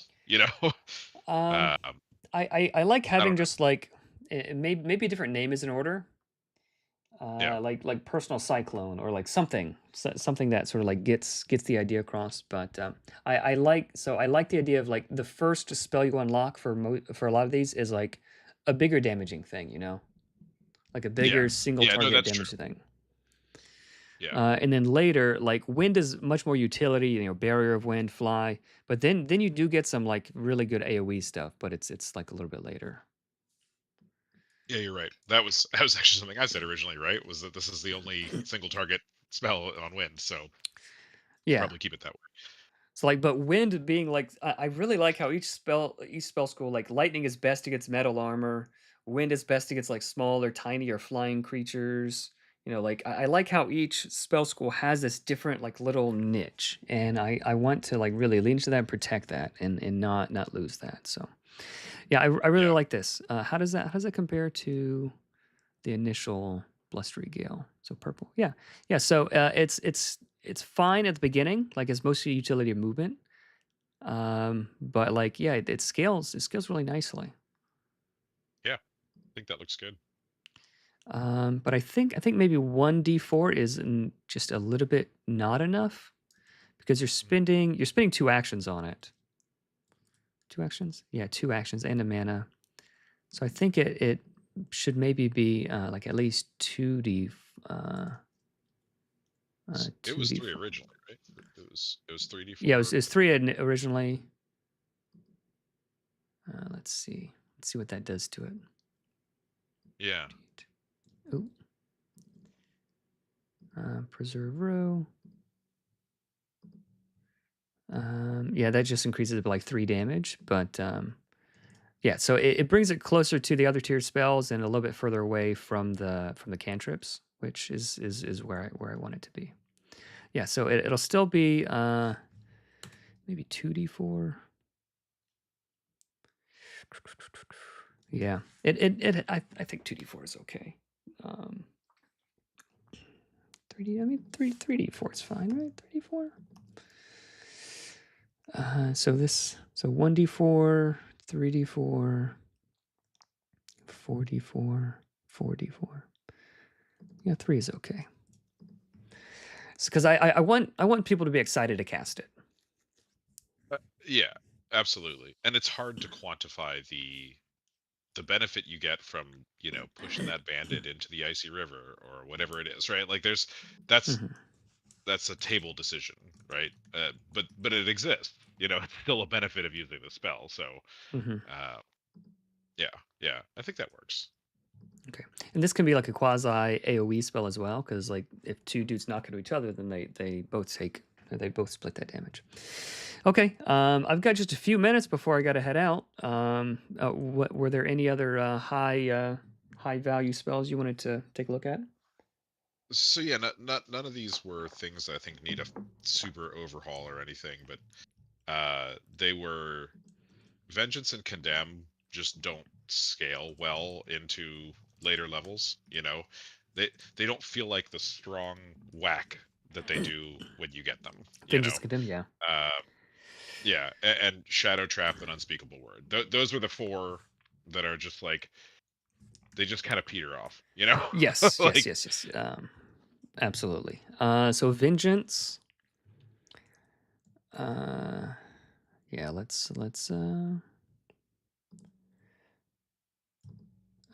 so I put in Add there. column after. Yeah, my suggestion for Vengeance was add 1d20 per tier, and Condemn was add 10 per tier. 10 might be a little bit strong. it was just a round number. But it they're still. I'm more okay with them being higher damage just because they're triggered by a reaction. Like Mm-hmm. it's extremely situational. um, and it still does slope down a little bit. The line of like felt damage or whatever still does slope down a little bit. It's not like it increases as you upcast. Mm-hmm.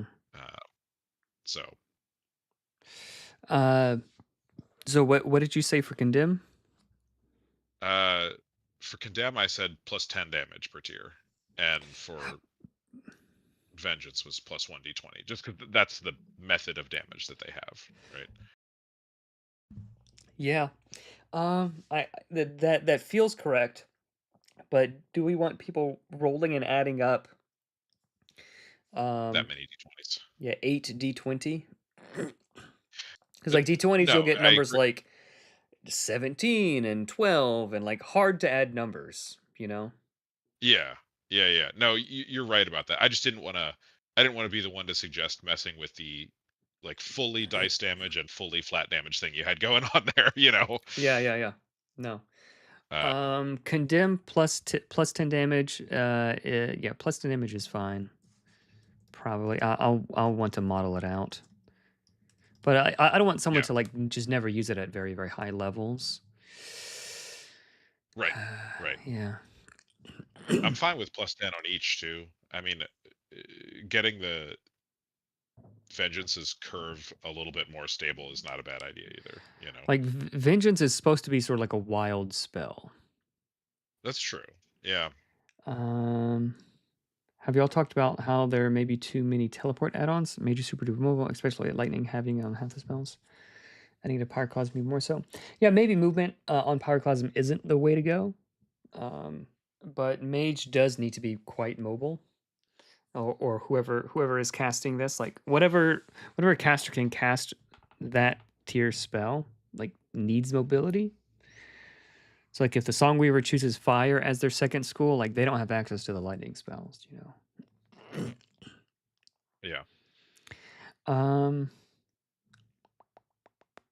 yeah, what can we do with vengeance? There's no dice higher than d20 really, and d100 is doesn't work at all levels.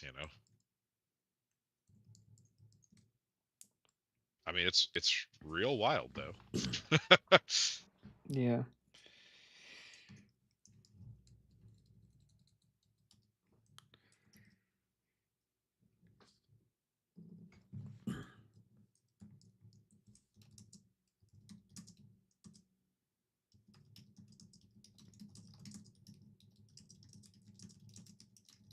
What if it granted advantage? Like they begin glowing.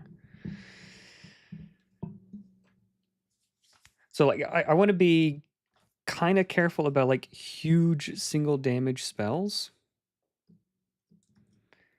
Um, Yeah. I do want to be careful about that.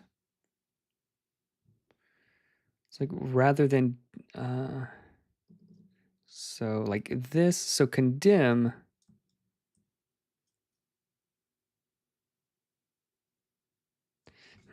So like the next one attack, the next one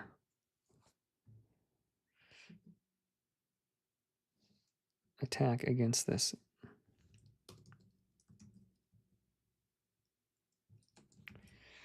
Officially notification. Woo! Bwah, bwah, bwah.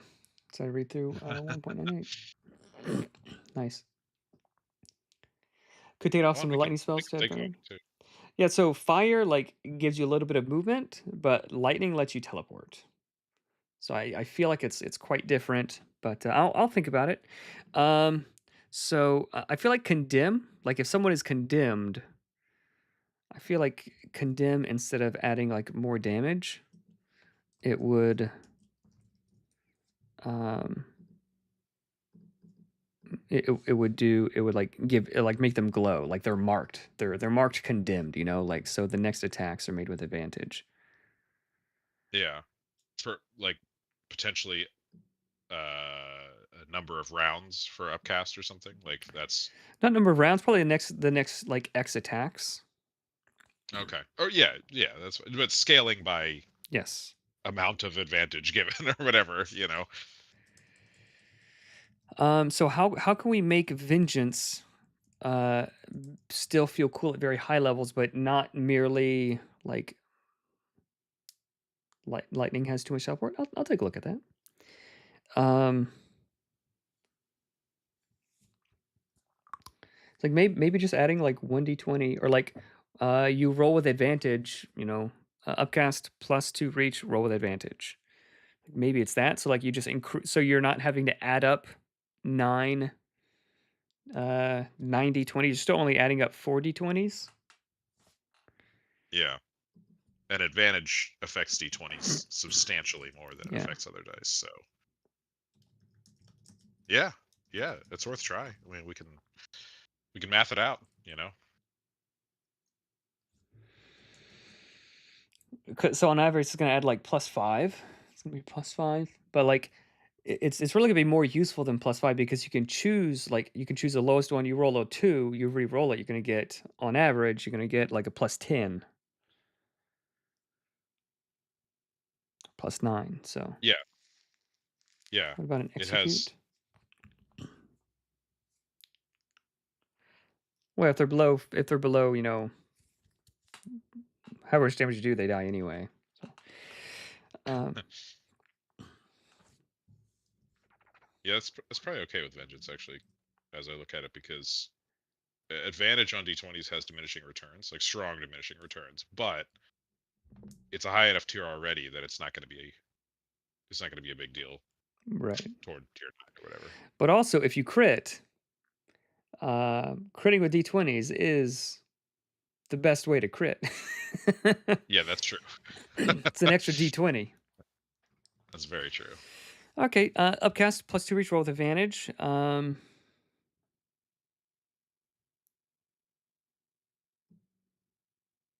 don't think we need to see reduced or mitigated. Um,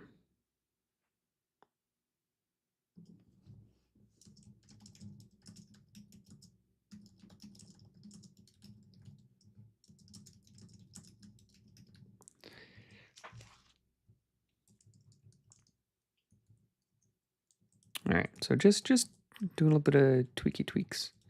Damage 50.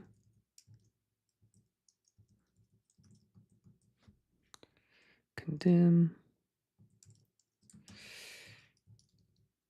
Um, That's good too because it feels supporty, like like this spell school does.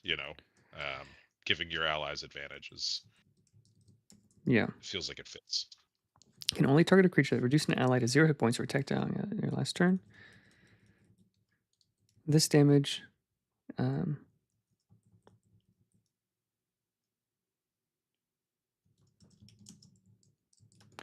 this tokens this creature is made with. Add manage. Advantage. So now we can say upcast plus 1 reach, plus 1 attack with.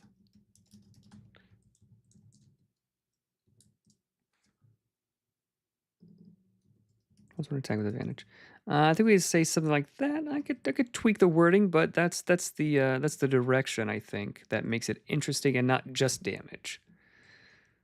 Yeah, yeah, Like marking that someone sounds like good. you are a condemned goblin. People have an easier time Right. attacking you. That feels very condemning. Vengeance, I feel like I think we're making vengeance like more reliable, which is fine, I guess. Like the higher level you get, the more reliable your vengeance will be. Uh, plus 2 reach roll with Yeah. advantage. I think that's okay. They feel different now. They feel very different now. They did feel a little bit the same before, and so yeah, I agree. That's it's good to have that difference. Hmm. I'm happy with it, but I feel like could be just a little bit better.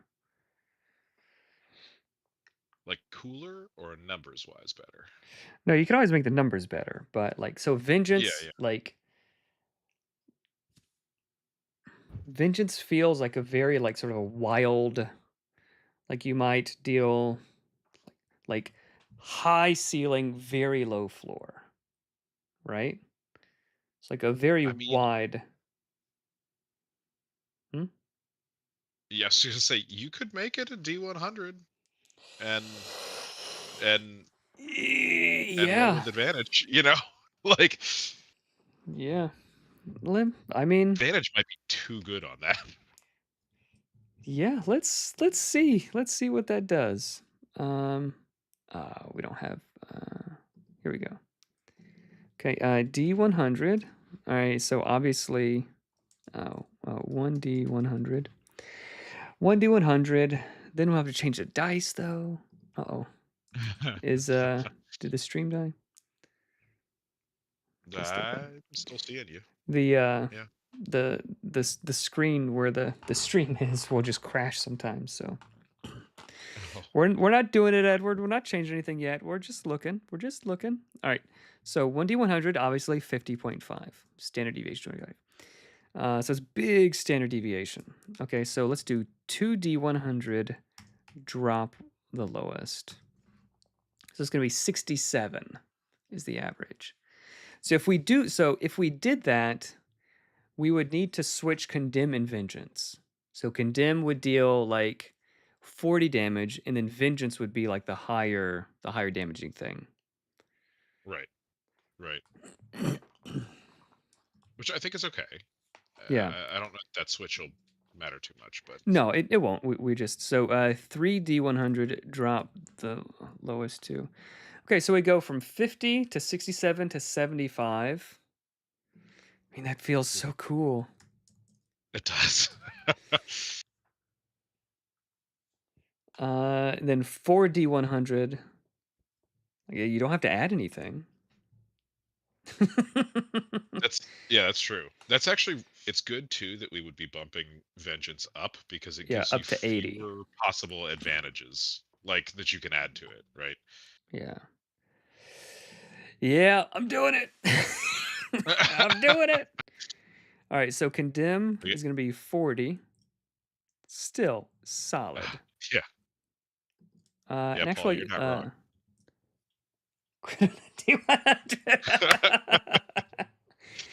that would be something you remember till you have great grandkids. Yeah. I was there at the time we rolled the crit on vengeance. It was amazing. We wet our pants. All right. So ignite at level 4 deals 30 damage.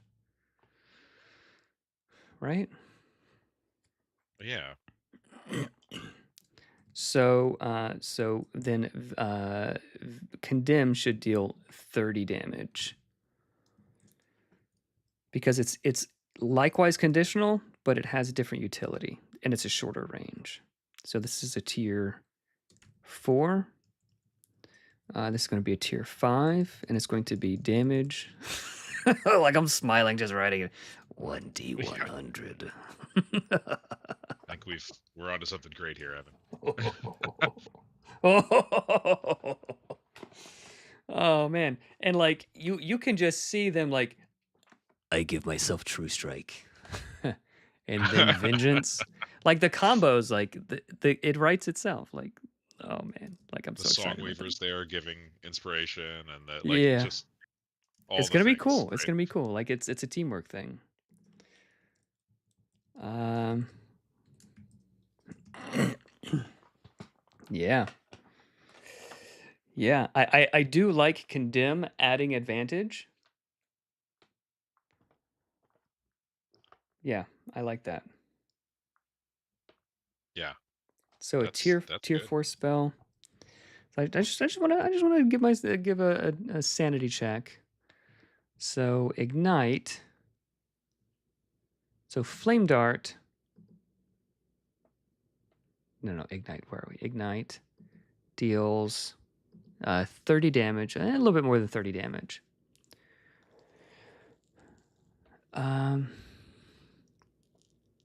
Yeah, I mean the math works out. Like the math works out. Like it's I'm not worried about that. At level 5 deals 40 damage. So we might need to lower the range, lower the reach. Yeah. Yeah. So the reach should probably be 1. Like you have to be adjacent to them. Like with such a wild swing. And then upcasting, yeah. So like it does need some like limitations, right? It's like you've got to be there face to face. And then I think we need to change this. Cut this, tweak these two.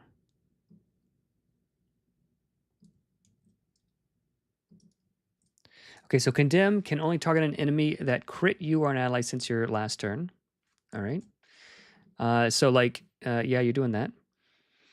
And then vengeances can only target a creature that reduced an ally to 0 or attacked a dying ally since your last turn. So that, yeah, so like there's some big limitations on it, but man, D100. So what situations would you use this in then? So I'm just trying to think through, like, all right, you're probably a healer of some kind, whether you're an Oathsworn or a shepherd, right? And Yep. you're going to stand next to your guy who's down, right? Mm-hmm. Um, I would be very surprised if you ever activated this by an attack taking somebody to 0. Like, the chances of you standing next to somebody when an attack takes them to 0 is No, you don't need to stand probably next to them. small. But isn't it? It's reach 1 now. Yeah, to be able to attack to hit the creature. So you have to be next to the creature that downed somebody. Right. Yeah. Right. Exactly. Right. Okay. So Yeah. your Yeah. ally just has to be dropped to 0. So like anywhere in the encounter, basically, like anywhere that you know of. Oh, it's not necessarily the one that you're attacking Correct. with vengeance. Does not have Correct. to be the one that attacked. I gotcha. Yep. Okay, that works. That's still. I didn't want it to be so rare to activate that it was. No, it's anytime Yeah. Okay.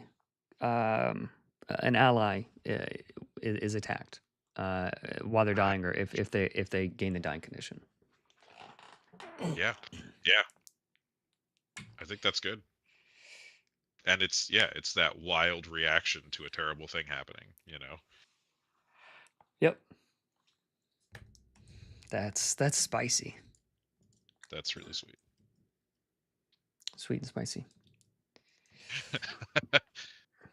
Yeah, we said those things, those flavor things. Yeah. Okay. Were there any other spells that? I know you said you're getting ready to go, so don't hold it on my account. We can always pick Well, up later. I was gonna go check on the kids, but I think my wife took them out. So. Oh, it's like, well, that's important though. No, that's fair. Shadow Trap and Unspeakable Word is not as bad as the others, but Shadow Trap is a huge drop in damage. It starts off extremely good, and like Right. probably better than Ignite, honestly. Well, it's much more conditional than Ignite, so that should be okay. All right. So where's Shadow Trap? Look I for the mean, it purple. requires somebody getting up next to you, and you have a mechanism for getting them there. But Ignite requires a crit on a 1d10 basically to get, to be able to. But like yeah, other people can like add smoldering and stuff. So like Ignite is like a nice little bonus That's true. when you do it. But like having bad dudes next to you is like that's not a good situation to be in. That's true. That's true. The risk is higher too. Yeah. Yeah. So being able to attack Uh, from range is always it shouldn't deal as much damage. Okay, so we have where is it? Shadow Trap. So it goes from like 60% down to 7. Yeah. We need to that's increase that. that was actually the first one I added here. I was like, oh boy. Okay. Add column after Shadow Trap. And that is what, a tier 2 spell? Tier It's 1 tier 2. Yeah, spell. it starts early. Yeah. That's tier 1. Tier Yeah. 1, yeah. Equals. That equals what? 3d12? Yeah. Equals 3d12. And that just doesn't scale, right? Like no damage scales. Yeah. It doesn't scale at Plus all. one Yeah. size category. And the size category is like that's cool. Like I like that part of it, but there should be a reason to upcast it at tier 9 if you wanted to. right, because you surpass the size category usefulness at 5 or something. Column after.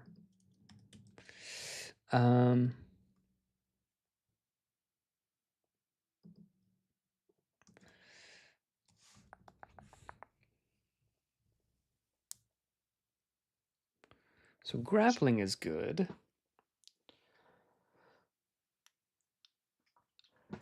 What if it dealt Yeah. damage for as long as some of these that have, so I don't want to just add like a bunch of d12s because then you're rolling like 10 d12s or like 12 d12s. Right. And I don't really just want to add 10 to everything. I mean maybe that's the right answer, but I don't necessarily just want to add 10 to everything. Maybe it could You be can, like deals damage for as long as they're grappled or something, but I don't like and then I don't like damage over time things. yeah. I mean, I like where you're going. I know damage over time not ideal. But you could increase the DC to escape too, right? You could say like the higher you upcast it, the harder it holds them here, and the more damage it does, or whatever. Yeah. Yeah. Um,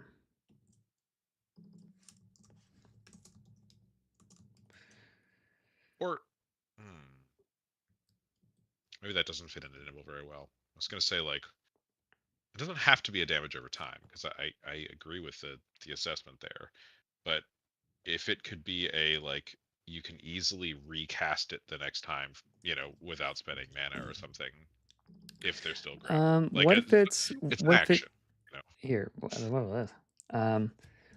Plus 1d12 damage when they escape. when they escape. Mm-hmm. Oh. So by default, it deals 3d12. 3d12 is easy enough to roll, and then whatever. So you're limiting. So like, there's a specific trigger that happens, so you don't have to like, oh, beginning of their turn, they have to do, But it's like when they escape, or if they, so there is danger. So like they can either choose to stay grappled, and not to the extra damage, or they can escape and take damage. Yeah, that's a right because everybody has advantage against them, right? That's actually Yeah. a difficult choice then. Yeah, and there's no. I'm assuming I'm reading this right that there's no the Shadowmancer or whoever doesn't need to stay in that range. They can escape then. They can Yeah, get out no, of there yeah, when they it's don't have to stay grappled. there. Yeah, the Right, Shadowmancer doesn't have them right, grappled. The other dude is right, right, grappled. right. The tendrils. Yeah, Um, I like where that's it's not bad. going. I don't Yeah. love. It's got some weird things. So like, I as the GM, like, all right, Brandon just upcasted at 9th level. Uh, deal 3d12 damage, and then like when he escapes, deals 9d12. Like I'll leave him. I'll leave him in the thing. Yeah. Um, Yeah, you're right. but I mean, then like the thing can't move, and every attack it gets it has advantage. So it is sort of like Well, a and it's win-win type of situation. right. I mean, if you upcast that at 9th level and use it on like a a big high level bruiser or skirmisher or something, like that's a big deal. Like being locked down into one place. All right, yeah, let's math it out. It'll be easy to math too, because it's gonna just be 3d12 and then just plus 1d12. All Yeah. right, all right. Shadow trap. Um, Shadow trap new. There's gonna be this. No, this.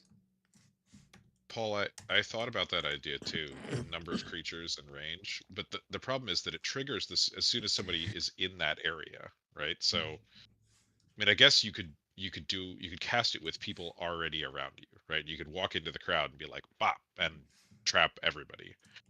Um, But if you don't do that, as soon as somebody walks in, it triggers whether there's nobody else there or not. It's just a weird mechanic with that trap aesthetic. Let's see if this works.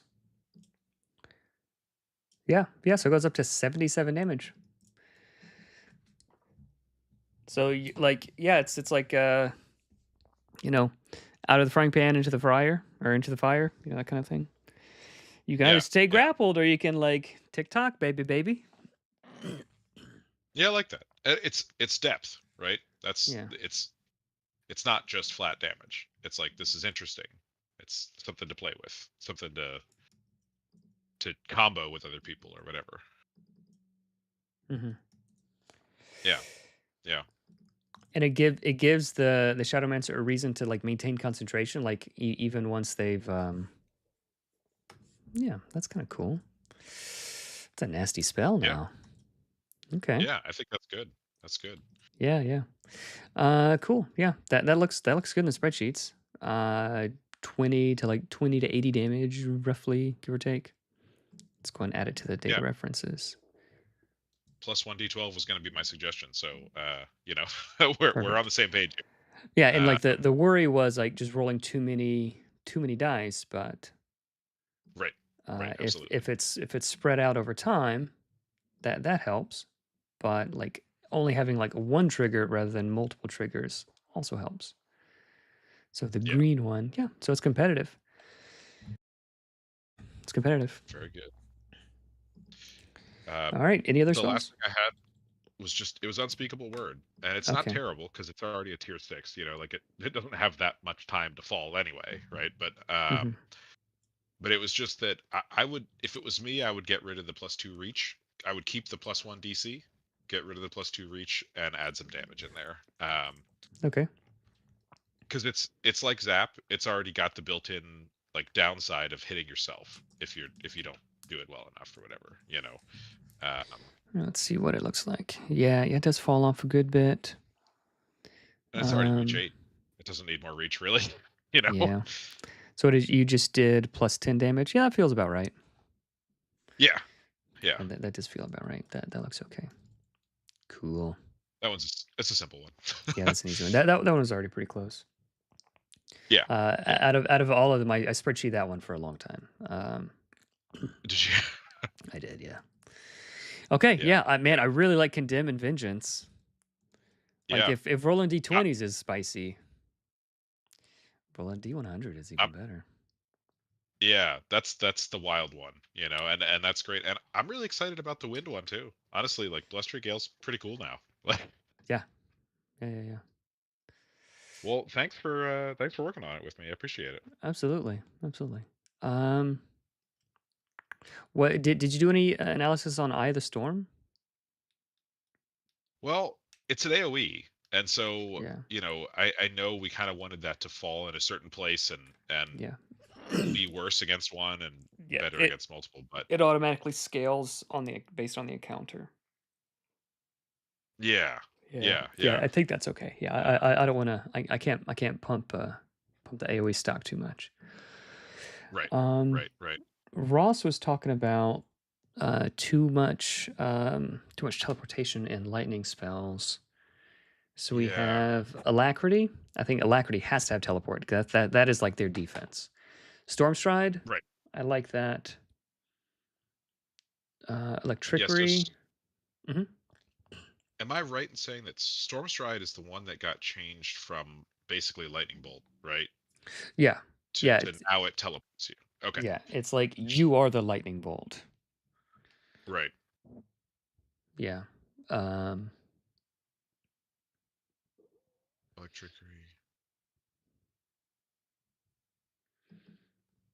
I think it's okay. Like teleportation is sort of like the thing about lightning. I don't know that it's too much. Edward, this is Double King. It's Matt. Has been chatting with me. Hey. So he doesn't recognize your radio voice yet. Oh, we'll get there. Yeah, DJs will always say like, "Hey, this is DJ so and so. What's up?" Not that anybody listens to the radio anymore. I wonder how much of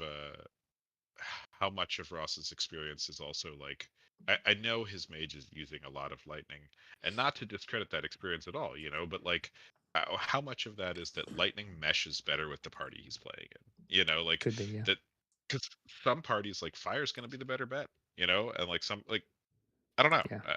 Yeah. Yep. Yep. In a really defensive party, you don't need the teleportation as much. Right, Okay. right. All right. I think I'm gonna call it there. This stream has been going on for long enough, but very productive. Very, very productive. Thank you so much. Appreciate your help. Yeah, absolutely. And I'll think on the lightning thing. If I can come up with any interesting ideas, I'll send them to you. But Okay. yeah, Yeah, we'll look at it. like maybe remove teleportation on one. Like if there's too much teleportation, like maybe, but just barely. Yeah, yeah, Because yeah. there is the teleportation lightning utility cantrip. So yeah, if we're gonna remove it, we're gonna remove it from just one. So Yeah, yeah. Okay, all right, guys. sounds good. We're cooking. We're cooking. So thanks for hanging out, everybody. Talk to you later. See Bye. ya. And,